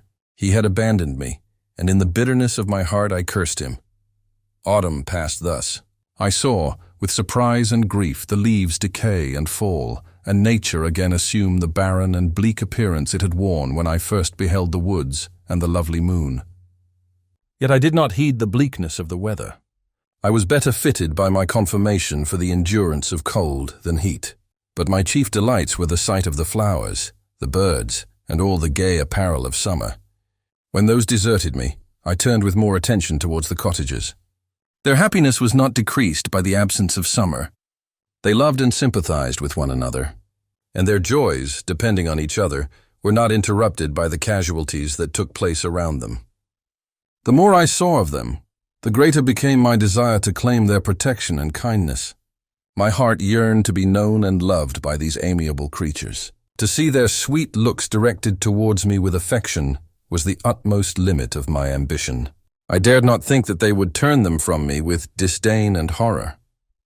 The poor that stopped at their door were never driven away, I asked. It is true, for greater treasures than a little food or rest, I required kindness and sympathy, but I did not believe myself utterly unworthy of it. The winter advanced, and an entire revolution of the seasons had taken place since I awoke into life. My attention at this time was solely directed towards my plan of introducing myself into the cottage of my protectors. I revolved many projects, but that on which I finally fixed was to enter the dwelling when the blind old man should be alone. I had sagacity enough to discover that the unnatural hideousness of my person was the chief object of horror with those who had formerly beheld me. My voice, although harsh, had nothing terrible in it. I thought, therefore, that if in the absence of his children I could gain the goodwill and mediation of the old de Lacy, I might by his means be tolerated by my younger protectors. One day, when the sun shone on the red leaves that strewed the ground and diffused cheerfulness, although it denied warmth, Safie, Agatha, and Felix departed on a long country walk, and the old man, at his own desire, was left alone in the cottage. When his children had departed, he took up his guitar and played several mournful but sweet airs, more sweet and mournful than I had ever heard him play before. At first his countenance was illuminated with pleasure, But as he continued, thoughtfulness and sadness succeeded. At length, laying aside the instrument, he sat absorbed in reflection. My heart beat quick. This was the hour and moment of trial, which would decide my hopes or realize my fears. The servants were gone to a neighboring fair. All was silent in and around the cottage. It was an excellent opportunity. Yet when I proceeded to execute my plan, my limbs failed me and I sank to the ground. Again I rose, and exerting all the firmness of which I was master, removed the planks which I had placed before my hovel to conceal my retreat. The fresh air revived me, and with renewed determination I approached the door of their cottage. I knocked. "Who is there?" said the old man. "Come in," I entered. "Pardon this intrusion," said I. "I am a traveller in want of a little rest. You would greatly oblige me if you would allow me to remain a few minutes before the fire." "Enter," said de Lacy, "and I will try in what manner I can to relieve your wants. But unfortunately my children are from home, and as I am blind, I am afraid I shall find it difficult to procure food for you. Do not trouble yourself, my kind host. I have food. It is warmth and rest only that I need." I sat down, and a silence ensued. I knew that every minute was precious to me, yet I remained irresolute in what manner to commence the interview, when the old man addressed me. "By your language, stranger, I suppose you are my countryman. Are you French?" "No, but I was educated by a French family, and understand that language only. I am now going to claim the protection of some friends whom I sincerely love, and of whose favor I have some hopes." "Are they Germans?" "No, they are French. But let us change the subject. I am an unfortunate and deserted creature. I look around and I have no relation or friend upon earth. These amiable people to whom I go have never seen me and know little of me. I am full of fears, for if I fail there, I am an outcast in the world forever. Do not despair. To be friendless is indeed to be unfortunate, but the hearts of men, when unprejudiced by any obvious self-interest, are full of brotherly love and charity. Rely therefore on your hopes, and if these friends are good and amiable, do not despair. They are kind. They are the most excellent creatures in the world. But unfortunately, they are prejudiced against me. I have good dispositions. My life has been hitherto harmless and in some degree beneficial, but a fatal prejudice clouds their eyes, and where they ought to see a feeling and kind friend, they behold only a detestable monster. That is indeed unfortunate. But if you are really blameless, cannot you undeceive them? I am about to undertake that task, and it is on that account that I feel so many overwhelming terrors. I tenderly love these friends. I have, unknown to them, been for many months in the habits of daily kindness towards them. But they believe that I wish to injure them, and it is that prejudice which I wish to overcome. Where do these friends reside? Near this spot. The old man paused and then continued. If you will unreservedly confide to me the particulars of your tale, I perhaps may be of use in undeceiving them. I am blind and cannot judge of your countenance, but there is something in your words which persuades me that you are sincere. I am poor and an exile, but it will afford me true pleasure to be in any way serviceable to a human creature. Excellent man. I thank you and accept your generous offer. You raise me from the dust by this kindness, and I trust that by your aid I shall not be driven from the society and sympathy of your fellow creatures. Heaven forbid. Even if you were really criminal, for that can only drive you to desperation and not instigate you to virtue. I also am unfortunate. I and my family have been condemned, although innocent. Judge, therefore, if I do not feel for your misfortunes. How can I thank you, my best and only benefactor? From your lips first have I heard the voice of kindness directed towards me. I shall be forever grateful, and your present humanity assures me of success with those friends whom I am on the point of meeting. May I know the names and residence of those friends? I paused. This, I thought, was the moment of decision, which was to rob me of or bestow happiness on me forever. I struggled vainly for firmness sufficient to answer him, but the effort destroyed all my remaining strength. I sank on the chair and sobbed aloud. At that moment I heard the steps of my younger protectors. I had not a moment to lose, but seizing the hand of the old man, I cried, "Now is the time. Save and protect me. You and your family are the friends whom I seek. Do not you desert me in the hour of trial." "Great God!" exclaimed the old man. "Who are you? At that instant, the cottage door was opened, and Felix, Safie, and Agatha entered. Who can describe their horror and consternation on beholding me? Agatha fainted, and Safie, unable to attend to her friend, rushed out of the cottage. Felix darted forward, and with supernatural force tore me from his father, to whose knees I clung. In a transport of fury, he dashed me to the ground and struck me violently with a stick. I could have torn him limb from limb, as the lion rends the antelope.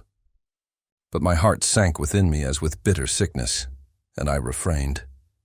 I saw him on the point of repeating his blow. When overcome by pain and anguish, I quitted the cottage, and in the general tumult escaped unperceived to my hovel. Chapter 16. Cursed Creator! Why did I live?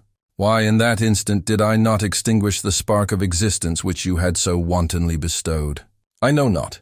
Despair had not yet taken possession of me. My feelings were those of rage and revenge. I could with pleasure have destroyed the cottage and its inhabitants, and have glutted myself with their shrieks and misery.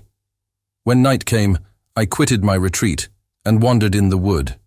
And now, no longer restrained by the fear of discovery, I gave vent to my anguish in fearful howlings. I was like a wild beast that had broken the toils, destroying the objects that obstructed me, and ranging through the wood with a stag-like swiftness.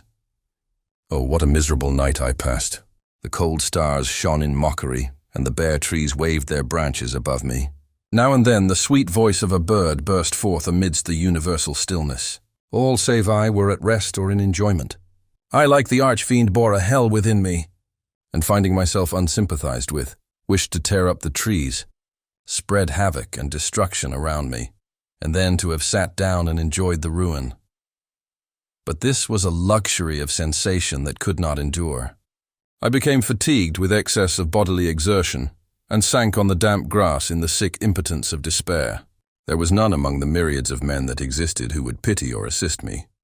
And should I feel kindness towards my enemies? No. From that moment I declared everlasting war against the species, and more than all against him who had formed me and sent me forth to this insupportable misery. The sun rose. I heard the voices of men, and knew that it was impossible to return to my retreat during that day. Accordingly, I hid myself in some thick underwood, determining to devote the ensuing hours to reflection on my situation. The pleasant sunshine and the pure air of day restored me to some degree of tranquility, and when I considered what had passed at the cottage, I could not help believing that I had been too hasty in my conclusions. I had certainly acted imprudently. It was apparent that my conversation had interested the father in my behalf, and I was a fool in having exposed my person to the horror of his children. I ought to have familiarized the old de Lacy to me, and by degrees to have discovered myself to the rest of his family, when they should have been prepared for my approach. But I did not believe my errors to be irretrievable, and after much consideration I resolved to return to the cottage, seek the old man, and by my representations win him to my party. These thoughts calmed me, and in the afternoon I sank into a profound sleep, but the fever of my blood did not allow me to be visited by peaceful dreams. The horrible scene of the preceding day was forever acting before my eyes. The females were flying and the enraged Felix tearing me from his father's feet. I awoke exhausted, and finding that it was already night, I crept forth from my hiding place and went in search of food. When my hunger was appeased, I directed my steps towards the well-known path that conducted to the cottage. All there was at peace. I crept into my hovel and remained in silent expectation of the accustomed hour when the family arose. That hour passed, the sun mounted high in the heavens, but the cottagers did not appear. I trembled violently, apprehending some dreadful misfortune. The inside of the cottage was dark, and I heard no motion. I cannot describe the agony of this suspense. Presently 2 countrymen passed by, but pausing near the cottage, they entered into conversation, using violent gesticulations. But I did not understand what they said, as they spoke the language of the country, which differed from that of my protectors. Soon after, however, Felix approached with another man. I was surprised, as I knew that he had not quitted the cottage that morning, and waited anxiously to discover from his discourse the meaning of these unusual appearances. "Do you consider," said his companion to him, "that you will be obliged to pay 3 months' rent and to lose the produce of your garden?" "I do not wish to take any unfair advantage, and I beg therefore that you will take some days to consider of your determination." "It is utterly useless," replied Felix. "We can never again inhabit your cottage. The life of my father is in the greatest danger, owing to the dreadful circumstance that I have related. My wife and my sister will never recover from their horror. I entreat you not to reason with me any more. Take possession of your tenement and let me fly from this place." Felix trembled violently as he said this. He and his companion entered the cottage, in which they remained for a few minutes, and then departed. I never saw any of the family of de Lacy more. I continued for the remainder of the day in my hovel, in a state of utter and stupid despair. My protectors had departed and had broken the only link that held me to the world. For the first time, the feelings of revenge and hatred filled my bosom, and I did not strive to control them, but allowing myself to be borne away by the stream, I bent my mind towards injury and death. When I thought of my friends, of the mild voice of de Lacy, the gentle eyes of Agatha, and the exquisite beauty of the Arabian, these thoughts vanished, and a gush of tears somewhat soothed me. But again, when I reflected that they had spurned and deserted me, anger returned, a rage of anger, and unable to injure anything human, I turned my fury towards inanimate objects. As night advanced, I placed a variety of combustibles around the cottage, and after having destroyed every vestige of cultivation in the garden, I waited with forced impatience until the moon had sunk to commence my operations. As the night advanced, a fierce wind arose from the woods and quickly dispersed the clouds that had loitered in the heavens. The blast tore along like a mighty avalanche and produced a kind of insanity in my spirits that burst all bounds of reason and reflection. I lighted the dry branch of a tree and danced with fury around the devoted cottage, my eyes still fixed on the western horizon, the edge of which the moon nearly touched. A part of its orb was at length hid, and I waved my brand. It sank, and with a loud scream I fired the straw and heath and bushes which I had collected. The wind fanned the fire, and the cottage was quickly enveloped by the flames, which clung to it and licked it with their forked and destroying tongues. As soon as I was convinced that no assistance could save any part of the habitation, I quitted the scene and sought for refuge in the woods. And now, with the world before me, whither should I bend my steps? I resolved to fly far from the scene of my misfortunes. But to me, hated and despised, every country must be equally horrible. At length the thought of you crossed my mind. I learned from your papers that you were my father, my creator. And to whom could I apply with more fitness than to him who had given me life? Among the lessons that Felix had bestowed upon Safie, geography had not been omitted. I had learned from these the relative situations of the different countries of the earth. You had mentioned Geneva as the name of your native town, and towards this place I resolved to proceed. But how was I to direct myself? I knew that I must travel in a southwesterly direction to reach my destination, but the sun was my only guide. I did not know the names of the towns that I was to pass through, nor could I ask information from a single human being. But I did not despair. From you only could I hope for succor, although towards you I felt no sentiment but that of hatred.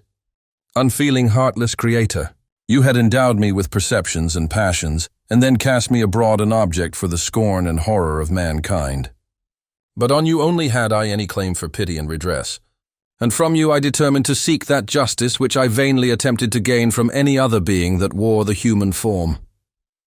My travels were long, and the sufferings I endured intense.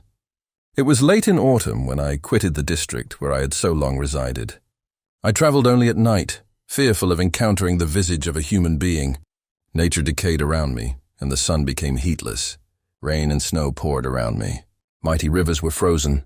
The surface of the earth was hard and chill and bare, and I found no shelter. "O earth!" How often did I imprecate curses on the cause of my being?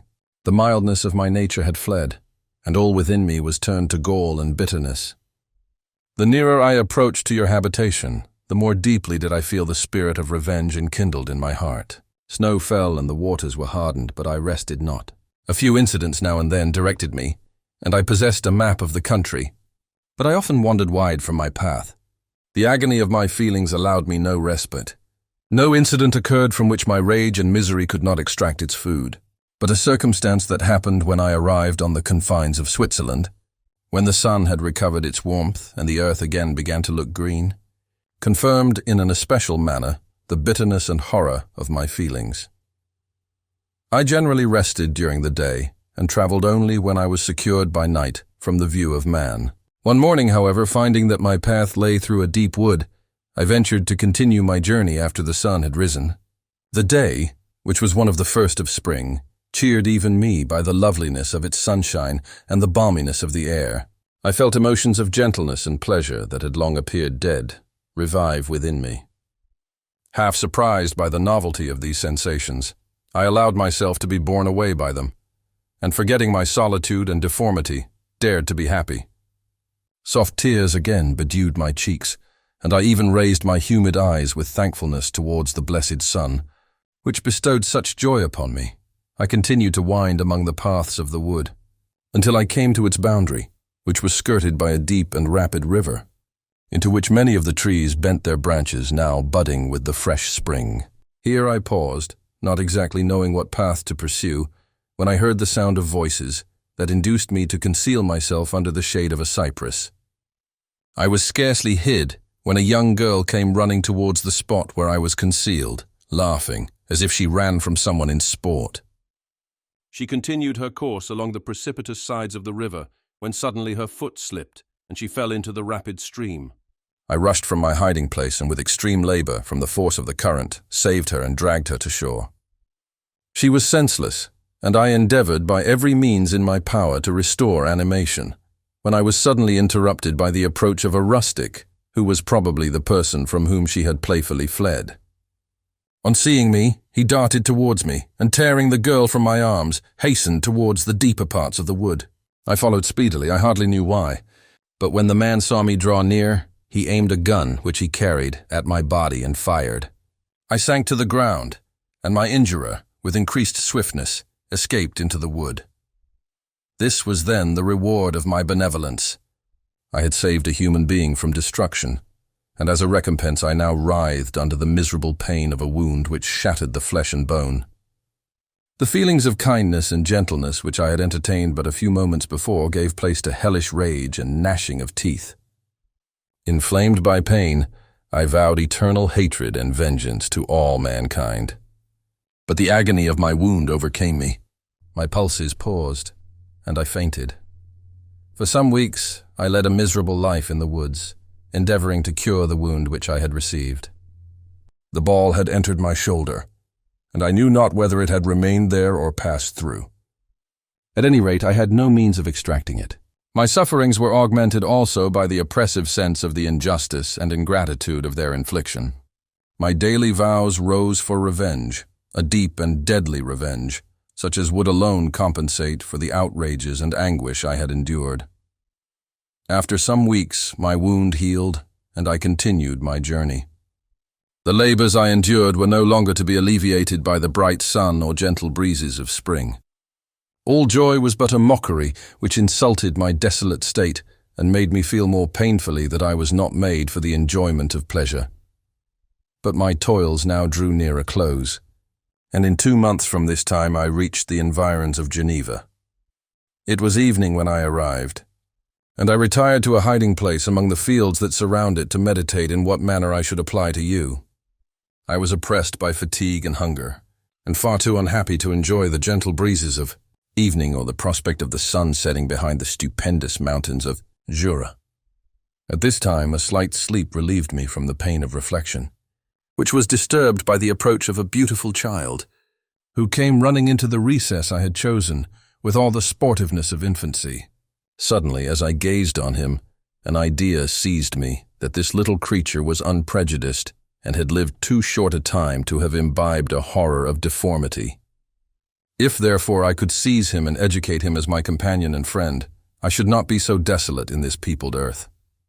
Urged by this impulse, I seized on the boy as he passed and drew him towards me. As soon as he beheld my form, he placed his hands before his eyes and uttered a shrill scream. I drew his hand forcibly from his face and said, "Child, what is the meaning of this? I do not intend to hurt you. Listen to me." He struggled violently. "Let me go," he cried. "Monster! Ugly wretch! You wish to eat me and tear me to pieces. You are an ogre. Let me go, or I will tell my papa. Boy, you will never see your father again. You must come with me. Hideous monster, let me go. My papa is a syndic. He is Monsieur Frankenstein. He will punish you. You dare not keep me? Frankenstein. You belong then to my enemy, to him towards whom I have sworn eternal revenge. You shall be my first victim. The child still struggled and loaded me with epithets which carried despair to my heart. I grasped his throat to silence him, and in a moment he lay dead at my feet. I gazed on my victim, and my heart swelled with exultation and hellish triumph. Clapping my hands, I exclaimed, I too can create desolation. My enemy is not invulnerable. This death will carry despair to him, and 1,000 other miseries shall torment and destroy him. As I fixed my eyes on the child, I saw something glittering on his breast. I took it. It was a portrait of a most lovely woman. In spite of my malignity, it softened and attracted me. For a few moments I gazed with delight on her dark eyes, fringed by deep lashes, and her lovely lips. But presently my rage returned. I remembered that I was forever deprived of the delights that such beautiful creatures could bestow, and that she whose resemblance I contemplated would, in regarding me, have changed that air of divine benignity to one expressive of disgust and affright. Can you wonder that such thoughts transported me with rage? I only wonder that at that moment, instead of venting my sensations in exclamations and agony, I did not rush among mankind and perish in the attempt to destroy them. While I was overcome by these feelings, I left the spot where I had committed the murder, and seeking a more secluded hiding place, I entered a barn which had appeared to me to be empty. A woman was sleeping on some straw. She was young, not indeed so beautiful as her whose portrait I held, but of an agreeable aspect and blooming in the loveliness of youth and health. Here, I thought, is one of those whose joy-imparting smiles are bestowed on all but me. And then I bent over her and whispered, Awake, fairest, thy lover is near, he who would give his life but to obtain one look of affection from thine eyes. My beloved, awake! The sleeper stirred. A thrill of terror ran through me. Should she indeed awake and see me and curse me and denounce the murderer? Thus would she assuredly act if her darkened eyes opened and she beheld me. The thought was madness. It stirred the fiend within me. Not I, but she, shall suffer. The murder I have committed because I am forever robbed of all that she could give me, she shall atone. The crime had its source in her. Be hers the punishment! Thanks to the lessons of Felix and the sanguinary laws of man, I had learned now to work mischief. I bent over her and placed the portrait securely in one of the folds of her dress. She moved again, and I fled. For some days I haunted the spot where these scenes had taken place, sometimes wishing to see you, sometimes resolved to quit the world and its miseries forever. At length I wandered towards these mountains, and have ranged through their immense recesses, consumed by a burning passion which you alone can gratify. We may not part until you have promised to comply with my requisition. I am alone and miserable. Man will not associate with me, but one as deformed and horrible as myself would not deny herself to me. My companion must be of the same species and have the same defects. This being you must create. Chapter 17. The being finished speaking and fixed his looks upon me in the expectation of a reply. But I was bewildered, perplexed, and unable to arrange my ideas sufficiently to understand the full extent of his proposition. He continued, You must create a female for me with whom I can live in the interchange of those sympathies necessary for my being. This you alone can do, and I demand it of you as a right, which you must not refuse to concede. The latter part of his tale had kindled anew in me the anger that had died away while he narrated his peaceful life among the cottagers, and as he said this I could no longer suppress the rage that burned within me. I do refuse it, I replied, and no torture shall ever extort a consent from me. You may render me the most miserable of men, but you shall never make me base in my own eyes. Shall I create another like yourself, whose joint wickedness might desolate the world? Begone, I have answered you. You may torture me, but I will never consent. You are in the wrong, replied the fiend, and instead of threatening, I am content to reason with you. I am malicious because I am miserable. Am I not shunned and hated by all mankind? You, my creator, would tear me to pieces in triumph. Remember that and tell me why I should pity man more than he pities me. You would not call it murder if you could precipitate me into one of those ice rifts and destroy my frame, the work of your own hands. Shall I respect man when he condemns me? Let him live with me in the interchange of kindness, and instead of injury, I would bestow every benefit upon him with tears of gratitude at his acceptance. But that cannot be. The human senses are insurmountable barriers to our union. Yet mine shall not be the submission of abject slavery. I will revenge my injuries.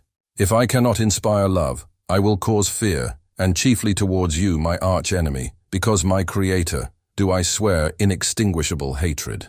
Have a care.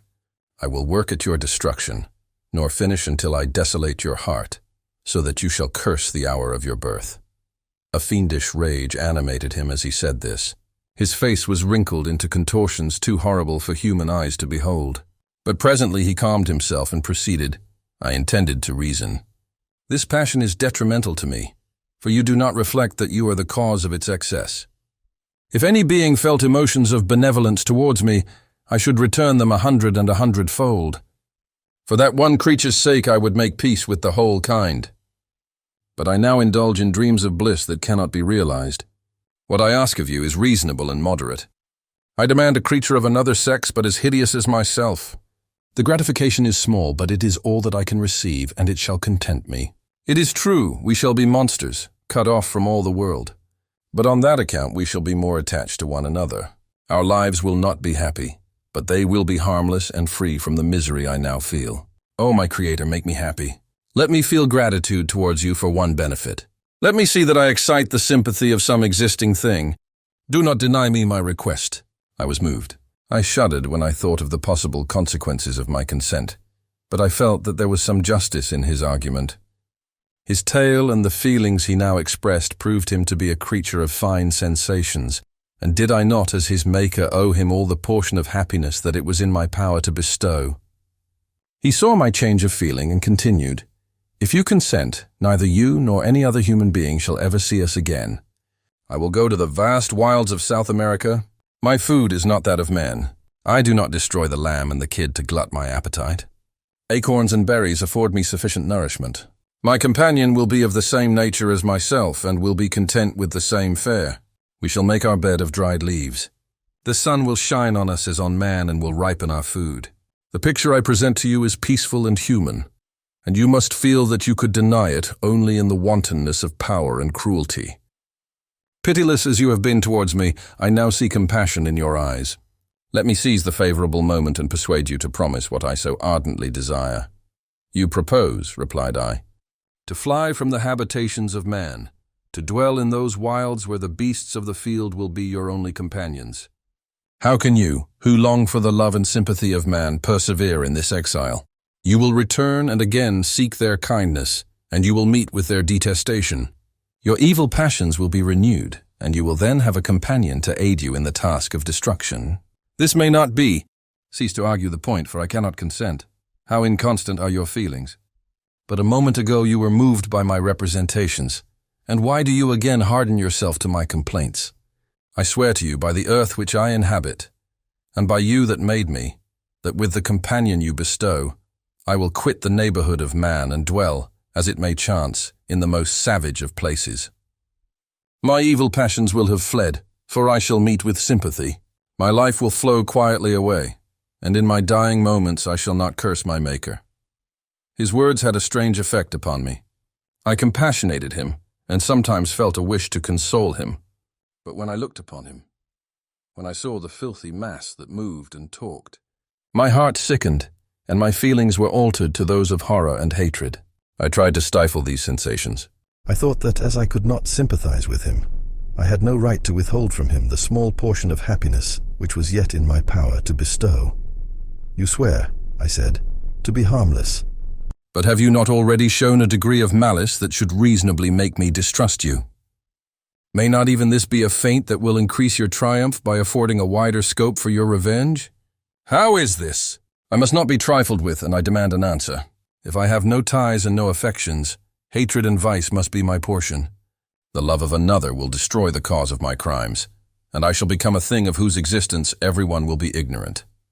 My vices are the children of a forced solitude that I abhor, and my virtues will necessarily arise when I live in communion with an equal.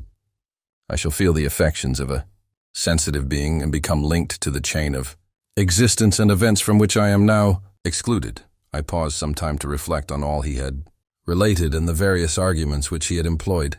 I thought of the promise of virtues, which he had displayed on the opening of his existence, and the subsequent blight of all kindly feeling, by the loathing and scorn which his protectors had manifested towards him. His power and threats were not omitted in my calculations. A creature who could exist in the ice caves of the glaciers and hide himself from pursuit among the ridges of inaccessible precipices was a being possessing faculties it would be vain to cope with. After a long pause of reflection, I concluded that the justice due both to him and my fellow creatures demanded of me that I should comply with his request. Turning to him, therefore, I said, "I consent to your demand, on your solemn oath to quit Europe forever and every other place in the neighborhood of man, as soon as I shall deliver into your hands a female who will accompany you in your exile." "I swear," he cried, "by the sun and by the blue sky of heaven, and by the fire of love that burns my heart, that if you grant my prayer, while they exist you shall never behold me again. Depart to your home and commence your labors. I shall watch their progress with unutterable anxiety, and fear not, but that when you are ready I shall appear." Saying this, he suddenly quitted me, fearful, perhaps, of any change in my sentiments. I saw him descend the mountain with greater speed than the flight of an eagle, and quickly lost among the undulations of the sea of ice. His tale had occupied the whole day, and the sun was upon the verge of the horizon when he departed. I knew that I ought to hasten my descent towards the valley, as I should soon be encompassed in darkness. But my heart was heavy and my steps slow. The labor of winding among the little paths of the mountain and fixing my feet firmly as I advanced perplexed me, occupied as I was by the emotions which the occurrences of the day had produced. Night was far advanced when I came to the halfway resting place and seated myself beside the fountain. The stars shone at intervals as the clouds passed from over them. The dark pines rose before me, and every here and there a broken tree lay on the ground. It was a scene of wonderful solemnity and stirred strange thoughts within me. I wept bitterly, and clasping my hands in agony, I exclaimed, "Oh! Stars and clouds and winds, ye are all about to mock me. If ye really pity me, crush sensation and memory, let me become as naught. But if not, depart, depart, and leave me in darkness." These were wild and miserable thoughts, but I cannot describe to you how the eternal twinkling of the stars weighed upon me, and how I listened to every blast of wind as if it were a dull, ugly siroc on its way to consume me. Morning dawned before I arrived at the village of Chamonix. I took no rest, but returned immediately to Geneva. Even in my own heart I could give no expression to my sensations. They weighed on me with a mountain's weight, and their excess destroyed my agony beneath them. Thus I returned home, and entering the house presented myself to the family. My haggard and wild appearance awoke intense alarm, but I answered no question, scarcely did I speak. I felt as if I were placed under a ban, as if I had no right to claim their sympathies, as if never more might I enjoy companionship with them. Yet even thus I loved them to adoration, and to save them, I resolved to dedicate myself to my most abhorred task. The prospect of such an occupation made every other circumstance of existence pass before me like a dream, and that thought only had to me the reality of life. Chapter 18. Day after day, week after week, passed away on my return to Geneva, and I could not collect the courage to recommence my work. I feared the vengeance of the disappointed fiend, yet I was unable to overcome my repugnance to the task which was enjoined me.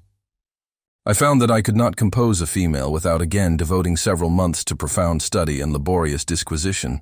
I had heard of some discoveries having been made by an English philosopher, the knowledge of which was material to my success, and I sometimes thought of obtaining my father's consent to visit England for this purpose.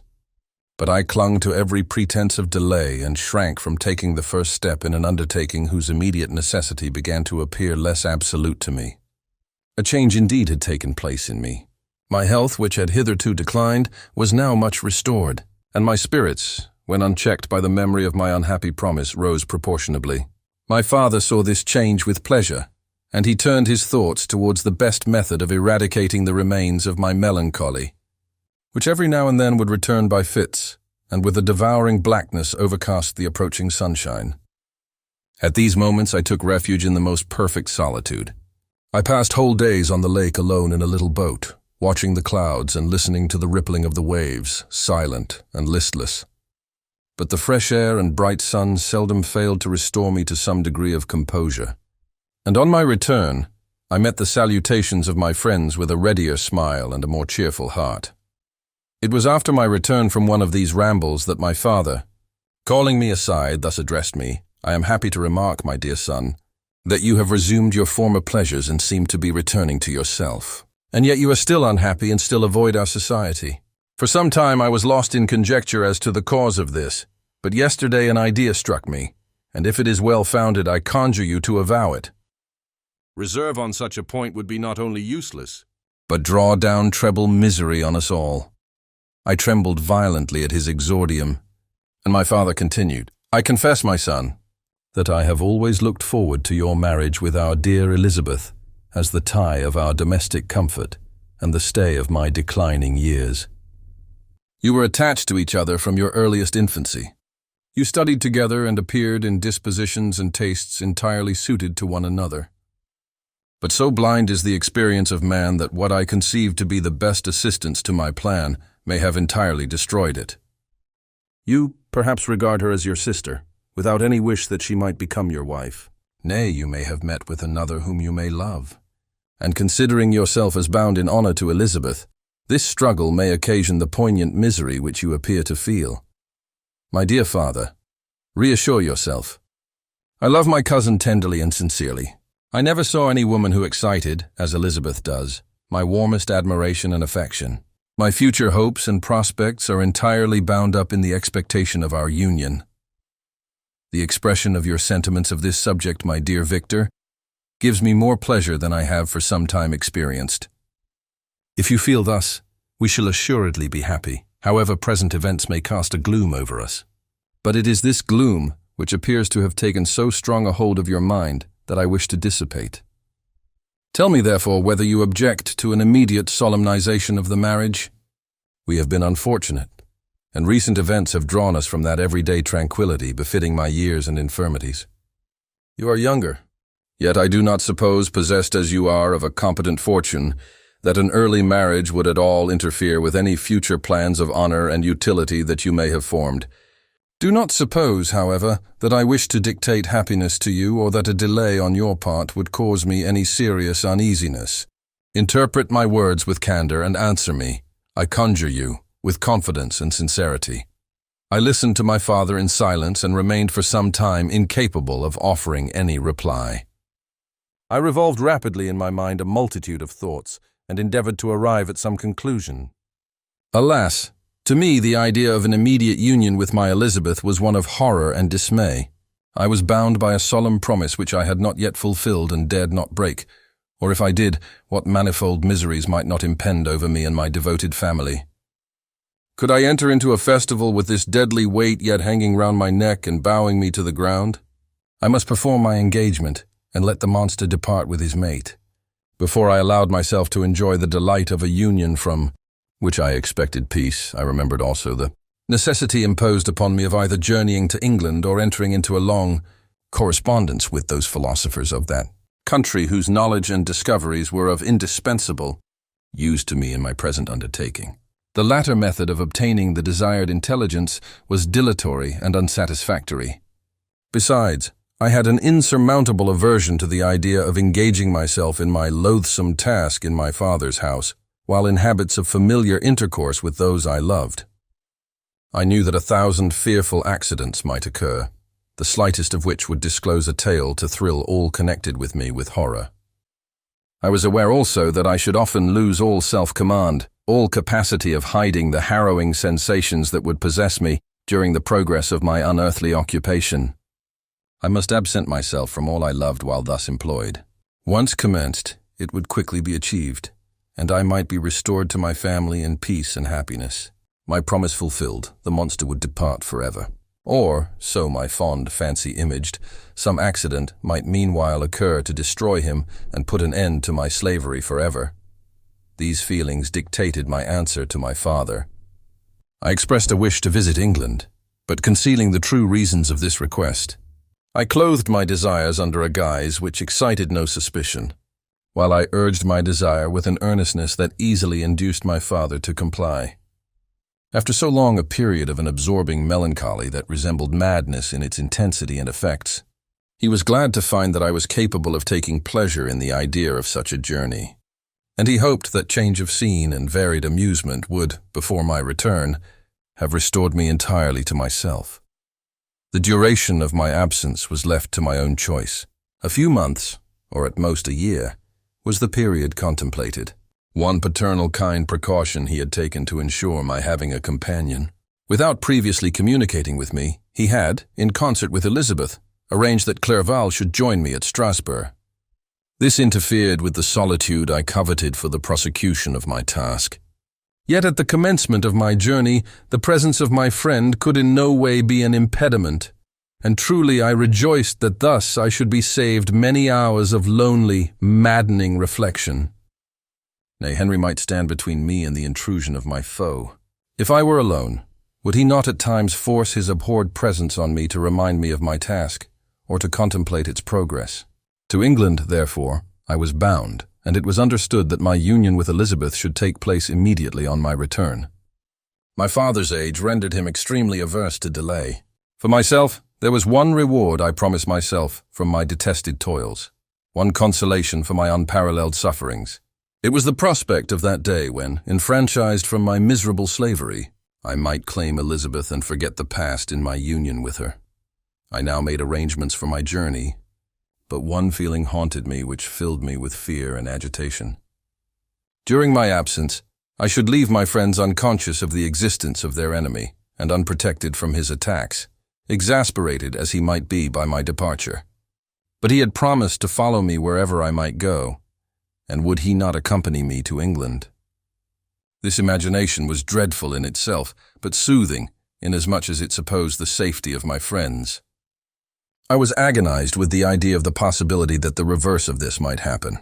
But through the whole period during which I was the slave of my creature, I allowed myself to be governed by the impulses of the moment, and my present sensations strongly intimated that the fiend would follow me and exempt my family from the danger of his machinations. It was in the latter end of September that I again quitted my native country. My journey had been my own suggestion, and Elizabeth therefore acquiesced, but she was filled with disquiet at the idea of my suffering, away from her, the inroads of misery and grief.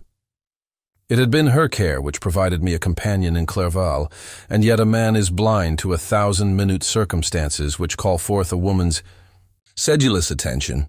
She longed to bid me hasten my return. 1,000 conflicting emotions rendered her mute as she bade me a tearful, silent farewell. I threw myself into the carriage that was to convey me away, hardly knowing whither I was going, and careless of what was passing around. I remembered only, and it was with a bitter anguish that I reflected on it, to order that my chemical instruments should be packed to go with me. Filled with dreary imaginations, I passed through many beautiful and majestic scenes, but my eyes were fixed and unobserving. I could only think of the bourne of my travels and the work which was to occupy me whilst they endured.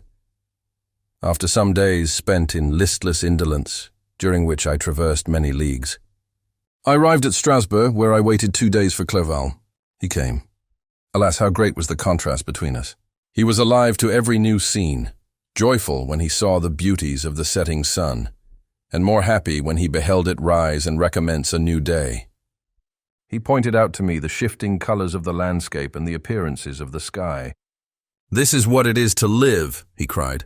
"Now I enjoy existence. But you, my dear Frankenstein, wherefore are you desponding and sorrowful?"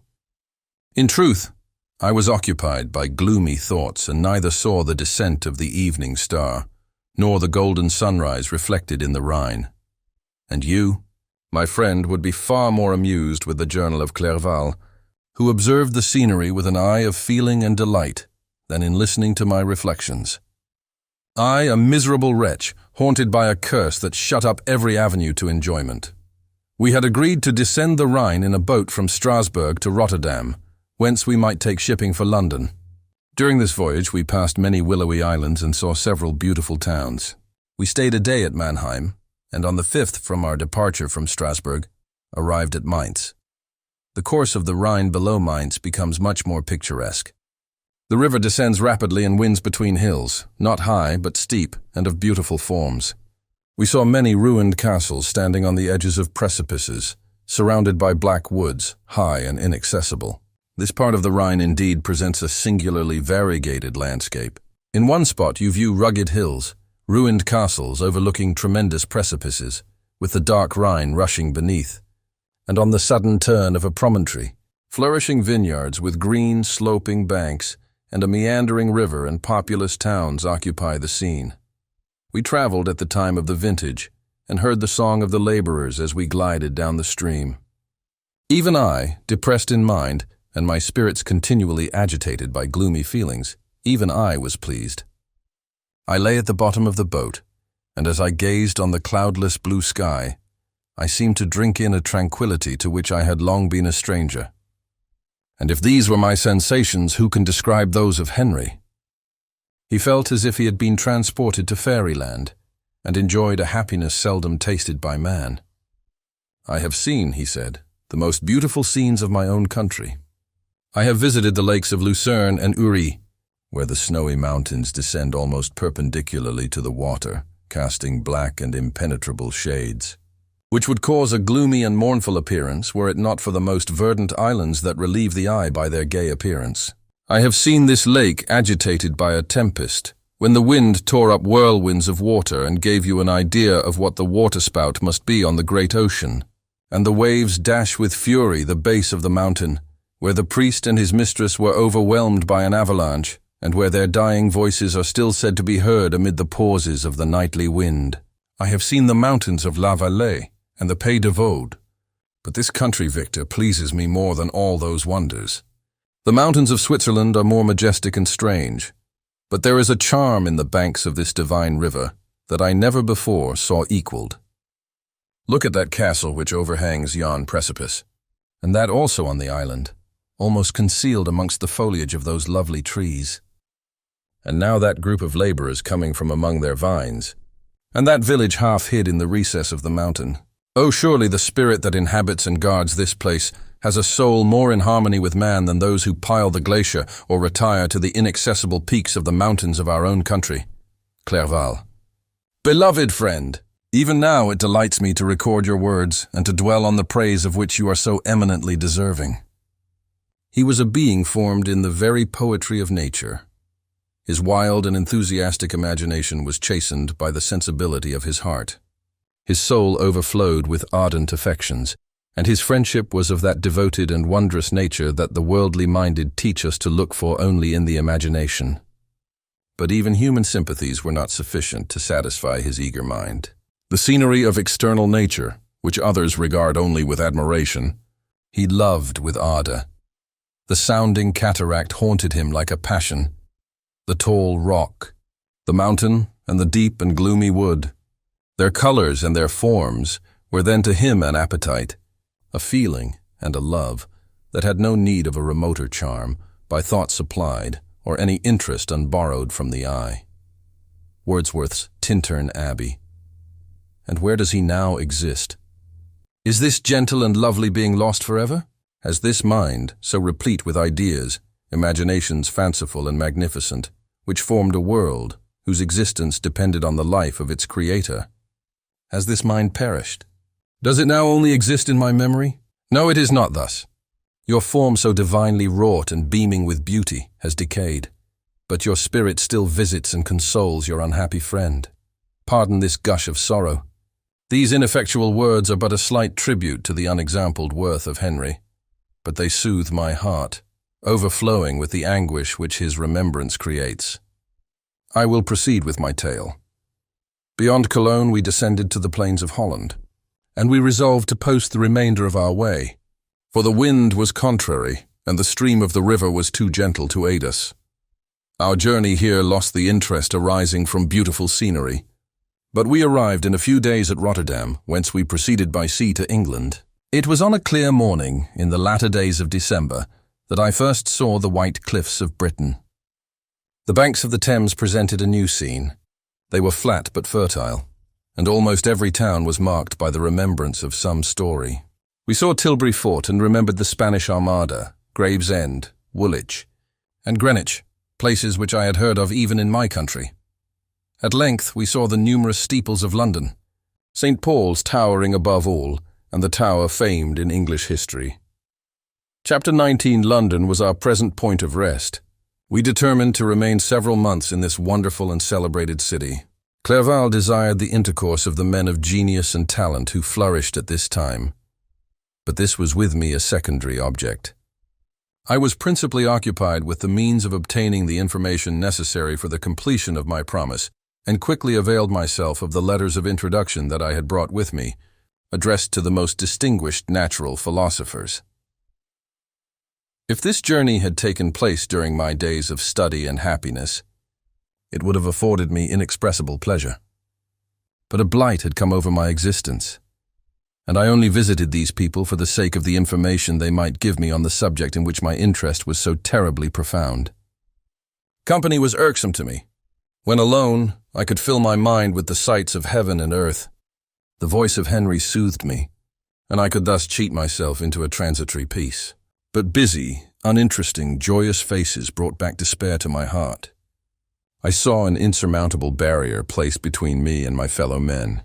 This barrier was sealed with the blood of William and Justine, and to reflect on the events connected with those names filled my soul with anguish. But in Clerval, I saw the image of my former self. He was inquisitive and anxious to gain experience and instruction. The difference of manners which he observed was to him an inexhaustible source of instruction and amusement. He was also pursuing an object he had long had in view. His design was to visit India, in the belief that he had in his knowledge of its various languages, and in the views he had taken of its society, the means of materially assisting the progress of European colonization and trade. In Britain only could he further the execution of his plan. He was forever busy, and the only check to his enjoyments was my sorrowful and dejected mind. I tried to conceal this as much as possible, that I might not debar him from the pleasures natural to one who was entering on a new scene of life, undisturbed by any care or bitter recollection. I often refused to accompany him, alleging another engagement, that I might remain alone. I now also began to collect the materials necessary for my new creation, and this was to me like the torture of single drops of water continually falling on the head. Every thought that was devoted to it was an extreme anguish, and every word that I spoke in allusion to it caused my lips to quiver and my heart to palpitate. After passing some months in London, we received a letter from a person in Scotland who had formerly been our visitor at Geneva. He mentioned the beauties of his native country, and asked us if those were not sufficient allurements to induce us to prolong our journey as far north as Perth, where he resided. Clerval eagerly desired to accept this invitation, and I, although I abhorred society, wished to view again mountains and streams and all the wondrous works with which nature adorns her chosen dwelling places. We had arrived in England at the beginning of October, and it was now February. We accordingly determined to commence our journey towards the north at the expiration of another month. In this expedition we did not intend to follow the great road to Edinburgh, but to visit Windsor, Oxford, Matlock, and the Cumberland Lakes, resolving to arrive at the completion of this tour about the end of July. I packed up my chemical instruments and the materials I had collected, resolving to finish my labors in some obscure nook in the northern highlands of Scotland. We quitted London on the 27th of March and remained a few days at Windsor, rambling in its beautiful forest. This was a new scene to us mountaineers. The majestic oaks, the quantity of game, and the herds of stately deer were all novelties to us. From thence, we proceeded to Oxford. As we entered this city, our minds were filled with the remembrance of the events that had been transacted there more than a century and a half before. It was here that Charles I had collected his forces. This city had remained faithful to him, after the whole nation had forsaken his cause to join the standard of Parliament and liberty. The memory of that unfortunate king and his companions, the amiable Falkland, the insolent Goring, his queen and son, gave a peculiar interest to every part of the city which they might be supposed to have inhabited. The spirit of elder days found a dwelling here, and we delighted to trace its footsteps. If these feelings had not found an imaginary gratification, the appearance of the city had yet in itself sufficient beauty to obtain our admiration. The colleges are ancient and picturesque. The streets are almost magnificent, and the lovely Isis, which flows beside it through meadows of exquisite verdure, is spread forth into a placid expanse of waters, which reflects its majestic assemblage of towers and spires and domes. Embosomed among aged trees, I enjoyed this scene. And yet my enjoyment was embittered both by the memory of the past and the anticipation of the future. I was formed for peaceful happiness. During my youthful days, discontent never visited my mind, and if I was ever overcome by ennui, the sight of what is beautiful in nature, or the study of what is excellent and sublime in the productions of man, could always interest my heart and communicate elasticity to my spirits. But I am a blasted tree. The bolt has entered my soul, and I felt then that I should survive to exhibit what I shall soon cease to be, a miserable spectacle of wrecked humanity, pitiable to others and intolerable to myself. We passed a considerable period at Oxford, rambling among its environs and endeavoring to identify every spot which might relate to the most animating epoch of English history. Our little voyages of discovery were often prolonged by the successive objects that presented themselves. We visited the tomb of the illustrious Hampden and the field on which that patriot fell. For a moment, my soul was elevated from its debasing and miserable fears to contemplate the divine ideas of liberty and self-sacrifice, of which these sites were the monuments and the remembrancers. For an instant, I dared to shake off my chains and look around me with a free and lofty spirit, but the iron had eaten into my flesh, and I sank again, trembling and hopeless, into my miserable self. We left Oxford with regret and proceeded to Matlock, which was our next place of rest. The country in the neighborhood of this village resembled, to a greater degree, the scenery of Switzerland. But everything is on a lower scale, and the green hills want the crown of distant white Alps which always attend on the piny mountains of my native country. We visited the wondrous cave and the little cabinets of natural history, where the curiosities are disposed in the same manner as in the collections at Servox and Chamonix. The latter name made me tremble when pronounced by Henry, and I hastened to quit Matlock, with which that terrible scene was thus associated. From Derby, still journeying northwards, we passed 2 months in Cumberland and Westmoreland. I could now almost fancy myself among the Swiss mountains. The little patches of snow which yet lingered on the northern sides of the mountains, the lakes, and the dashing of the rocky streams were all familiar and dear sights to me. Here also we made some acquaintances, who almost contrived to cheat me into happiness. The delight of Clerval was proportionably greater than mine. His mind expanded in the company of men of talent, and he found in his own nature greater capacities and resources than he could have imagined himself to have possessed while he associated with his inferiors. "I could pass my life here," said he to me, "and among these mountains I should scarcely regret Switzerland and the Rhine." But he found that a traveller's life is one that includes much pain amidst its enjoyments. His feelings are forever on the stretch, and when he begins to sink into repose, he finds himself obliged to quit that on which he rests in pleasure for something new, which again engages his attention, and which also he forsakes for other novelties. We had scarcely visited the various lakes of Cumberland and Westmoreland, and conceived an affection for some of the inhabitants, when the period of our appointment with our Scotch friend approached, and we left them to travel on. For my own part, I was not sorry. I had now neglected my promise for some time, and I feared the effects of the Damon's disappointment. He might remain in Switzerland and wreak his vengeance on my relatives. This idea pursued me and tormented me at every moment from which I might otherwise have snatched repose and peace. I waited for my letters with feverish impatience. If they were delayed, I was miserable and overcome by 1,000 fears, and when they arrived and I saw the superscription of Elizabeth or my father, I hardly dared to read and ascertain my fate. Sometimes I thought that the fiend followed me and might expedite my remissness by murdering my companion. When these thoughts possessed me, I would not quit Henry for a moment, but followed him as his shadow, to protect him from the fancied rage of his destroyer. I felt as if I had committed some great crime, the consciousness of which haunted me. I was guiltless, but I had indeed drawn down a horrible curse upon my head, as mortal as that of crime. I visited Edinburgh with languid eyes and mind, and yet that city might have interested the most unfortunate being. Clerval did not like it so well as Oxford, for the antiquity of the latter city was more pleasing to him. But the beauty and regularity of the new town of Edinburgh, its romantic castle and its environs, the most delightful in the world. Arthur's Seat, St. Bernard's Well, and the Pentland Hills compensated him for the change and filled him with cheerfulness and admiration. But I was impatient to arrive at the termination of my journey.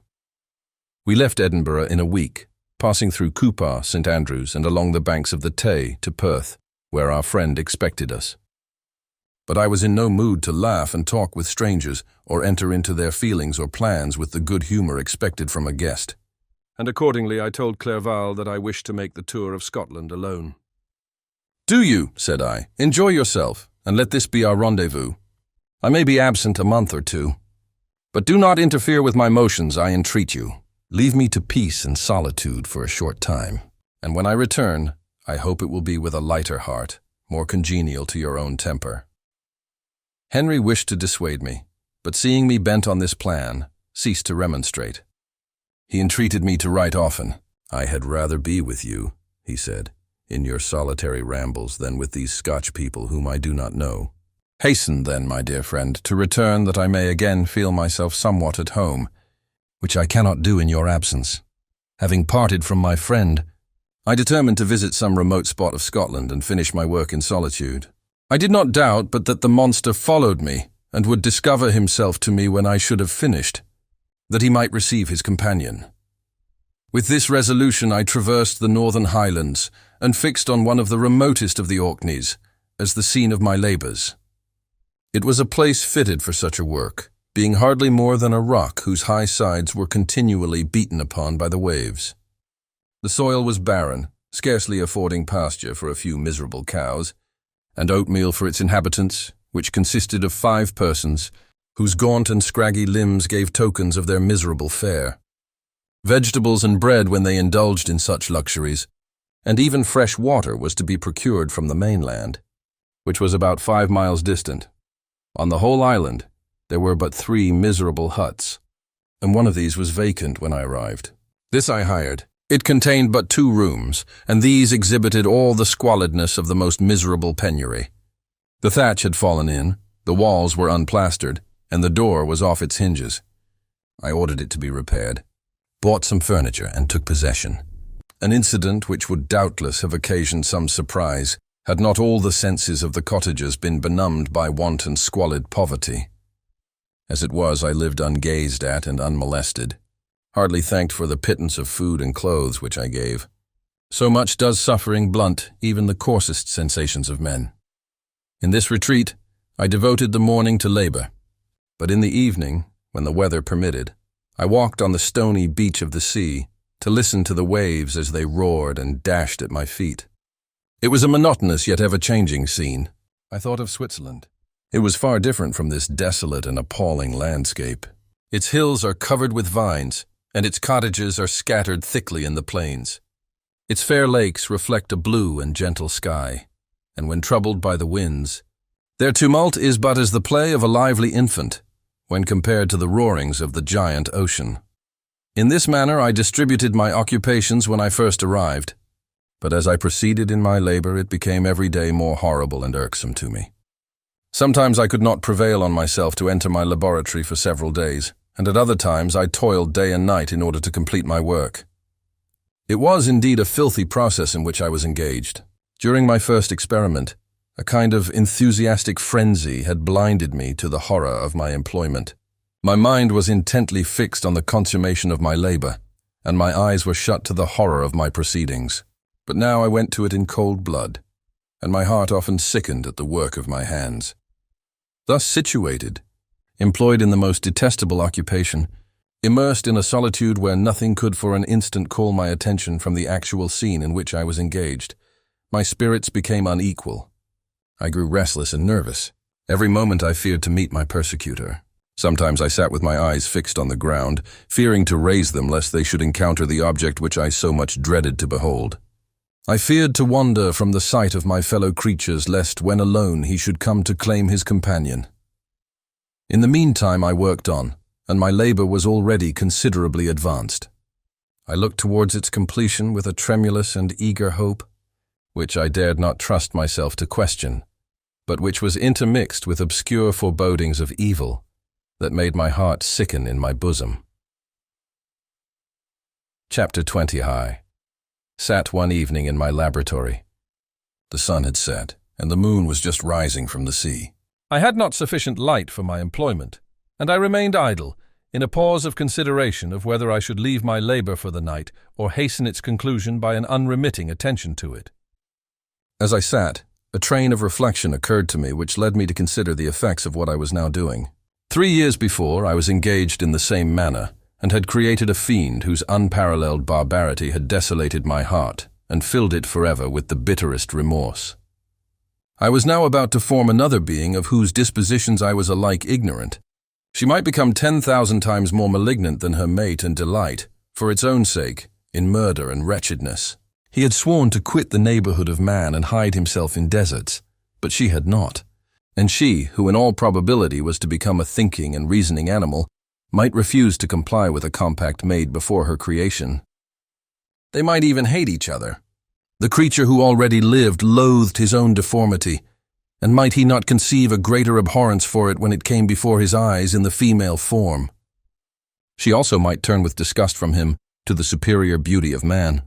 She might quit him, and he be again alone, exasperated by the fresh provocation of being deserted by one of his own species.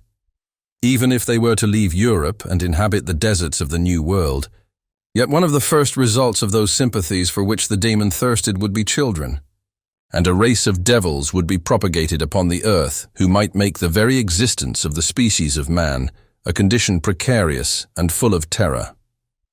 Had I right for my own benefit to inflict this curse upon everlasting generations? I had before been moved by the sophisms of the being I had created. I had been struck senseless by his fiendish threats. But now, for the first time, the wickedness of my promise burst upon me. I shuddered to think that future ages might curse me as their pest, whose selfishness had not hesitated to buy its own peace at the price, perhaps, of the existence of the whole human race. I trembled, and my heart failed within me, when, on looking up, I saw by the light of the moon the daemon at the casement. A ghastly grin wrinkled his lips as he gazed on me, where I sat fulfilling the task which he had allotted to me. Yes, he had followed me in my travels. He had loitered in forests, hid himself in caves, or taken refuge in wide and desert heaths, and he now came to mark my progress and claim the fulfillment of my promise. As I looked on him, his countenance expressed the utmost extent of malice and treachery. I thought with a sensation of madness on my promise of creating another like to him, and trembling with passion, tore to pieces the thing on which I was engaged. The wretch saw me destroy the creature on whose future existence he depended for happiness, and with a howl of devilish despair and revenge, withdrew. I left the room, and locking the door, made a solemn vow in my own heart never to resume my labors.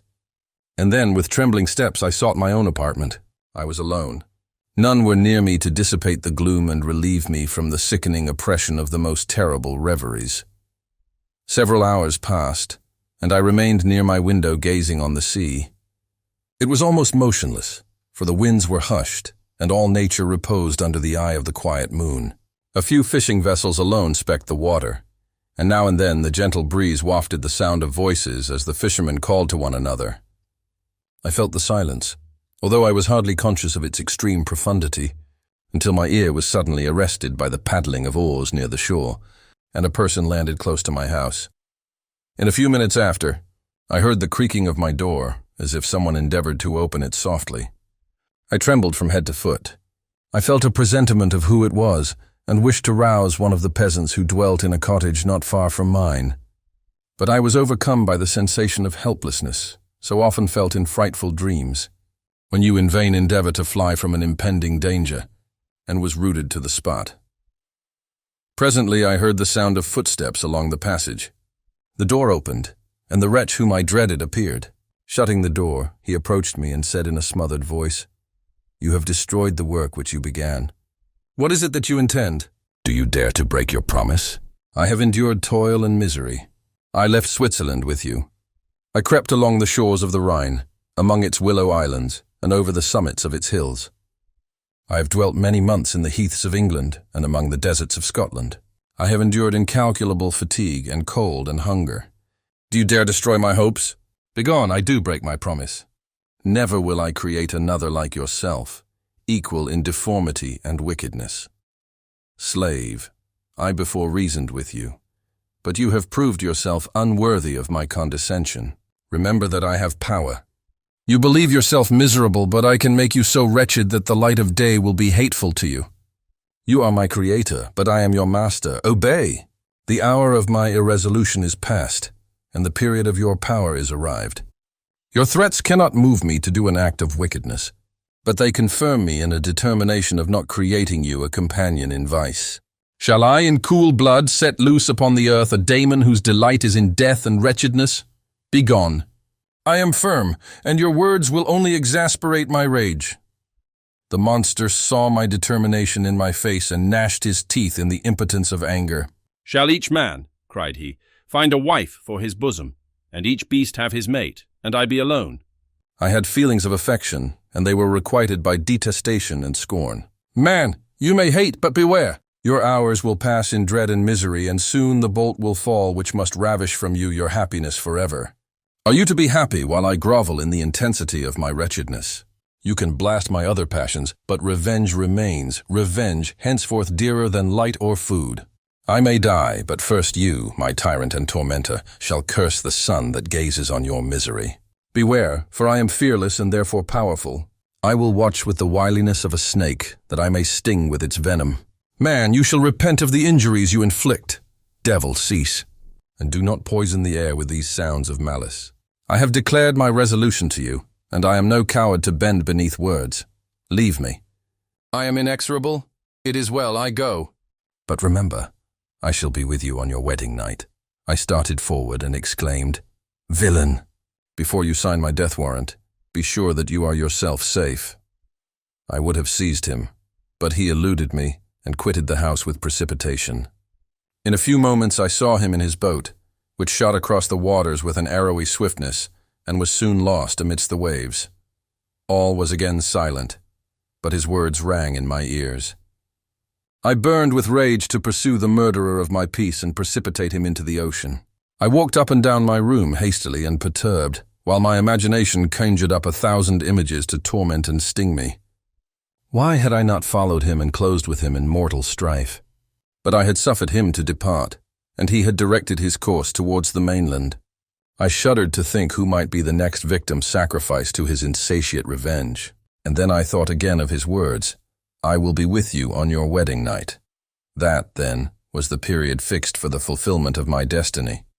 In that hour I should die and at once satisfy and extinguish his malice. The prospect did not move me to fear. Yet when I thought of my beloved Elizabeth, of her tears and endless sorrow, when she should find her lover so barbarously snatched from her, tears, the first I had shed for many months, streamed from my eyes, and I resolved not to fall before my enemy without a bitter struggle.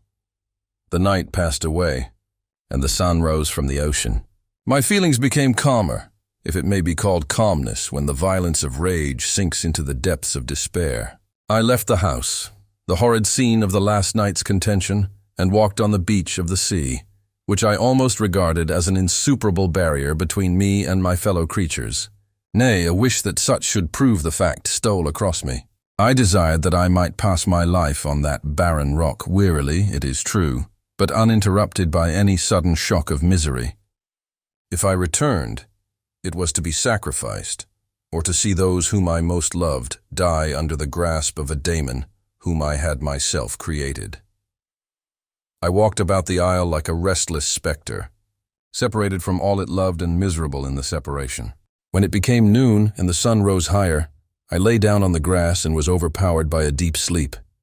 I had been awake the whole of the preceding night, my nerves were agitated, and my eyes inflamed by watching and misery.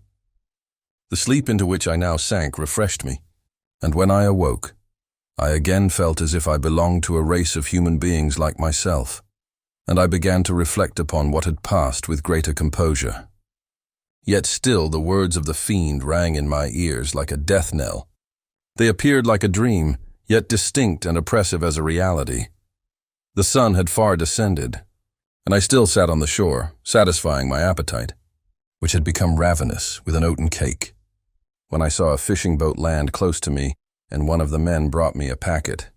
It contained letters from Geneva and one from Clerval entreating me to join him. He said that he was wearing away his time fruitlessly where he was, that letters from the friends he had formed in London desired his return to complete the negotiation they had entered into for his Indian enterprise. He could not any longer delay his departure.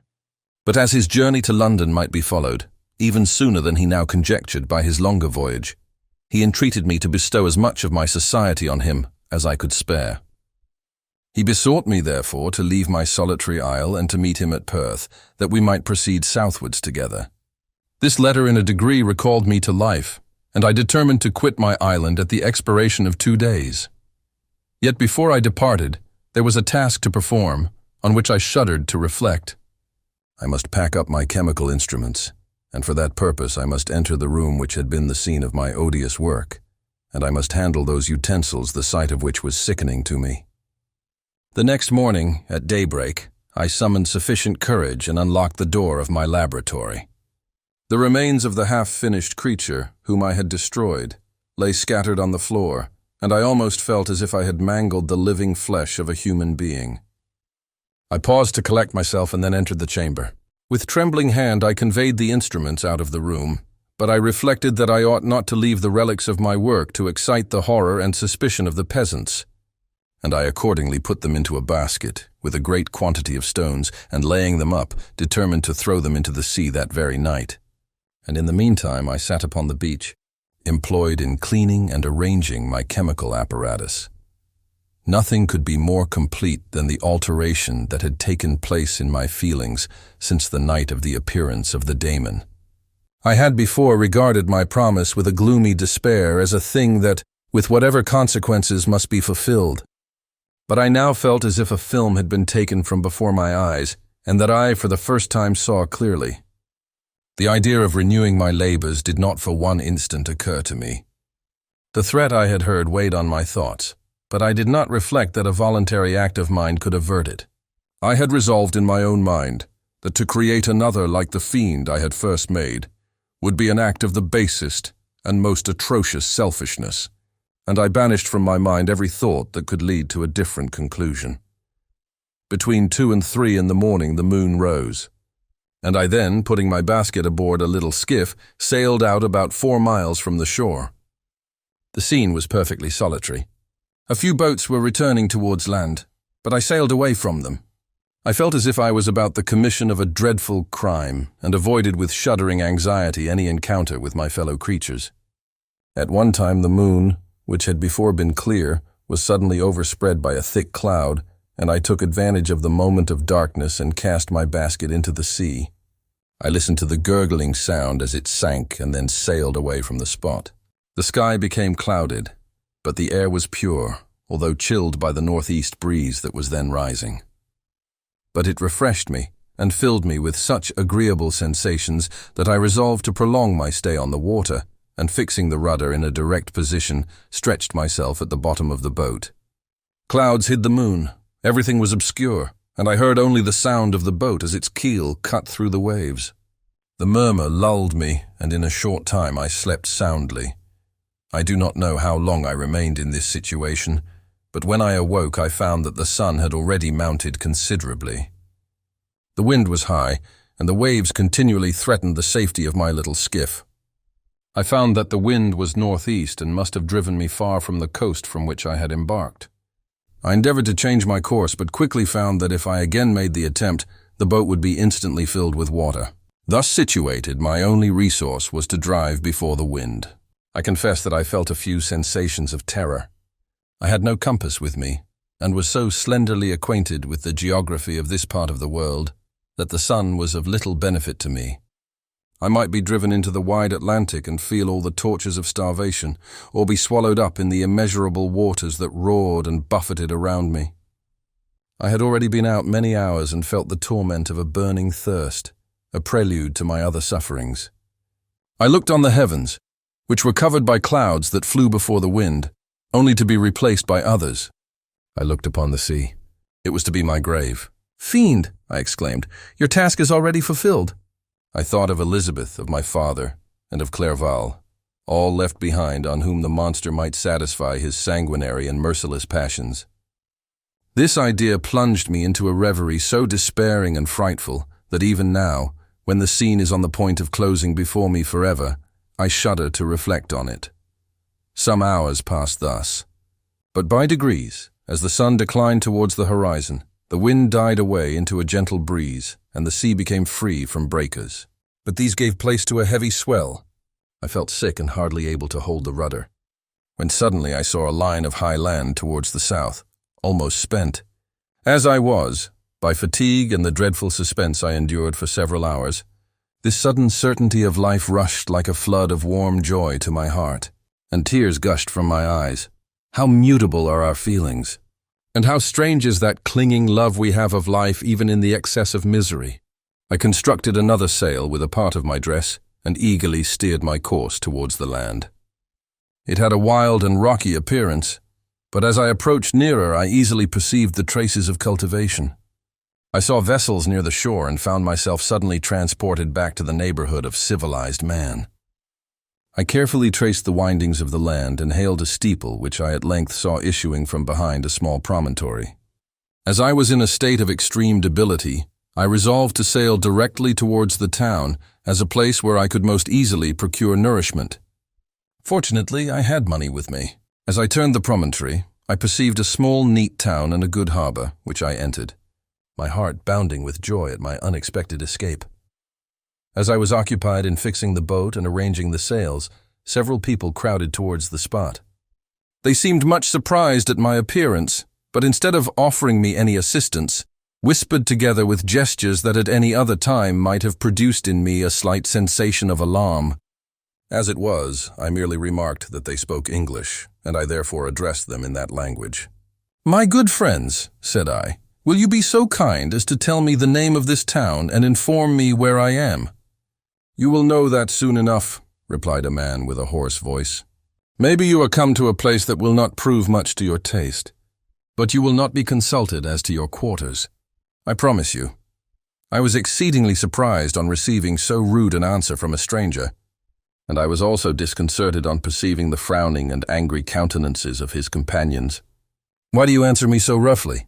I replied. "Surely it is not the custom of Englishmen to receive strangers so inhospitably." "I do not know," said the man, "what the custom of the English may be, but it is the custom of the Irish to hate villains." While this strange dialogue continued, I perceived the crowd rapidly increase. Their faces expressed a mixture of curiosity and anger, which annoyed and in some degree alarmed me. I inquired the way to the inn, but no one replied. I then moved forward, and a murmuring sound arose from the crowd as they followed and surrounded me, when an ill-looking man approaching tapped me on the shoulder and said, "Come, sir, you must follow me to Mr. Kerwin's to give an account of yourself." "Who is Mr. Kerwin? Why am I to give an account of myself? Is not this a free country?" "Aye, sir, free enough for honest folks. Mr. Kerwin is a magistrate, and you are to give an account of the death of a gentleman who was found murdered here last night." This answer startled me, but I presently recovered myself. I was innocent. That could easily be proved. Accordingly, I followed my conductor in silence and was led to one of the best houses in the town. I was ready to sink from fatigue and hunger, but being surrounded by a crowd, I thought it politic to rouse all my strength, that no physical debility might be construed into apprehension or conscious guilt. Little did I then expect the calamity that was in a few moments to overwhelm me and extinguish in horror and despair all fear of ignominy or death. I must pause here, for it requires all my fortitude to recall the memory of the frightful events which I am about to relate, in proper detail, to my recollection. Chapter 21I was soon introduced into the presence of the magistrate, an old benevolent man with calm and mild manners. He looked upon me, however, with some degree of severity, and then, turning towards my conductors, he asked who appeared as witnesses on this occasion. About 6 men came forward, and one being selected by the magistrate, he deposed that he had been out fishing the night before with his son and brother-in-law, Daniel Nugent, when, about 10 o'clock, they observed a strong northerly blast rising, and they accordingly put in for port. It was a very dark night, as the moon had not yet risen. They did not land at the harbor, but, as they had been accustomed, at a creek about 2 miles below. He walked on first, carrying a part of the fishing tackle, and his companions followed him at some distance. As he was proceeding along the sands, he struck his foot against something and fell at his length on the ground.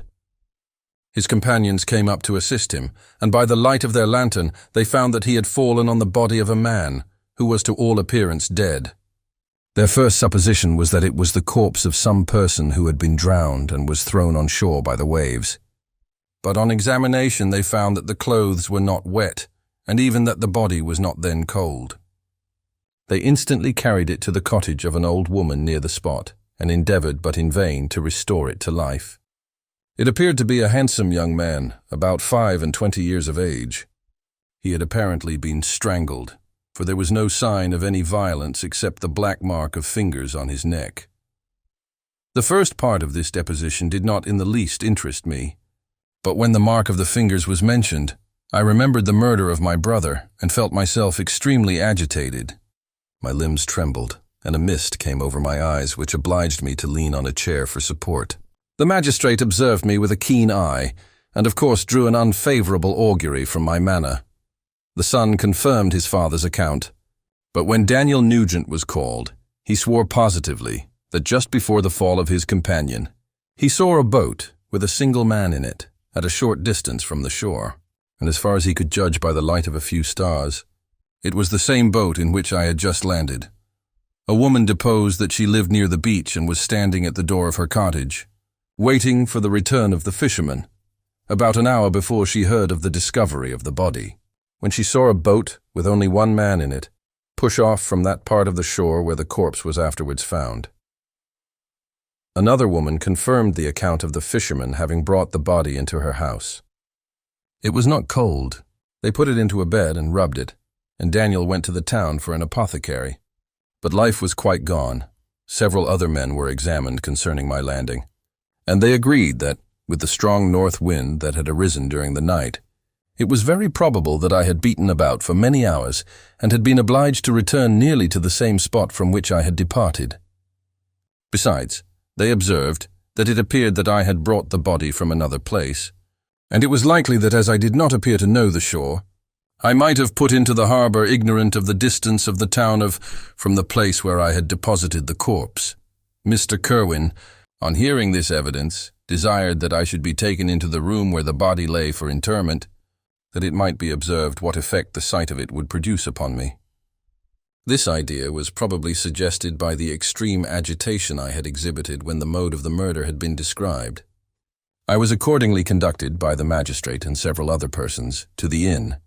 I could not help being struck by the strange coincidences that had taken place during this eventful night. But knowing that I had been conversing with several persons in the island I had inhabited about the time that the body had been found, I was perfectly tranquil as to the consequences of the affair. I entered the room where the corpse lay and was led up to the coffin. How can I describe my sensations on beholding it? I feel yet parched with horror, nor can I reflect on that terrible moment without shuddering and agony. The examination, the presence of the magistrate and witnesses, passed like a dream from my memory when I saw the lifeless form of Henry Clerval stretched before me. I gasped for breath, and throwing myself on the body, I exclaimed, "Have my murderous machinations deprived you also, my dearest Henry, of life? 2 I have already destroyed. Other victims await their destiny. But you, Clerval, my friend, my benefactor. The human frame could no longer support the agonies that I endured, and I was carried out of the room in strong convulsions. A fever succeeded to this. I lay for 2 months on the point of death. My ravings, as I afterwards heard, were frightful. I called myself the murderer of William, of Justine, and of Clerval. Sometimes I entreated my attendants to assist me in the destruction of the fiend by whom I was tormented, and at others I felt the fingers of the monster already grasping my neck, and screamed aloud with agony and terror. Fortunately, as I spoke my native language, Mr. Kerwin alone understood me, but my gestures and bitter cries were sufficient to affright the other witnesses. Why did I not die? More miserable than man ever was before, why did I not sink into forgetfulness and rest? Death snatches away many blooming children, the only hopes of their doting parents. How many brides and youthful lovers have been one day in the bloom of health and hope, and the next a prey for worms and the decay of the tomb? Of what materials was I made that I could thus resist so many shocks, which, like the turning of the wheel, continually renewed the torture? But I was doomed to live, and in 2 months found myself as awaking from a dream, in a prison, stretched on a wretched bed, surrounded by jailers, turnkeys, bolts, and all the miserable apparatus of a dungeon. It was morning, I remember, when I thus awoke to understanding. I had forgotten the particulars of what had happened, and only felt as if some great misfortune had suddenly overwhelmed me. But when I looked around and saw the barred windows and the squalidness of the room in which I was, all flashed across my memory, and I groaned bitterly. This sound disturbed an old woman who was sleeping in a chair beside me. She was a hired nurse, the wife of one of the turnkeys, and her countenance expressed all those bad qualities which often characterize that class. The lines of her face were hard and rude, like that of persons accustomed to see without sympathizing in sights of misery. Her tone expressed her entire indifference. She addressed me in English, and the voice struck me as one that I had heard during my sufferings. "Are you better now, sir?" said she. I replied in the same language with a feeble voice. "I believe I am. But if it be all true, if indeed I did not dream, I am sorry that I am still alive to feel this misery and horror." "For that matter," replied the old woman, "if you mean about the gentleman you murdered, I believe that it were better for you if you were dead, for I fancy it will go hard with you. However, that's none of my business. I am sent to nurse you and get you well. I do my duty with a safe conscience. It were well if everybody did the same." I turned with loathing from the woman who could utter so unfeeling a speech to a person just saved, on the very edge of death, but I felt languid and unable to reflect on all that had passed. The whole series of my life appeared to me as a dream. I sometimes doubted if indeed it were all true, for it never presented itself to my mind with the force of reality. As the images that floated before me became more distinct, I grew feverish. A darkness pressed around me. No one was near me who soothed me with the gentle voice of love. No dear hand supported me. The physician came and prescribed medicines, and the old woman prepared them for me. But utter carelessness was visible in the first, and the expression of brutality was strongly marked in the visage of the second. Who could be interested in the fate of a murderer but the hangman who would gain his fee? These were my first reflections, but I soon learned that Mr. Kerwin had shown me extreme kindness. He had caused the best room in the prison to be prepared for me. Wretched indeed was the best. And it was he who had provided a physician and a nurse. It is true, he seldom came to see me, for although he ardently desired to relieve the sufferings of every human creature, he did not wish to be present at the agonies and miserable ravings of a murderer. He came, therefore, sometimes to see that I was not neglected. But his visits were short and with long intervals. One day, while I was gradually recovering, I was seated in a chair, my eyes half open and my cheeks livid like those in death. I was overcome by gloom and misery, and often reflected I had better seek death than desire to remain in a world which to me was replete with wretchedness. At one time I considered whether I should not declare myself guilty and suffer the penalty of the law, less innocent than poor Justine had been. Such were my thoughts when the door of my apartment was opened, and Mr. Kerwin entered. His countenance expressed sympathy and compassion. He drew a chair close to mine and addressed me in French. "I fear that this place is very shocking to you. Can I do anything to make you more comfortable?" "I thank you, but all that you mention is nothing to me. On the whole earth there is no comfort which I am capable of receiving. I know that the sympathy of a stranger can be but of little relief to one borne down as you are by so strange a misfortune. But you will, I hope, soon quit this melancholy abode, for doubtless evidence can easily be brought to free you from the criminal charge. That is my least concern. I am, by a course of strange events, become the most miserable of mortals. Persecuted and tortured as I am and have been, can death be any evil to me? Nothing indeed could be more unfortunate and agonizing than the strange chances that have lately occurred. You were thrown by some surprising accident on this shore, renowned for its hospitality, seized immediately, and charged with murder. The first sight that was presented to your eyes was the body of your friend, murdered in so unaccountable a manner and placed, as it were, by some fiend across your path. As Mr. Kerwin said this, notwithstanding the agitation I endured on this retrospect of my sufferings, I also felt considerable surprise at the knowledge he seemed to possess concerning me. I suppose some astonishment was exhibited in my countenance, for Mr. Kerwin hastened to say, "Immediately upon your being taken ill, all the papers that were on your person were brought me, and I examined them that I might discover some trace by which I could send to your relations an account of your misfortune and illness. I found several letters, and, among others, one which I discovered from its commencement to be from your father. I instantly wrote to Geneva. Nearly 2 months have elapsed since the departure of my letter, but you are ill. Even now you tremble. You are unfit for agitation of any kind. This suspense is 1,000 times worse than the most horrible event. Tell me what new scene of death has been acted, and whose murder I am now to lament." "Your family is perfectly well," said Mr. Kerwin with gentleness, "and someone, a friend, is come to visit you." I know not by what chain of thought the idea presented itself, but it instantly darted into my mind that the murderer had come to mock at my misery and taunt me with the death of Clerval, as a new incitement for me to comply with his hellish desires. I put my hand before my eyes and cried out in agony, "Oh, take him away! I cannot see him. For God's sake, do not let him enter." Mr. Kerwin regarded me with a troubled countenance. He could not help regarding my exclamation as a presumption of my guilt, and said in rather a severe tone, "I should have thought, young man, that the presence of your father would have been welcome instead of inspiring such violent repugnance." "My father," cried I, while every feature and every muscle was relaxed from anguish to pleasure. "Is my father indeed come?" "How kind, how very kind.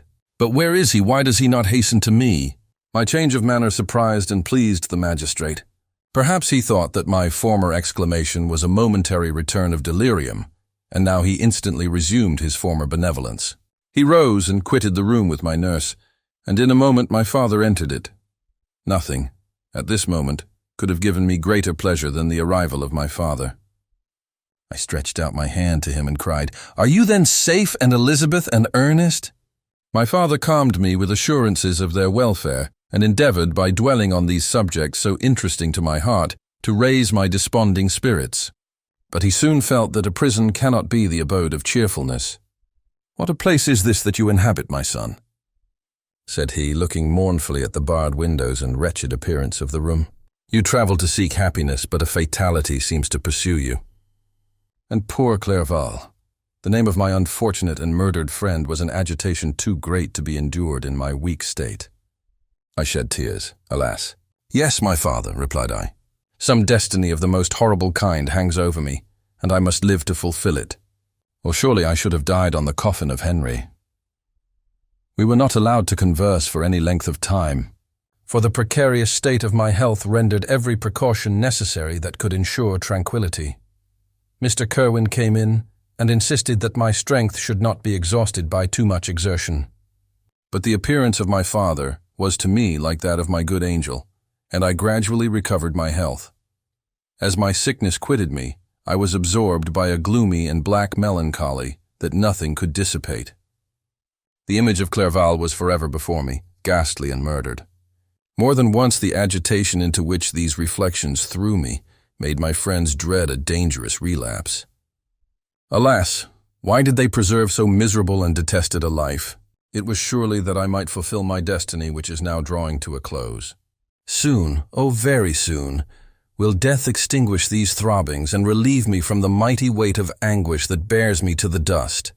And in executing the award of justice, I shall also sink to rest. Then the appearance of death was distant, although the wish was ever present to my thoughts. And I often sat for hours motionless and speechless, wishing for some mighty revolution that might bury me and my destroyer in its ruins. The season of the assizes approached. I had already been 3 months in prison, and although I was still weak and in continual danger of a relapse, I was obliged to travel nearly 100 miles to the country town where the court was held. Mr. Kerwin charged himself with every care of collecting witnesses and arranging my defense. I was spared the disgrace of appearing publicly as a criminal, as the case was not brought before the court that decides on life and death. The Grand Jury rejected the bill, on its being proved that I was on the Orkney Islands at the hour the body of my friend was found, and a fortnight after my removal, I was liberated from prison. My father was enraptured on finding me freed from the vexations of a criminal charge, that I was again allowed to breathe the fresh atmosphere and permitted to return to my native country. I did not participate in these feelings, for to me the walls of a dungeon or a palace were alike hateful. The cup of life was poisoned forever, and although the sun shone upon me, as upon the happy and gay of heart, I saw around me nothing but a dense and frightful darkness, penetrated by no light but the glimmer of two eyes that glared upon me. Sometimes they were the expressive eyes of Henry, languishing in death, the dark orbs nearly covered by the lids and the long black lashes that fringed them. Sometimes it was the watery, clouded eyes of the monster, as I first saw them in my chamber at Ingolstadt. My father tried to awaken in me the feelings of affection. He talked of Geneva, which I should soon visit, of Elizabeth and Ernest. But these words only drew deep groans from me. Sometimes, indeed, I felt a wish for happiness and thought with melancholy delight of my beloved cousin, or longed, with a devouring maladie du pays, to see once more the blue lake and rapid Rhone that had been so dear to me in early childhood. But my general state of feeling was a torpor in which a prison was as welcome a residence as the divinest scene in nature. And these fits were seldom interrupted, but by paroxysms of anguish and despair. At these moments, I often endeavored to put an end to the existence I loathed, and it required unceasing attendance and vigilance to restrain me from committing some dreadful act of violence. Yet one duty remained to me, the recollection of which finally triumphed over my selfish despair. It was necessary that I should return without delay to Geneva, there to watch over the lives of those I so fondly loved, and to lie in wait for the murderer, that if any chance led me to the place of his concealment, or if he dared again to blast me by his presence, I might, with unfailing aim, put an end to the existence of the monstrous image which I had endued with the mockery of a soul still more monstrous. My father still desired to delay our departure, fearful that I could not sustain the fatigues of a journey, for I was a shattered wreck, the shadow of a human being. My strength was gone. I was a mere skeleton, and fever night and day preyed upon my wasted frame. Still, as I urged our leaving Ireland with such inquietude and impatience, my father thought it best to yield. We took our passage on board a vessel bound for Havre de Grace, and sailed with a fair wind from the Irish shores. It was midnight. I lay on the deck, looking at the stars, and listening to the dashing of the waves. I hailed the darkness that shut Ireland from my sight, and my pulse beat with a feverish joy when I reflected that I should soon see Geneva. The past appeared to me in the light of a frightful dream, yet the vessel in which I was, the wind that blew me from the detested shore of Ireland, and the sea which surrounded me, told me too forcibly that I was deceived by no vision, and that Clerval, my friend and dearest companion, had fallen a victim to me and the monster of my creation. I repassed, in my memory, my whole life, my quiet happiness while residing with my family in Geneva, the death of my mother, and my departure for Ingolstadt. I remembered, shuddering, the mad enthusiasm that hurried me on to the creation of my hideous enemy, and I called to mind the night in which he first lived. I was unable to pursue the train of thought. 1,000 feelings pressed upon me, and I wept bitterly. Ever since my recovery from the fever, I had been in the custom of taking every night a small quantity of laudanum, for it was by means of this drug only that I was enabled to gain the rest necessary for the preservation of life. Oppressed by the recollection of my various misfortunes, I now swallowed double my usual quantity, and soon slept profoundly. But sleep did not afford me respite from thought and misery. My dreams presented 1,000 objects that scared me. Towards morning I was possessed by a kind of nightmare. I felt the fiend's grasp in my neck and could not free myself from it. Groans and cries rang in my ears.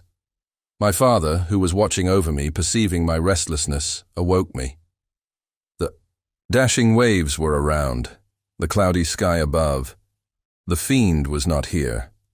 A sense of security, a feeling that a truce was established between the present hour and the irresistible, disastrous future, imparted to me a kind of calm forgetfulness, of which the human mind is by its structure peculiarly susceptible. Chapter 22. The voyage came to an end. We landed and proceeded to Paris. I soon found that I had overtaxed my strength and that I must repose before I could continue my journey. My father's care and attentions were indefatigable, but he did not know the origin of my sufferings and sought erroneous methods to remedy the incurable ill. He wished me to seek amusement in society. I abhorred the face of man. Oh, not abhorred. They were my brethren, my fellow beings, and I felt attracted even to the most repulsive among them, as to creatures of an angelic nature and celestial mechanism. But I felt that I had no right to share their intercourse. I had unchained an enemy among them whose joy it was to shed their blood and to revel in their groans. How they would, each and all, abhor me and hunt me from the world. Did they know my unhallowed acts and the crimes which had their source in me? My father yielded at length to my desire to avoid society and strove by various arguments to banish my despair. Sometimes he thought that I felt deeply the degradation of being obliged to answer a charge of murder, and he endeavored to prove to me the futility of pride. "Alas, my father," said I, "how little do you know me. Human beings, their feelings, and passions would indeed be degraded if such a wretch as I felt pride. Justine, poor unhappy Justine, was as innocent as I, and she suffered the same charge. She died for it, and I am the cause of this. I murdered her. William, Justine, and Henry, they all died by my hands." My father had often, during my imprisonment, heard me make the same assertion. When I thus accused myself, he sometimes seemed to desire an explanation, and at others he appeared to consider it as the offspring of delirium, and that during my illness some idea of this kind had presented itself to my imagination, the remembrance of which I preserved in my convalescence. I avoided explanation and maintained a continual silence concerning the wretch I had created. I had a persuasion that I should be supposed mad, and this in itself would forever have chained my tongue. But besides, I could not bring myself to disclose a secret which would fill my hearer with consternation and make fear and unnatural horror the inmates of his breast. I checked, therefore, my impatient thirst for sympathy, and was silent when I would have given the world to have confided the fatal secret. Yet still, words like those I have recorded would burst uncontrollably from me. I could offer no explanation of them, but their truth in part relieved the burden of my mysterious woe. Upon this occasion my father said, with an expression of unbounded wonder, "My dearest Victor, what infatuation is this?" "My dear son, I entreat you never to make such an assertion again." "I am not mad," I cried energetically. "The sun and the heavens, who have viewed my operations, can bear witness of my truth. I am the assassin of those most innocent victims.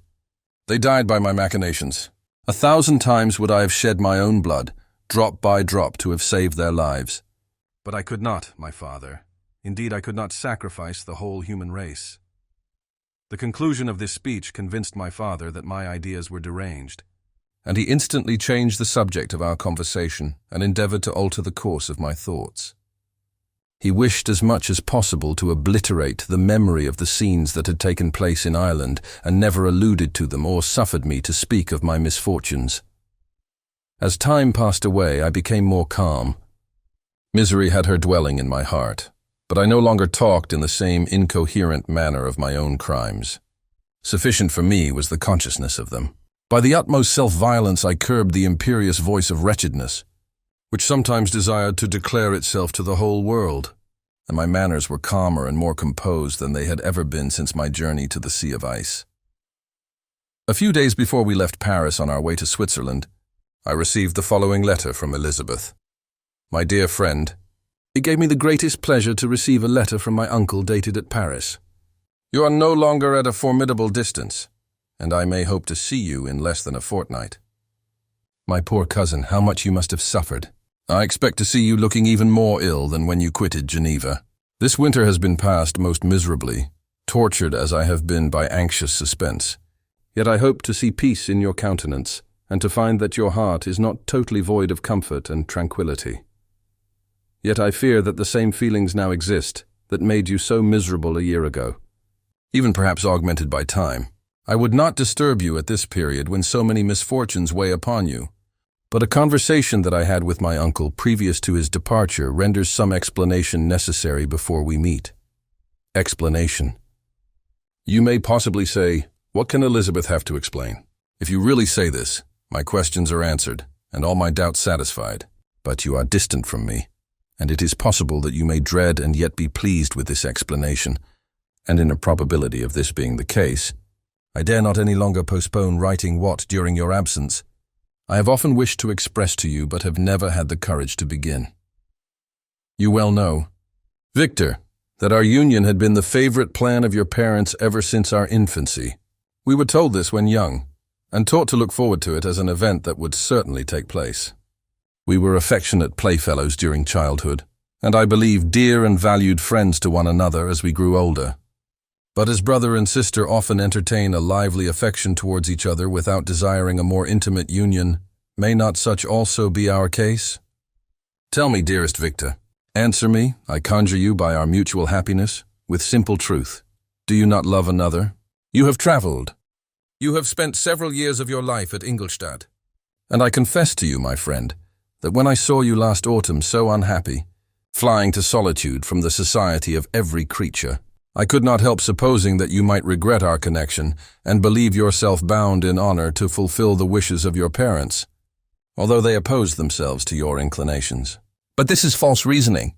I confess to you, my friend, that I love you, and that in my airy dreams of futurity you have been my constant friend and companion. But it is your happiness I desire as well as my own when I declare to you that our marriage would render me eternally miserable unless it were the dictate of your own free choice. Even now I weep to think that, borne down as you are by the cruelest misfortunes, you may stifle, by the word honor, all hope of that love and happiness which would alone restore you to yourself. I, who have so disinterested an affection for you, may increase your miseries tenfold by being an obstacle to your wishes.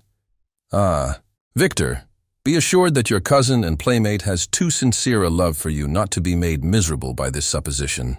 Be happy, my friend, and if you obey me in this one request, remain satisfied that nothing on earth will have the power to interrupt my tranquility. Do not let this letter disturb you. Do not answer tomorrow or the next day, or even until you come, if it will give you pain. My uncle will send me news of your health, and if I see but one smile on your lips when we meet, occasioned by this or any other exertion of mine, I shall need no other happiness. Elizabeth Lavenza, Geneva, May 18th, 17. This letter revived in my memory what I had before forgotten. The threat of the fiend. I will be with you on your wedding night. Such was my sentence.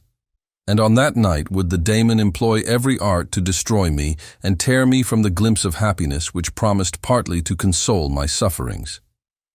On that night he had determined to consummate his crimes by my death. Well, be it so. A deadly struggle would then assuredly take place, in which, if he were victorious, I should be at peace and his power over me be at an end. If he were vanquished, I should be a free man. Alas, what freedom! Such as the peasant enjoys when his family have been massacred before his eyes, his cottage burnt, his lands laid waste, and he is turned adrift, homeless, penniless, and alone, but free. Such would be my liberty, except that in my Elizabeth I possessed a treasure, alas, balanced by those horrors of remorse and guilt which would pursue me until death. Sweet and beloved Elizabeth. I read and reread her letter, and some softened feelings stole into my heart, and dared to whisper paradisiacal dreams of love and joy. But the apple was already eaten, and the angel's arm bared to drive me from all hope. Yet I would die to make her happy. If the monster executed his threat, death was inevitable. Yet, again, I considered whether my marriage would hasten my fate. My destruction might indeed arrive a few months sooner, but if my torturer should suspect that I postponed it, influenced by his menaces, he would surely find other and perhaps more dreadful means of revenge. He had vowed to be with me on my wedding night, yet he did not consider that threat as binding him to peace in the meantime, for as if to show me that he was not yet satiated with blood, he had murdered Clerval immediately after the enunciation of his threats. I resolved, therefore, that if my immediate union with my cousin would conduce either to hers or my father's happiness, my adversary's designs against my life should not retard it a single hour. In this state of mind, I wrote to Elizabeth. My letter was calm and affectionate. "I fear, my beloved girl," I said, "little happiness remains for us on earth. Yet all that I may one day enjoy is centered in you. Chase away your idle fears. To you alone do I consecrate my life and my endeavors for contentment. I have one secret, Elizabeth, a dreadful one. When revealed to you, it will chill your frame with horror, and then, far from being surprised at my misery, you will only wonder that I survive what I have endured. I will confide this tale of misery and terror to you the day after our marriage shall take place, for my sweet cousin, there must be perfect confidence between us. But until then, I conjure you, do not mention or allude to it. This I most earnestly entreat, and I know you will comply." In about a week after the arrival of Elizabeth's letter, we returned to Geneva. The sweet girl welcomed me with warm affection, yet tears were in her eyes as she beheld my emaciated frame and feverish cheeks. I saw a change in her also. She was thinner and had lost much of that heavenly vivacity that had before charmed me, but her gentleness and soft looks of compassion made her a more fit companion for one blasted and miserable as I was. The tranquility which I now enjoyed did not endure. Memory brought madness with it, and when I thought of what had passed, a real insanity possessed me. Sometimes I was furious and burnt with rage, sometimes low and despondent. I neither spoke nor looked at anyone, but sat motionless, bewildered by the multitude of miseries that overcame me. Elizabeth alone had the power to draw me from these fits. Her gentle voice would soothe me when transported by passion and inspire me with human feelings when sunk in torpor. She wept with me and for me. When reason returned, she would remonstrate and endeavor to inspire me with resignation. Ah, it is well for the unfortunate to be resigned, but for the guilty there is no peace. The agonies of remorse poison the luxury there is otherwise sometimes found in indulging the excess of grief. Soon after my arrival, my father spoke of my immediate marriage with Elizabeth. I remained silent. "Have you then some other attachment?" "None on earth. I love Elizabeth and look forward to our union with delight. Let the day therefore be fixed, and on it I will consecrate myself, in life or death, to the happiness of my cousin." My dear Victor, do not speak thus.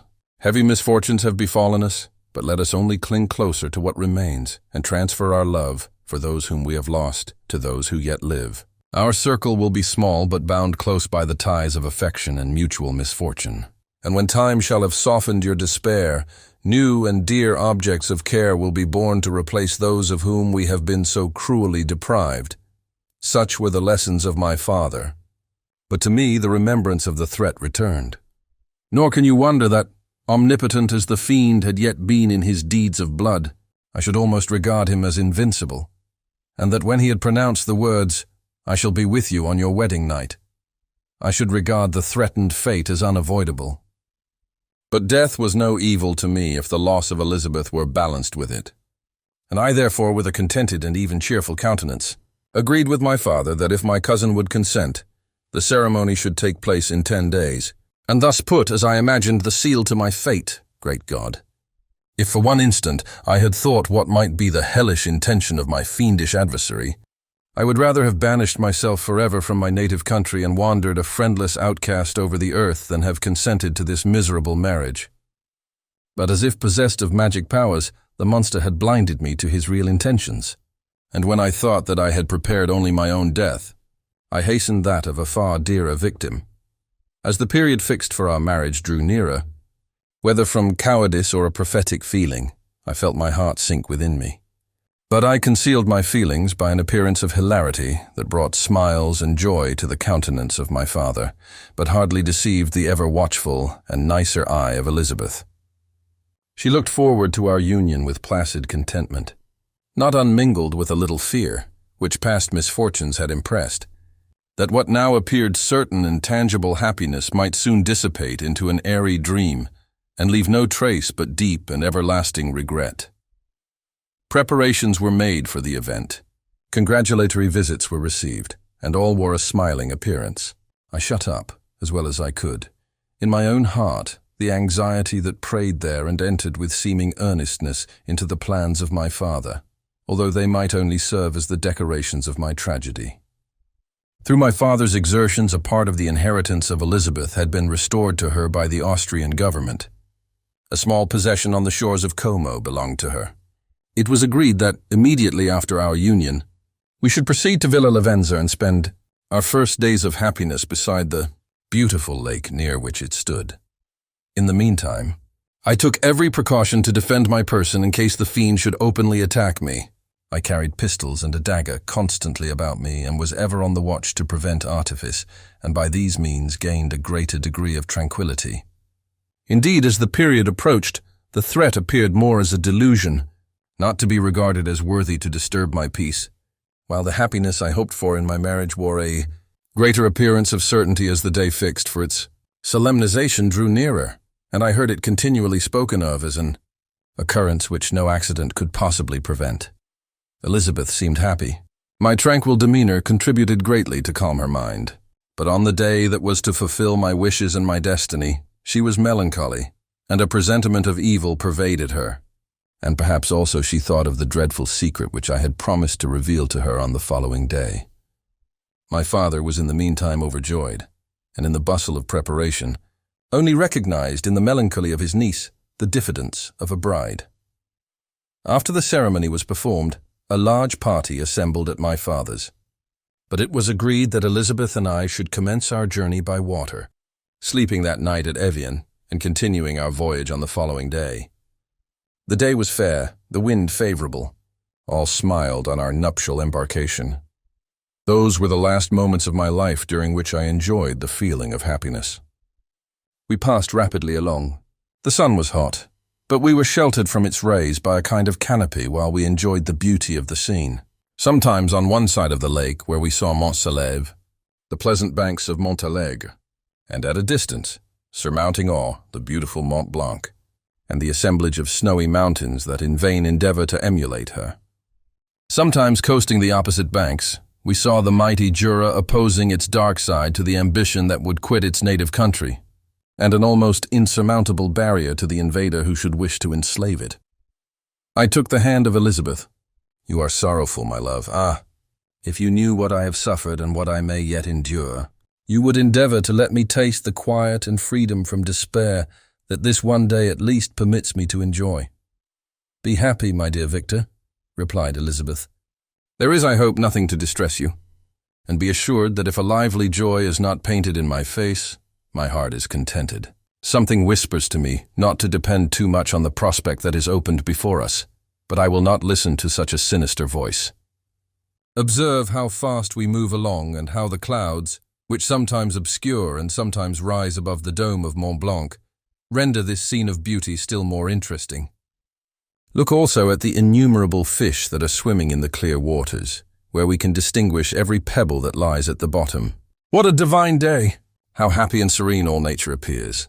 Thus Elizabeth endeavored to divert her thoughts and mine from all reflection upon melancholy subjects. But her temper was fluctuating. Joy for a few instants shone in her eyes, but it continually gave place to distraction and reverie. The sun sank lower in the heavens. We passed the river Drance and observed its path through the chasms of the higher and the glens of the lower hills. The Alps here come closer to the lake, and we approached the amphitheatre of mountains which forms its eastern boundary. The spire of Evian shone under the woods that surrounded it and the range of mountain above mountain by which it was overhung. The wind, which had hitherto carried us along with amazing rapidity, sank at sunset to a light breeze. The soft air just ruffled the water and caused a pleasant motion among the trees as we approached the shore, from which it wafted the most delightful scent of flowers and hay. The sun sank beneath the horizon as we landed, and as I touched the shore I felt those cares and fears revive, which soon were to clasp me and cling to me forever. Chapter 23. It was 8 o'clock when we landed. We walked for a short time on the shore, enjoying the transitory light, and then retired to the inn and contemplated the lovely scene of waters, woods and mountains obscured in darkness, yet still displaying their black outlines. The wind, which had fallen in the south, now rose with great violence in the west. The moon had reached her summit in the heavens and was beginning to descend. The clouds swept across it swifter than the flight of the vulture and dimmed her rays, while the lake reflected the scene of the busy heavens, rendered still busier by the restless waves that were beginning to rise. Suddenly a heavy storm of rain descended. I had been calm during the day, but so soon as night obscured the shapes of objects, 1,000 fears arose in my mind. I was anxious and watchful, while my right hand grasped a pistol which was hidden in my bosom. Every sound terrified me, but I resolved that I would sell my life dearly and not shrink from the conflict until my own life or that of my adversary was extinguished. Elizabeth observed my agitation for some time in timid and fearful silence, but there was something in my glance which communicated terror to her, and trembling, she asked, "What is it that agitates you, my dear Victor? What is it you fear?" "Oh, peace, peace, my love," replied I. "This night and all will be safe. But this night is dreadful, very dreadful." I passed an hour in this state of mind, when suddenly I reflected how fearful the combat which I momentarily expected would be to my wife, and I earnestly entreated her to retire, resolving not to join her until I had obtained some knowledge as to the situation of my enemy. She left me, and I continued some time walking up and down the passages of the house and inspecting every corner that might afford a retreat to my adversary.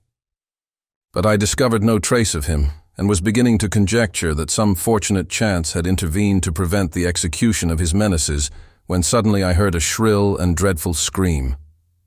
It came from the room into which Elizabeth had retired. As I heard it, the whole truth rushed into my mind. My arms dropped, the motion of every muscle and fiber was suspended.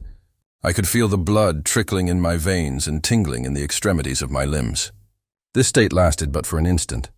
The scream was repeated, and I rushed into the room. Great God! Why did I not then expire? Why am I here to relate the destruction of the best hope and the purest creature on earth? She was there, lifeless and inanimate, thrown across the bed, her head hanging down, and her pale and distorted features half covered by her hair. Everywhere I turn I see the same figure, her bloodless arms and relaxed form flung by the murderer on its bridal bier. Could I behold this and live? Alas! Life is obstinate and clings closest where it is most hated. For a moment only did I lose recollection. I fell senseless on the ground. When I recovered, I found myself surrounded by the people of the inn. Their countenances expressed a breathless terror, but the horror of others appeared only as a mockery, a shadow of the feelings that oppressed me. I escaped from them to the room where lay the body of Elizabeth, my love, my wife, so lately living, so dear, so worthy. She had been moved from the posture in which I had first beheld her, and now, as she lay, her head upon her arm, and a handkerchief thrown across her face and neck, I might have supposed her asleep. I rushed towards her and embraced her with ardor, but the deadly languor and coldness of the limbs told me that what I now held in my arms had ceased to be the Elizabeth whom I had loved and cherished. The murderous mark of the fiend's grasp was on her neck, and the breath had ceased to issue from her lips. While I still hung over her in the agony of despair, I happened to look up. The windows of the room had before been darkened, and I felt a kind of panic on seeing the pale yellow light of the moon illuminate the chamber.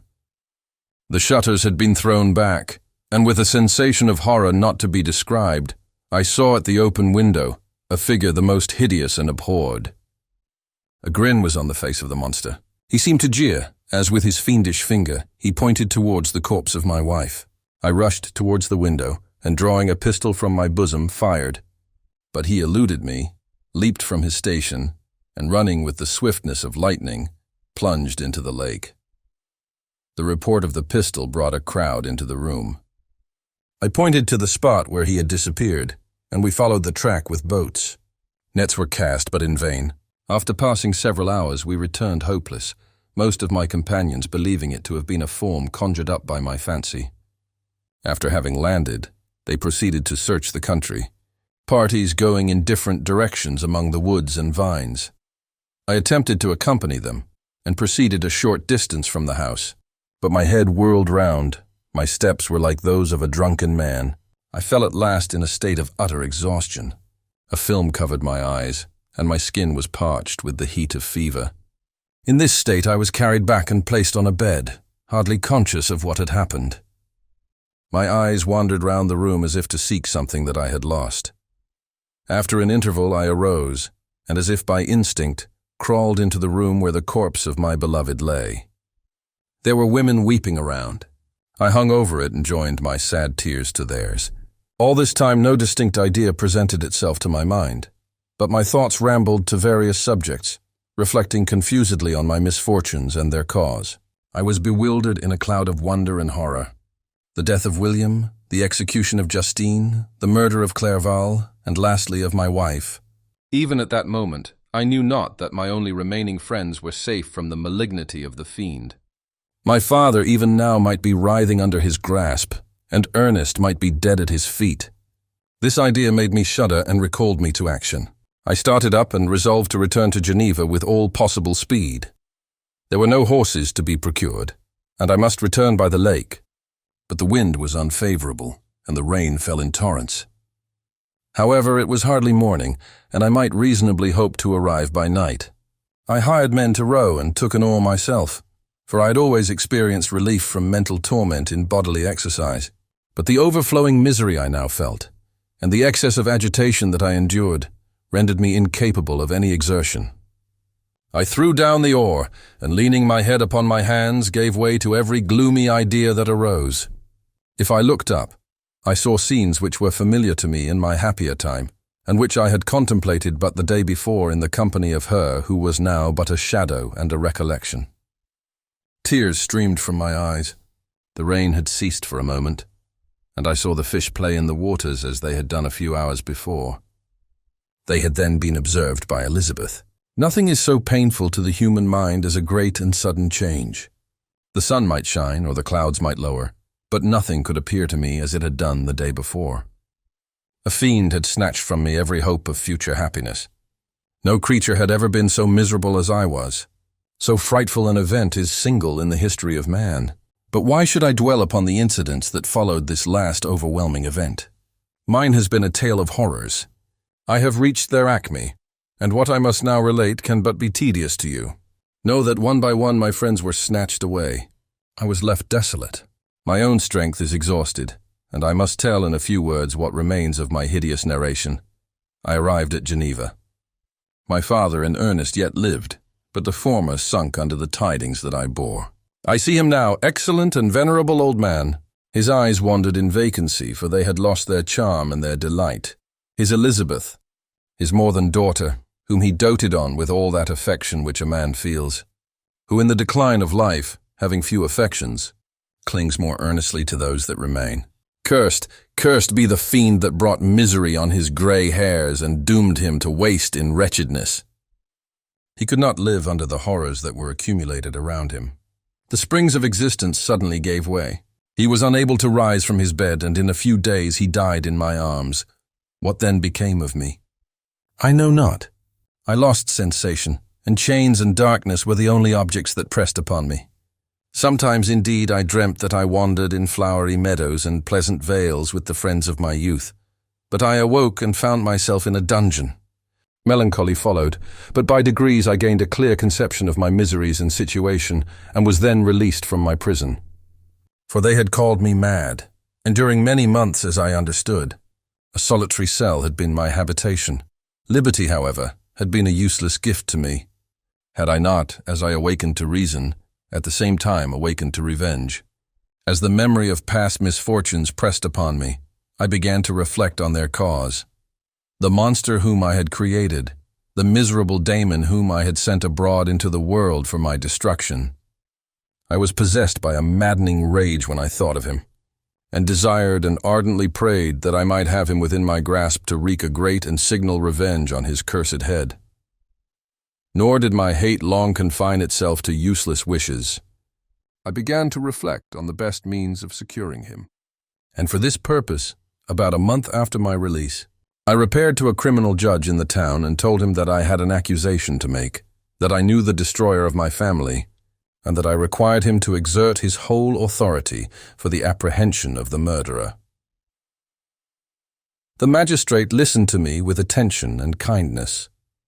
"Be assured, sir," said he, "no pains or exertions on my part shall be spared to discover the villain." "I thank you," replied I. "Listen, therefore, to the deposition that I have to make. It is indeed a tale so strange that I should fear you would not credit it were there not something in truth which, however wonderful, forces conviction. The story is too connected to be mistaken for a dream, and I have no motive for falsehood." My manner as I thus addressed him was impressive but calm.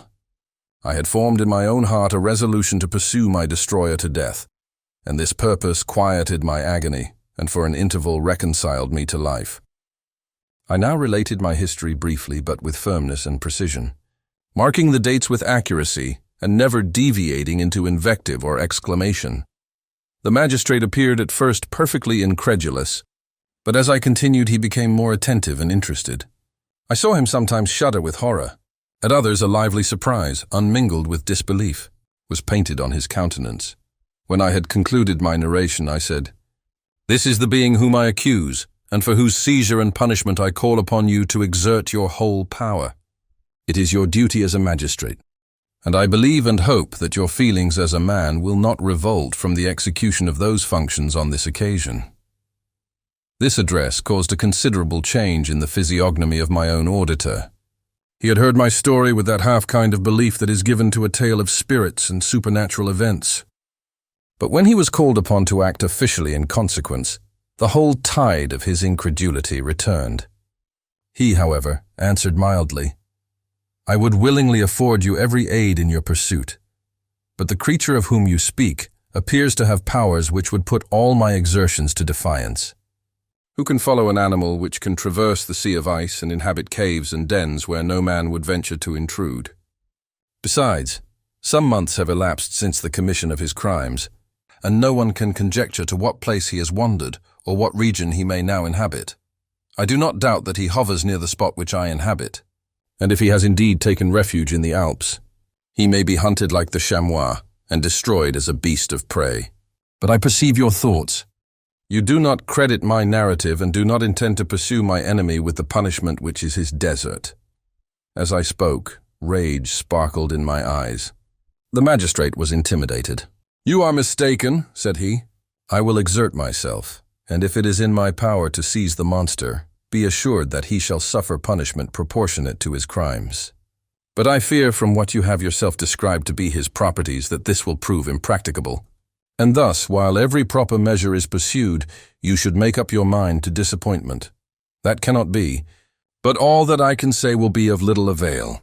My revenge is of no moment to you, yet, while I allow it to be a vice, I confess that it is the devouring and only passion of my soul. My rage is unspeakable when I reflect that the murderer, whom I have turned loose upon society, still exists. You refuse my just demand. I have but one resource, and I devote myself, either in my life or death, to his destruction." I trembled with excess of agitation as I said this. There was a frenzy in my manner, and something, I doubt not, of that haughty fierceness which the martyrs of old are said to have possessed. But to a Genevan magistrate, whose mind was occupied by far other ideas than those of devotion and heroism, this elevation of mind had much the appearance of madness. He endeavored to soothe me as a nurse does a child, and reverted to my tale as the effects of delirium. "Man," I cried, "how ignorant art thou in thy pride of wisdom!" "Cease. You know not what it is you say." I broke from the house angry and disturbed and retired to meditate on some other mode of action. Chapter 24. My present situation was one in which all voluntary thought was swallowed up and lost. I was hurried away by fury. Revenge alone endowed me with strength and composure. It molded my feelings and allowed me to be calculating and calm at periods when otherwise delirium or death would have been my portion. My first resolution was to quit Geneva forever. My country, which, when I was happy and beloved, was dear to me, now in my adversity became hateful. I provided myself with a sum of money, together with a few jewels which had belonged to my mother, and departed. And now my wanderings began, which are to cease but with life. I have traversed a vast portion of the earth, and have endured all the hardships which travelers in deserts and barbarous countries are wont to meet. How I have lived, I hardly know. Many times have I stretched my failing limbs upon the sandy plain and prayed for death. But revenge kept me alive. I dared not die and leave my adversary in being. When I quitted Geneva, my first labor was to gain some clue by which I might trace the steps of my fiendish enemy. But my plan was unsettled, and I wandered many hours round the confines of the town, uncertain what path I should pursue. As night approached, I found myself at the entrance of the cemetery where William, Elizabeth, and my father reposed. I entered it and approached the tomb which marked their graves. Everything was silent except the leaves of the trees, which were gently agitated by the wind. The night was nearly dark, and the scene would have been solemn and affecting, even to an uninterested observer.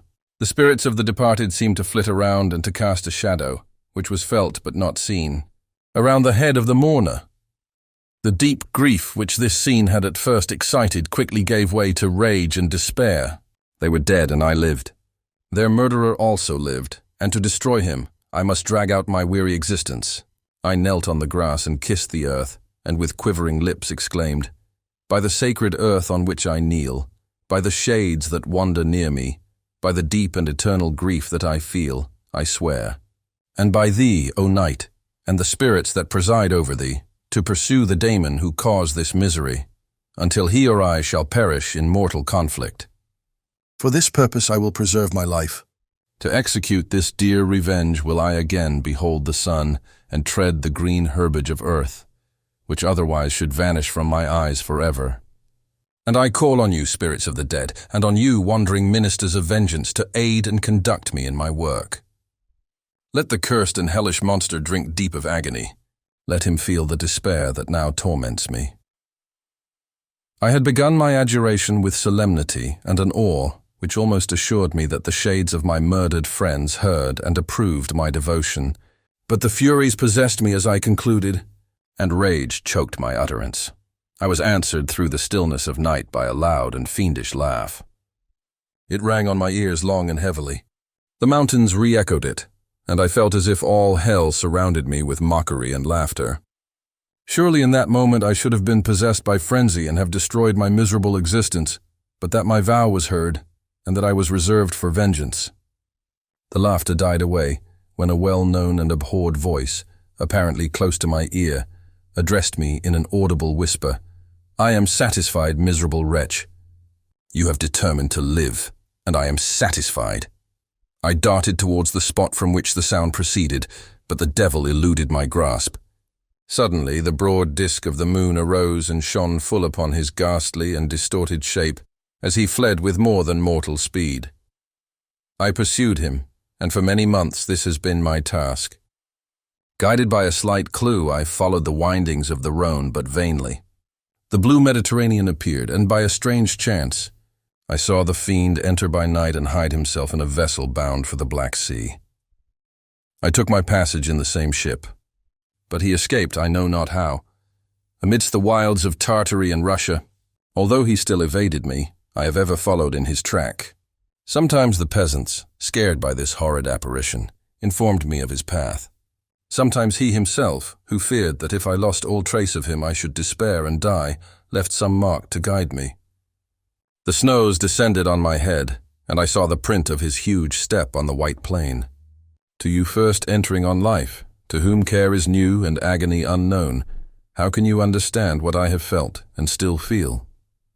Cold, want, and fatigue were the least pains which I was destined to endure.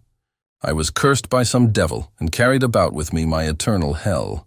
Yet still a spirit of good followed and directed my steps, and when I most murmured would suddenly extricate me from seemingly insurmountable difficulties. Sometimes when nature, overcome by hunger, sank under the exhaustion, a repast was prepared for me in the desert that restored and inspirited me. The fare was indeed coarse, such as the peasants of the country ate, but I will not doubt that it was set there by the spirits that I had invoked to aid me. Often, when all was dry, the heavens cloudless, and I was parched by thirst, a slight cloud would bedim the sky, shed the few drops that revived me, and vanish. I followed, when I could, the courses of the rivers. But the daemon generally avoided these, as it was here that the population of the country chiefly collected. In other places, human beings were seldom seen, and I generally subsisted on the wild animals that crossed my path. I had money with me and gained the friendship of the villagers by distributing it, or I brought with me some food that I had killed, which, after taking a small part, I always presented to those who had provided me with fire and utensils for cooking. My life, as it passed thus, was indeed hateful to me, and it was during sleep alone that I could taste joy. O blessed sleep! Often when most miserable I sank to repose, and my dreams lulled me even to rapture. The spirits that guarded me had provided these moments, or rather hours, of happiness that I might retain strength to fulfill my pilgrimage. Deprived of this respite, I should have sunk under my hardships. During the day I was sustained and inspirited by the hope of night, for in sleep I saw my friends, my wife, and my beloved country. Again I saw the benevolent countenance of my father, heard the silver tones of my Elizabeth's voice, and beheld Clerval enjoying health and youth. Often, when wearied by a toilsome march, I persuaded myself that I was dreaming until night should come, and that I should then enjoy reality in the arms of my dearest friends. What agonizing fondness did I feel for them! How did I cling to their dear forms, as sometimes they haunted even my waking hours, and persuade myself that they still lived. At such moments vengeance that burned within me died in my heart, and I pursued my path towards the destruction of the daemon more as a task enjoined by heaven, as the mechanical impulse of some power of which I was unconscious, than as the ardent desire of my soul. What his feelings were whom I pursued I cannot know. Sometimes, indeed, he left marks in writing on the barks of the trees, or cut in stone that guided me and instigated my fury. My reign is not yet over. These words were legible in one of these inscriptions. You live, and my power is complete. Follow me. I seek the everlasting ices of the north, where you will feel the misery of cold and frost, to which I am impassive. You will find near this place, if you follow not too tardily, a dead hare. Eat and be refreshed. Come on, my enemy. We have yet to wrestle for our lives, but many hard and miserable hours must you endure until that period shall arrive. Scoffing devil. Again do I vow vengeance. Again do I devote thee, miserable fiend, to torture and death. Never will I give up my search until he or I perish. And then with what ecstasy shall I join my Elizabeth and my departed friends, who even now prepare for me the reward of my tedious toil and horrible pilgrimage. As I still pursued my journey to the northward, the snows thickened, and the cold increased in a degree almost too severe to support. The peasants were shut up in their hovels, and only a few of the most hardy ventured forth to seize the animals whom starvation had forced from their hiding places to seek for prey. The rivers were covered with ice, and no fish could be procured, and thus I was cut off from my chief article of maintenance. The triumph of my enemy increased with the difficulty of my labors. One inscription that he left was in these words: Prepare. Your toils only begin. Wrap yourself in furs and provide food, for we shall soon enter upon a journey where your sufferings will satisfy my everlasting hatred. My courage and perseverance were invigorated by these scoffing words. I resolved not to fail in my purpose, and calling on heaven to support me, I continued with unabated fervor to traverse immense deserts, until the ocean appeared at a distance and formed the utmost boundary of the horizon. Oh, how unlike it was to the blue seasons of the south! Covered with ice, it was only to be distinguished from land by its superior wildness and ruggedness. The Greeks wept for joy when they beheld the Mediterranean from the hills of Asia, and hailed with rapture the boundary of their toils. I did not weep, but I knelt down, and with a full heart thanked my guiding spirit for conducting me in safety to the place where I hoped, notwithstanding my adversary's jibe, to meet and grapple with him. Some weeks before this period I had procured a sledge and dogs, and thus traversed the snows with inconceivable speed. I know not whether the fiend possessed the same advantages, but I found that, as before I had daily lost ground in the pursuit, I now gained on him, so much so that when I first saw the ocean he was but one day's journey in advance, and I hoped to intercept him before he should reach the beach. With new courage, therefore, I pressed on, and in 2 days arrived at a wretched hamlet on the seashore. I inquired of the inhabitants concerning the fiend and gained accurate information. A gigantic monster, they said, had arrived the night before, armed with a gun and many pistols, putting to flight the inhabitants of a solitary cottage through fear of his terrific appearance. He had carried off their store of winter food, and placing it in a sledge, to draw which he had seized on a numerous drove of trained dogs. He had harnessed them, and the same night, to the joy of the horror-struck villagers, had pursued his journey across the sea in a direction that led to no land, and they conjectured that he must speedily be destroyed by the breaking of the ice, or frozen by the eternal frosts. On hearing this information, I suffered a temporary access of despair. He had escaped me, and I must commence a destructive and almost endless journey across the mountainous ices of the ocean, amidst cold that few of the inhabitants could long endure and which I, the native of a genial and sunny climate, could not hope to survive. Yet at the idea that the fiend should live and be triumphant, my rage and vengeance returned, and like a mighty tide, overwhelmed every other feeling. After a slight repose, during which the spirits of the dead hovered round and instigated me to toil and revenge, I prepared for my journey. I exchanged my land sledge for one fashioned for the inequalities of the frozen ocean, and purchasing a plentiful stock of provisions, I departed from land. I cannot guess how many days have passed since then, but I have endured misery which nothing but the eternal sentiment of a just retribution burning within my heart could have enabled me to support. Immense and rugged mountains of ice often barred up my passage, and I often heard the thunder of the ground sea, which threatened my destruction. But again the frost came and made the paths of the sea secure. By the quantity of provision which I had consumed, I should guess that I had passed 3 weeks in this journey, and the continual protraction of hope, returning back upon the heart, often wrung bitter drops of despondency and grief from my eyes. Despair had indeed almost secured her prey, and I should soon have sunk beneath this misery. Once, after the poor animals that conveyed me had with incredible toil gained the summit of a sloping ice mountain, and one, sinking under his fatigue, died, I viewed the expanse before me with anguish, when suddenly my eye caught a dark speck upon the dusky plain. I strained my sight to discover what it could be, and uttered a wild cry of ecstasy when I distinguished a sledge and the distorted proportions of a well-known form within. Oh, with what a burning gush did hope revisit my heart! Warm tears filled my eyes, which I hastily wiped away, that they might not intercept the view I had of the daemon. But still my sight was dimmed by the burning drops until, giving way to the emotions that oppressed me, I wept aloud. But this was not the time for delay. I disencumbered the dogs of their dead companion, gave them a plentiful portion of food, and after an hour's rest, which was absolutely necessary, and yet which was bitterly irksome to me, I continued my route. The sledge was still visible, nor did I again lose sight of it except at the moments when for a short time some ice rock concealed it with its intervening crags.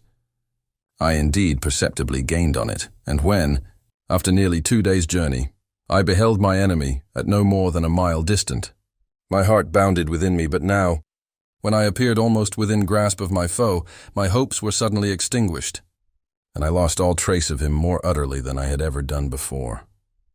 A ground sea was heard. The thunder of its progress as the waters rolled and swelled beneath me became every moment more ominous and terrific. I pressed on, but in vain. The wind arose, the sea roared, and as with the mighty shock of an earthquake, it split and cracked with a tremendous and overwhelming sound. The work was soon finished. In a few minutes, a tumultuous sea rolled between me and my enemy, and I was left drifting on a scattered piece of ice that was continually lessening and thus preparing for me a hideous death. In this manner, many appalling hours passed. Several of my dogs died, and I myself was about to sink under the accumulation of distress when I saw your vessel riding at anchor and holding forth to me hopes of succor and life. I had no conception that vessels ever came so far north and was astounded at the sight. I quickly destroyed part of my sledge to construct oars, and by these means was enabled, with infinite fatigue, to move my ice raft in the direction of your ship. I had determined, if you were going southwards, still to trust myself to the mercy of the seas rather than abandon my purpose. I hoped to induce you to grant me a boat with which I could pursue my enemy, but your direction was northwards. You took me on board when my vigor was exhausted, and I should soon have sunk under my multiplied hardships into a death which I still dread, for my task is unfulfilled. Oh, when will my guiding spirit in conducting me to the daemon allow me the rest I so much desire? Or must I die and he yet live?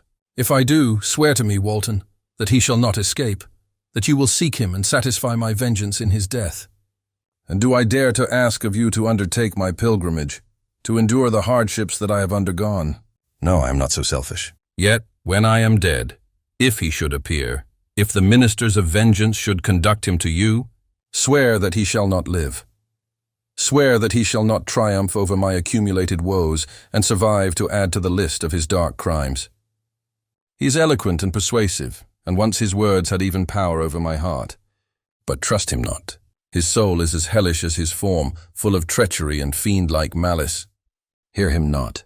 Call on the names of William, Justine, Clerval, Elizabeth, my father, and of the wretched Victor, and thrust your sword into his heart. I will hover near and direct the steel aright. Walton, in continuation, August 26th, 17. You have read this strange and terrific story, Margaret, and do you not feel your blood congeal with horror, like that which even now curdles mine? Sometimes, seized with sudden agony, he could not continue his tale. At others, his voice broken, yet piercing, uttered with difficulty the words so replete with anguish. His fine and lovely eyes were now lighted up with indignation, now subdued to downcast sorrow, and quenched in infinite wretchedness. Sometimes he commanded his countenance and tones, and related the most horrible incidents with a tranquil voice, suppressing every mark of agitation. Then, like a volcano bursting forth, his face would suddenly change to an expression of the wildest rage as he shrieked out imprecations on his persecutor. His tale is connected and told with an appearance of the simplest truth. Yet I own to you that the letters of Felix and Safie, which he showed me, and the apparition of the monster seen from our ship, brought to me a greater conviction of the truth of his narrative than his asseverations, however earnest and connected. Such a monster has then really existence. I cannot doubt it, yet I am lost in surprise and admiration. Sometimes I endeavored to gain from Frankenstein the particulars of his creature's formation, but on this point he was impenetrable. "Are you mad, my friend?" said he, "or whither does your senseless curiosity lead you? Would you also create for yourself and the world a demoniacal enemy? Peace, peace! Learn my miseries, and do not seek to increase your own." Frankenstein discovered that I made notes concerning his history.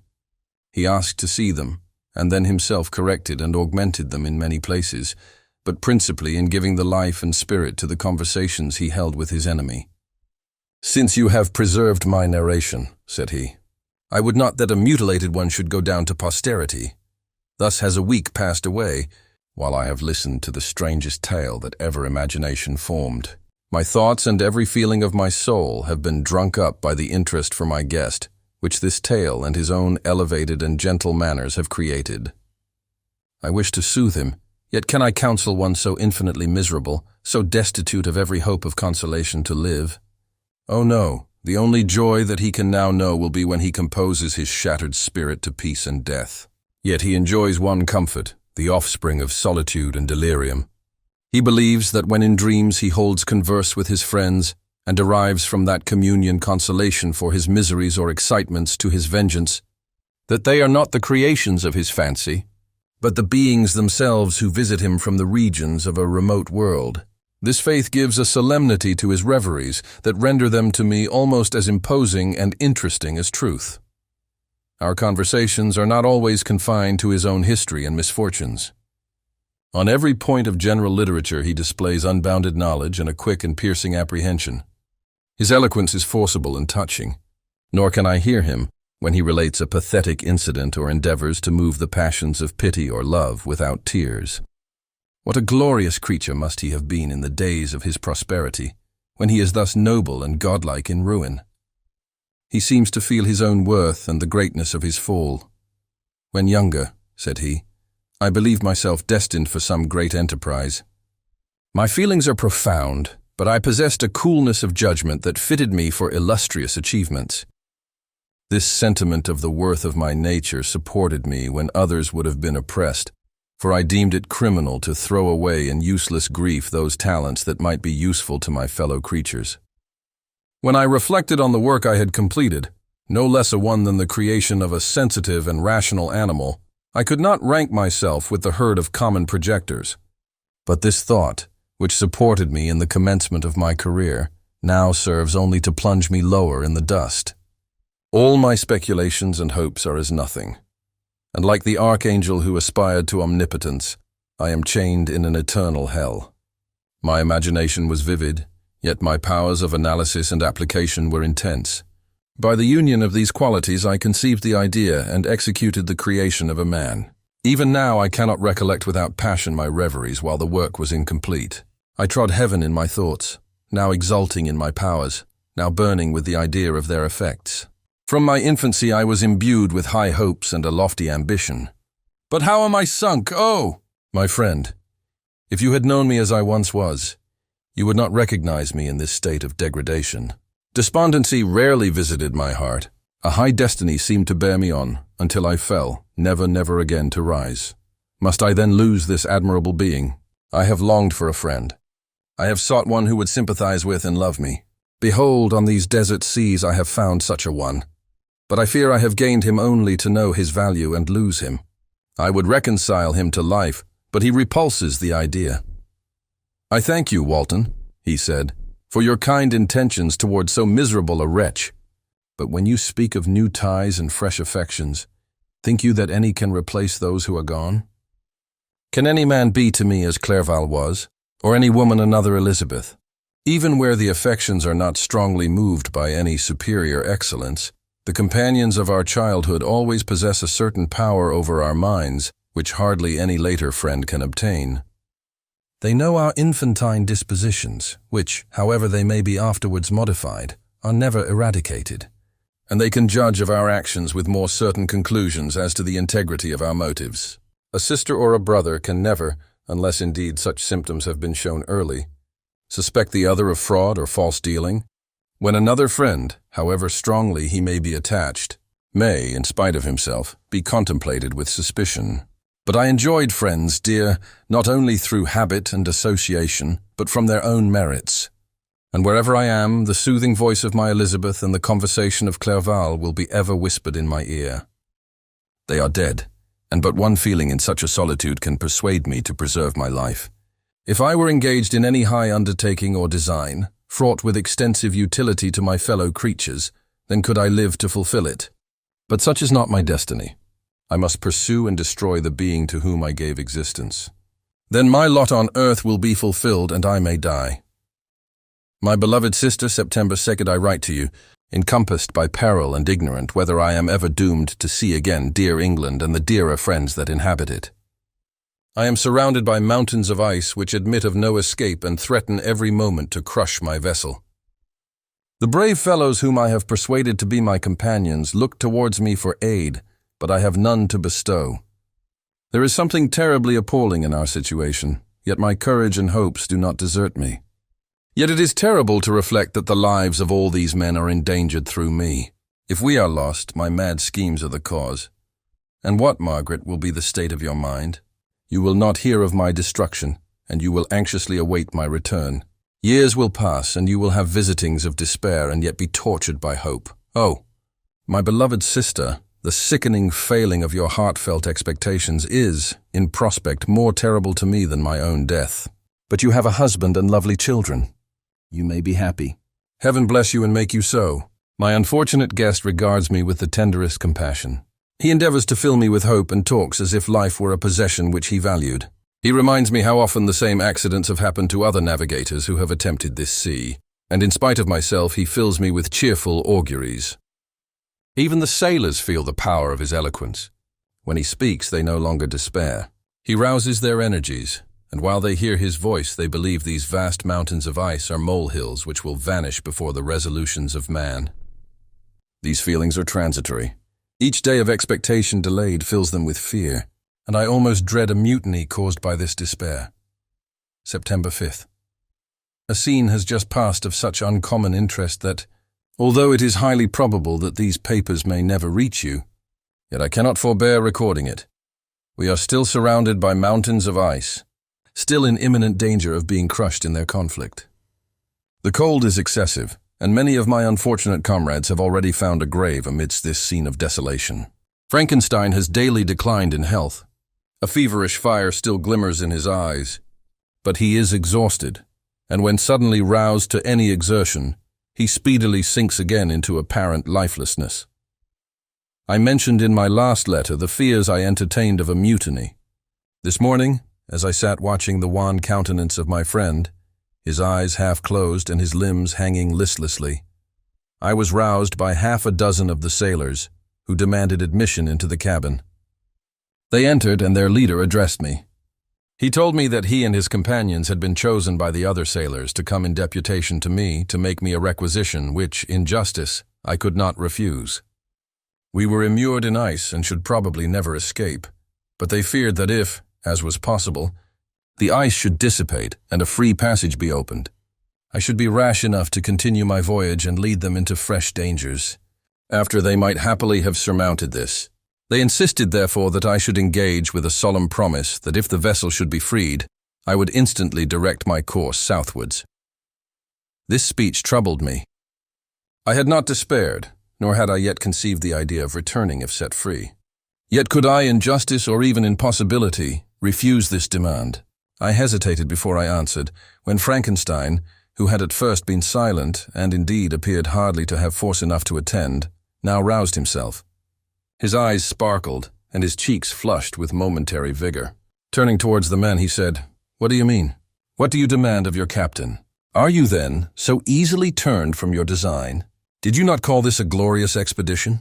And wherefore was it glorious? Not because the way was smooth and placid as a southern sea, but because it was full of dangers and terror, because at every new incident your fortitude was to be called forth and your courage exhibited, because danger and death surrounded it, and these you were to brave and overcome. For this was it an honorable undertaking. You were hereafter to be hailed as the benefactors of your species, your names adored as belonging to brave men who encountered death for honor and the benefit of mankind. And now behold, with the first imagination of danger, or if you will, the first mighty and terrific trial of your courage, you shrink away and are content to be handed down as men who had not strength enough to endure cold and peril. And so, poor souls, they were chilly and returned to their warm firesides. Why, that requires not this preparation. Ye need not have come thus far and dragged your captain to the shame of a defeat, merely to prove yourselves cowards. Oh, be men, or be more than men. Be steady to your purposes and firm as a rock. This ice is not made of such stuff as your hearts may be. It is mutable and cannot withstand you if you say that it shall not. Do not return to your families with the stigma of disgrace marked on your brows. Return as heroes who have fought and conquered, and who know not what it is to turn their backs on the foe." He spoke this with a voice so modulated to the different feelings expressed in his speech, with an eye so full of lofty design and heroism, that can you wonder that these men were moved? They looked at one another, and were unable to reply. I spoke. I told them to retire and consider of what had been said, that I would not lead them farther north if they strenuously desired the contrary, but that I hoped that with reflection their courage would return. They retired, and I turned towards my friend, but he was sunk in languor and almost deprived of life. How all this will terminate, I know not, but I had rather die than return shamefully, my purpose unfulfilled. Yet I fear such will be my fate. The men, unsupported by ideas of glory and honor, can never willingly continue to endure their present hardships. September 7th. The die is cast. I have consented to return if we are not destroyed. Thus are my hopes blasted by cowardice and indecision. I come back ignorant and disappointed. It requires more philosophy than I possess to bear this injustice with patience. September 12th. It is past. I am returning to England. I have lost my hopes of utility and glory. I have lost my friend. But I will endeavor to detail these bitter circumstances to you, my dear sister. And while I am wafted towards England and towards you, I will not despond. September 9th, the ice began to move, and roarings like thunder were heard at a distance as the island split and cracked in every direction. We were in the most imminent peril, But as we could only remain passive, my chief attention was occupied by my unfortunate guest, whose illness increased in such a degree that he was entirely confined to his bed. The ice cracked behind us and was driven with force towards the north. A breeze sprang from the west, and on the 11th, the passage towards the south became perfectly free. When the sailors saw this, and that their return to their native country was apparently assured, a shout of tumultuous joy broke from them, loud and long continued. Frankenstein, who was dozing, awoke and asked the cause of the tumult. "They shout," I said, "because they will soon return to England. Do you then really return?" "Alas, yes. I cannot withstand their demands. I cannot lead them unwillingly to danger, and I must return. Do so if you will, but I will not. You may give up your purpose, but mine is assigned to me by heaven, and I dare not. I am weak, but surely the spirits who assist my vengeance will endow me with sufficient strength." Saying this, he endeavored to spring from the bed, but the exertion was too great for him. He fell back and fainted.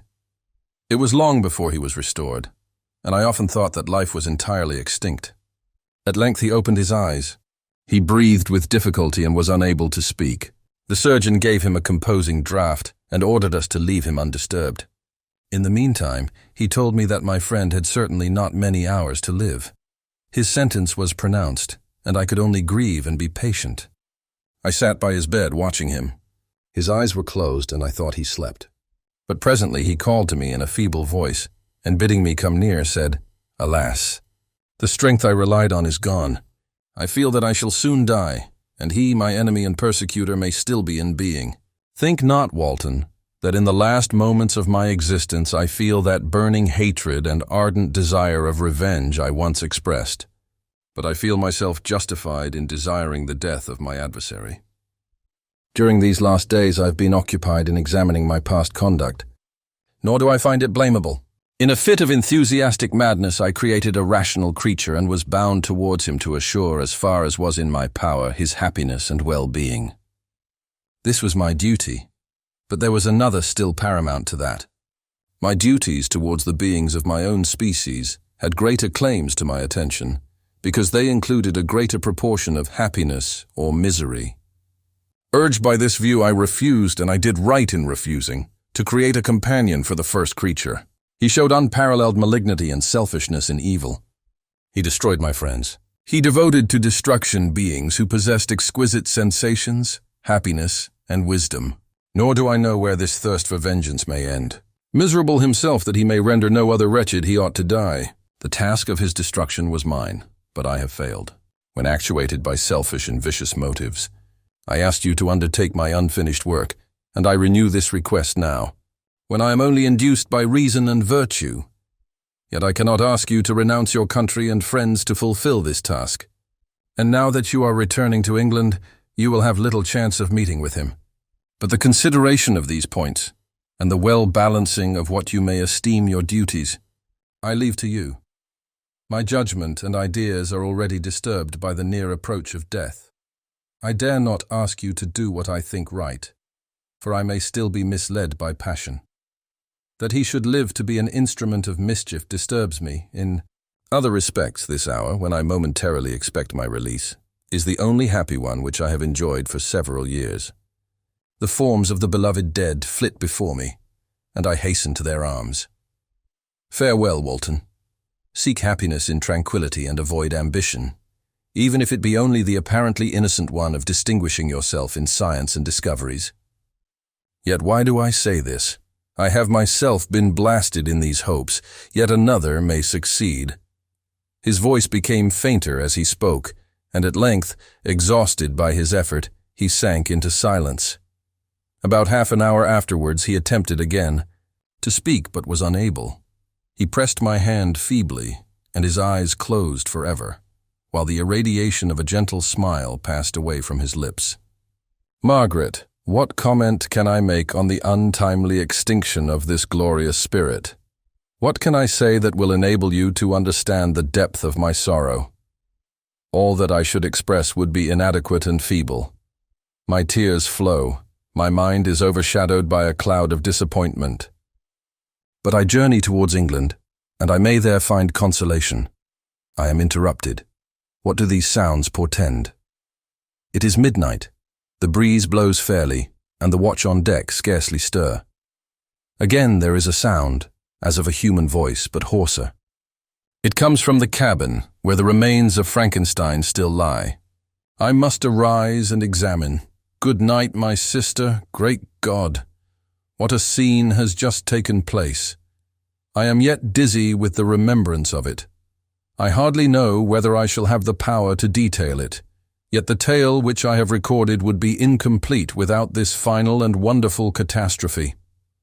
I entered the cabin where lay the remains of my ill-fated and admirable friend. Over him hung a form which I cannot find words to describe, gigantic in stature, yet uncouth and distorted in its proportions. As he hung over the coffin, his face was concealed by long locks of ragged hair. But one vast hand was extended, in color and apparent texture like that of a mummy. When he heard the sound of my approach, he ceased to utter exclamations of grief and horror, and sprung towards the window. Never did I behold a vision so horrible as his face, of such loathsome yet appalling hideousness. I shut my eyes involuntarily, and endeavored to recollect what were my duties with regard to this destroyer. I called on him to stay. He paused, looking on me with wonder, and again turning towards the lifeless form of his creator, he seemed to forget my presence, and every feature and gesture seemed instigated by the wildest rage of some uncontrollable passion. "That is also my victim," he exclaimed. "In his murder my crimes are consummated. The miserable series of my being is wound to its close. O Frankenstein, generous and self-devoted being, what does it avail that I now ask thee to pardon? Me? I, who irretrievably destroyed thee by destroying all thou lovedst. Alas, he is cold, he cannot answer me." His voice seemed suffocated, and my first impulses, which had suggested to me the duty of obeying the dying request of my friend in destroying his enemy, were now suspended by a mixture of curiosity and compassion. I approached this tremendous being. I dared not again raise my eyes to his face. There was something so scaring and unearthly in his ugliness. I attempted to speak, but the words died away on my lips. The monster continued to utter wild and incoherent self-reproaches. At length I gathered resolution to address him in a pause of the tempest of his passion. "Your repentance," I said, "is now superfluous. If you had listened to the voice of conscience and heeded the stings of remorse before you had urged your diabolical vengeance to this extremity, Frankenstein would yet have lived. And do you dream?" said the daemon. "Do you think that I was then dead to agony and remorse? He continued, pointing to the corpse, he suffered not in the consummation of the deed. Oh, not the 10,000th portion of the anguish that was mine during the lingering detail of its execution. A frightful selfishness hurried me on, while my heart was poisoned with remorse. Think you that the groans of Clerval were music to my ears? My heart was fashioned to be susceptible of love and sympathy, and when wrenched by misery to vice and hatred, it did not endure the violence of the change without torture such as you cannot even imagine. After the murder of Clerval, I returned to Switzerland, heartbroken and overcome. I pitied Frankenstein. My pity amounted to horror. I abhorred myself.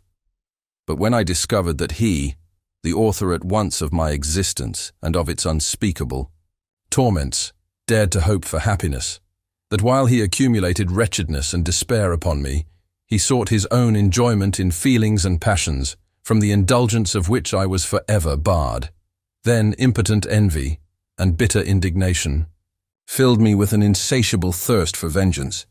I recollected my threat and resolved that it should be accomplished.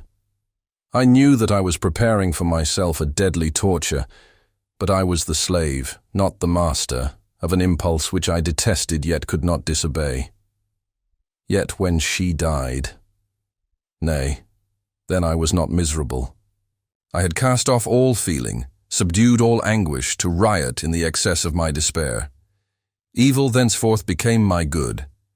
Urged thus far, I had no choice but to adapt my nature to an element which I had willingly chosen. The completion of my demoniacal design became an insatiable passion, And now it is ended. There is my last victim. I was at first touched by the expressions of his misery.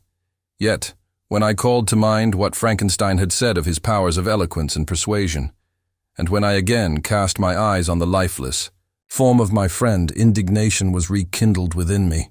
"Wretch," I said, "it is well that you come here to whine over the desolation that you have made.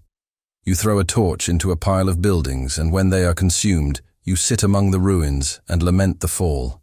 Hypocritical fiend.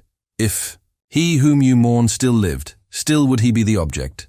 Again would he become the prey of your accursed vengeance. It is not pity that you feel.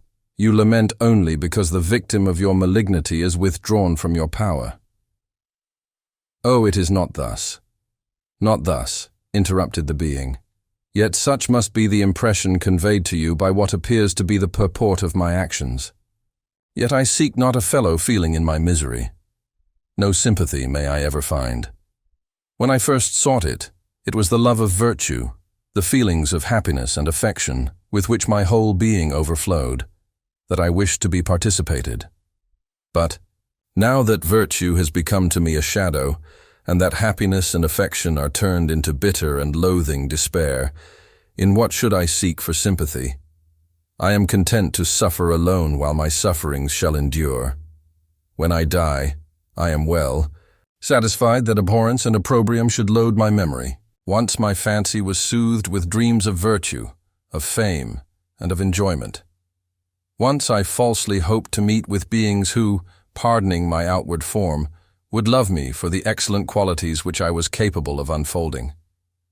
I was nourished with high thoughts of honor and devotion. But now crime has degraded me beneath the meanest animal. No guilt, no mischief, no malignity, no misery can be found comparable to mine. When I run over the frightful catalogue of my sins, I cannot believe that I am the same creature whose thoughts were once filled with sublime and transcendent visions of the beauty and the majesty of goodness. But it is even so. The fallen angel becomes a malignant devil. Yet even that enemy of God and man had friends and associates in his desolation. I am alone. You who call Frankenstein your friend seem to have a knowledge of my crimes and his misfortunes. But in the detail which he gave you of them, he could not sum up the hours and months of misery which I endured wasting in impotent passions. For while I destroyed his hopes, I did not satisfy my own desires. They were forever ardent and craving. Still I desired love and fellowship, and I was still spurned. Was there no injustice in this? Am I to be thought the only criminal when all humankind sinned against me? Why do you not hate Felix, who drove his friend from his door with contumely? Why do you not execrate the rustic who sought to destroy the savior of his child? Nay, these are virtuous and immaculate beings. I, the miserable and the abandoned, am an abortion, to be spurned at, and kicked, and trampled on. Even now my blood boils at the recollection of this injustice. But it is true that I am a wretch. I have murdered the lovely and the helpless. I have strangled the innocent as they slept, and grasped to death his throat who never injured me or any other living thing. I have devoted my Creator, the select specimen of all that is worthy of love and admiration among men, to misery. I have pursued him even to that irremediable ruin. There he lies, white and cold in death. You hate me, but your abhorrence cannot equal that with which I regard myself. I look on the hands which executed the deed. I think on the heart in which the imagination of it was conceived, and long for the moment when these hands will meet my eyes, when that imagination will haunt my thoughts no more. Fear not that I shall be the instrument of future mischief.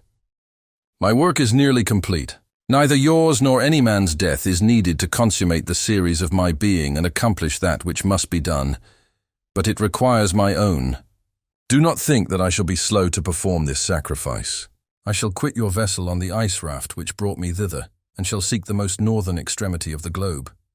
I shall collect my funeral pile and consume to ashes this miserable frame, that its remains may afford no light to any curious and unhallowed wretch who would create such another as I have been.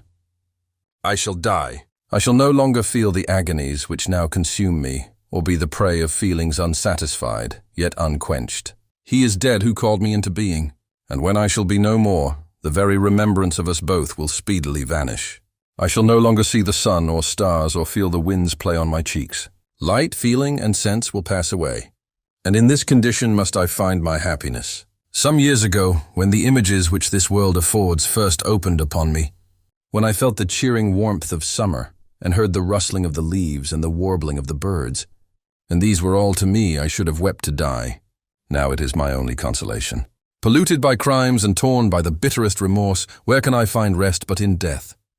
Farewell. I leave you, and in you the last of humankind whom these eyes will ever behold. Farewell, Frankenstein! If thou wert yet alive, and yet cherished a desire of revenge against me, it would be better satiated in my life than in my destruction. But it was not so. Thou didst seek my extinction that I might not cause greater wretchedness. And if yet in some mode unknown to me thou hadst not ceased to think and feel, thou wouldst not desire against me a vengeance greater than that which I feel. Blasted as thou wert, my agony was still superior to thine, for the bitter sting of remorse will not cease to rankle in my wounds until death shall close them forever. But soon, he cried with sad and solemn enthusiasm, I shall die, and what I now feel be no longer felt. Soon these burning miseries will be extinct.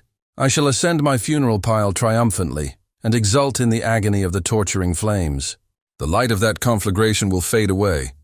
My ashes will be swept into the sea by the winds. My spirit will sleep in peace, or if it thinks, it will not surely think thus.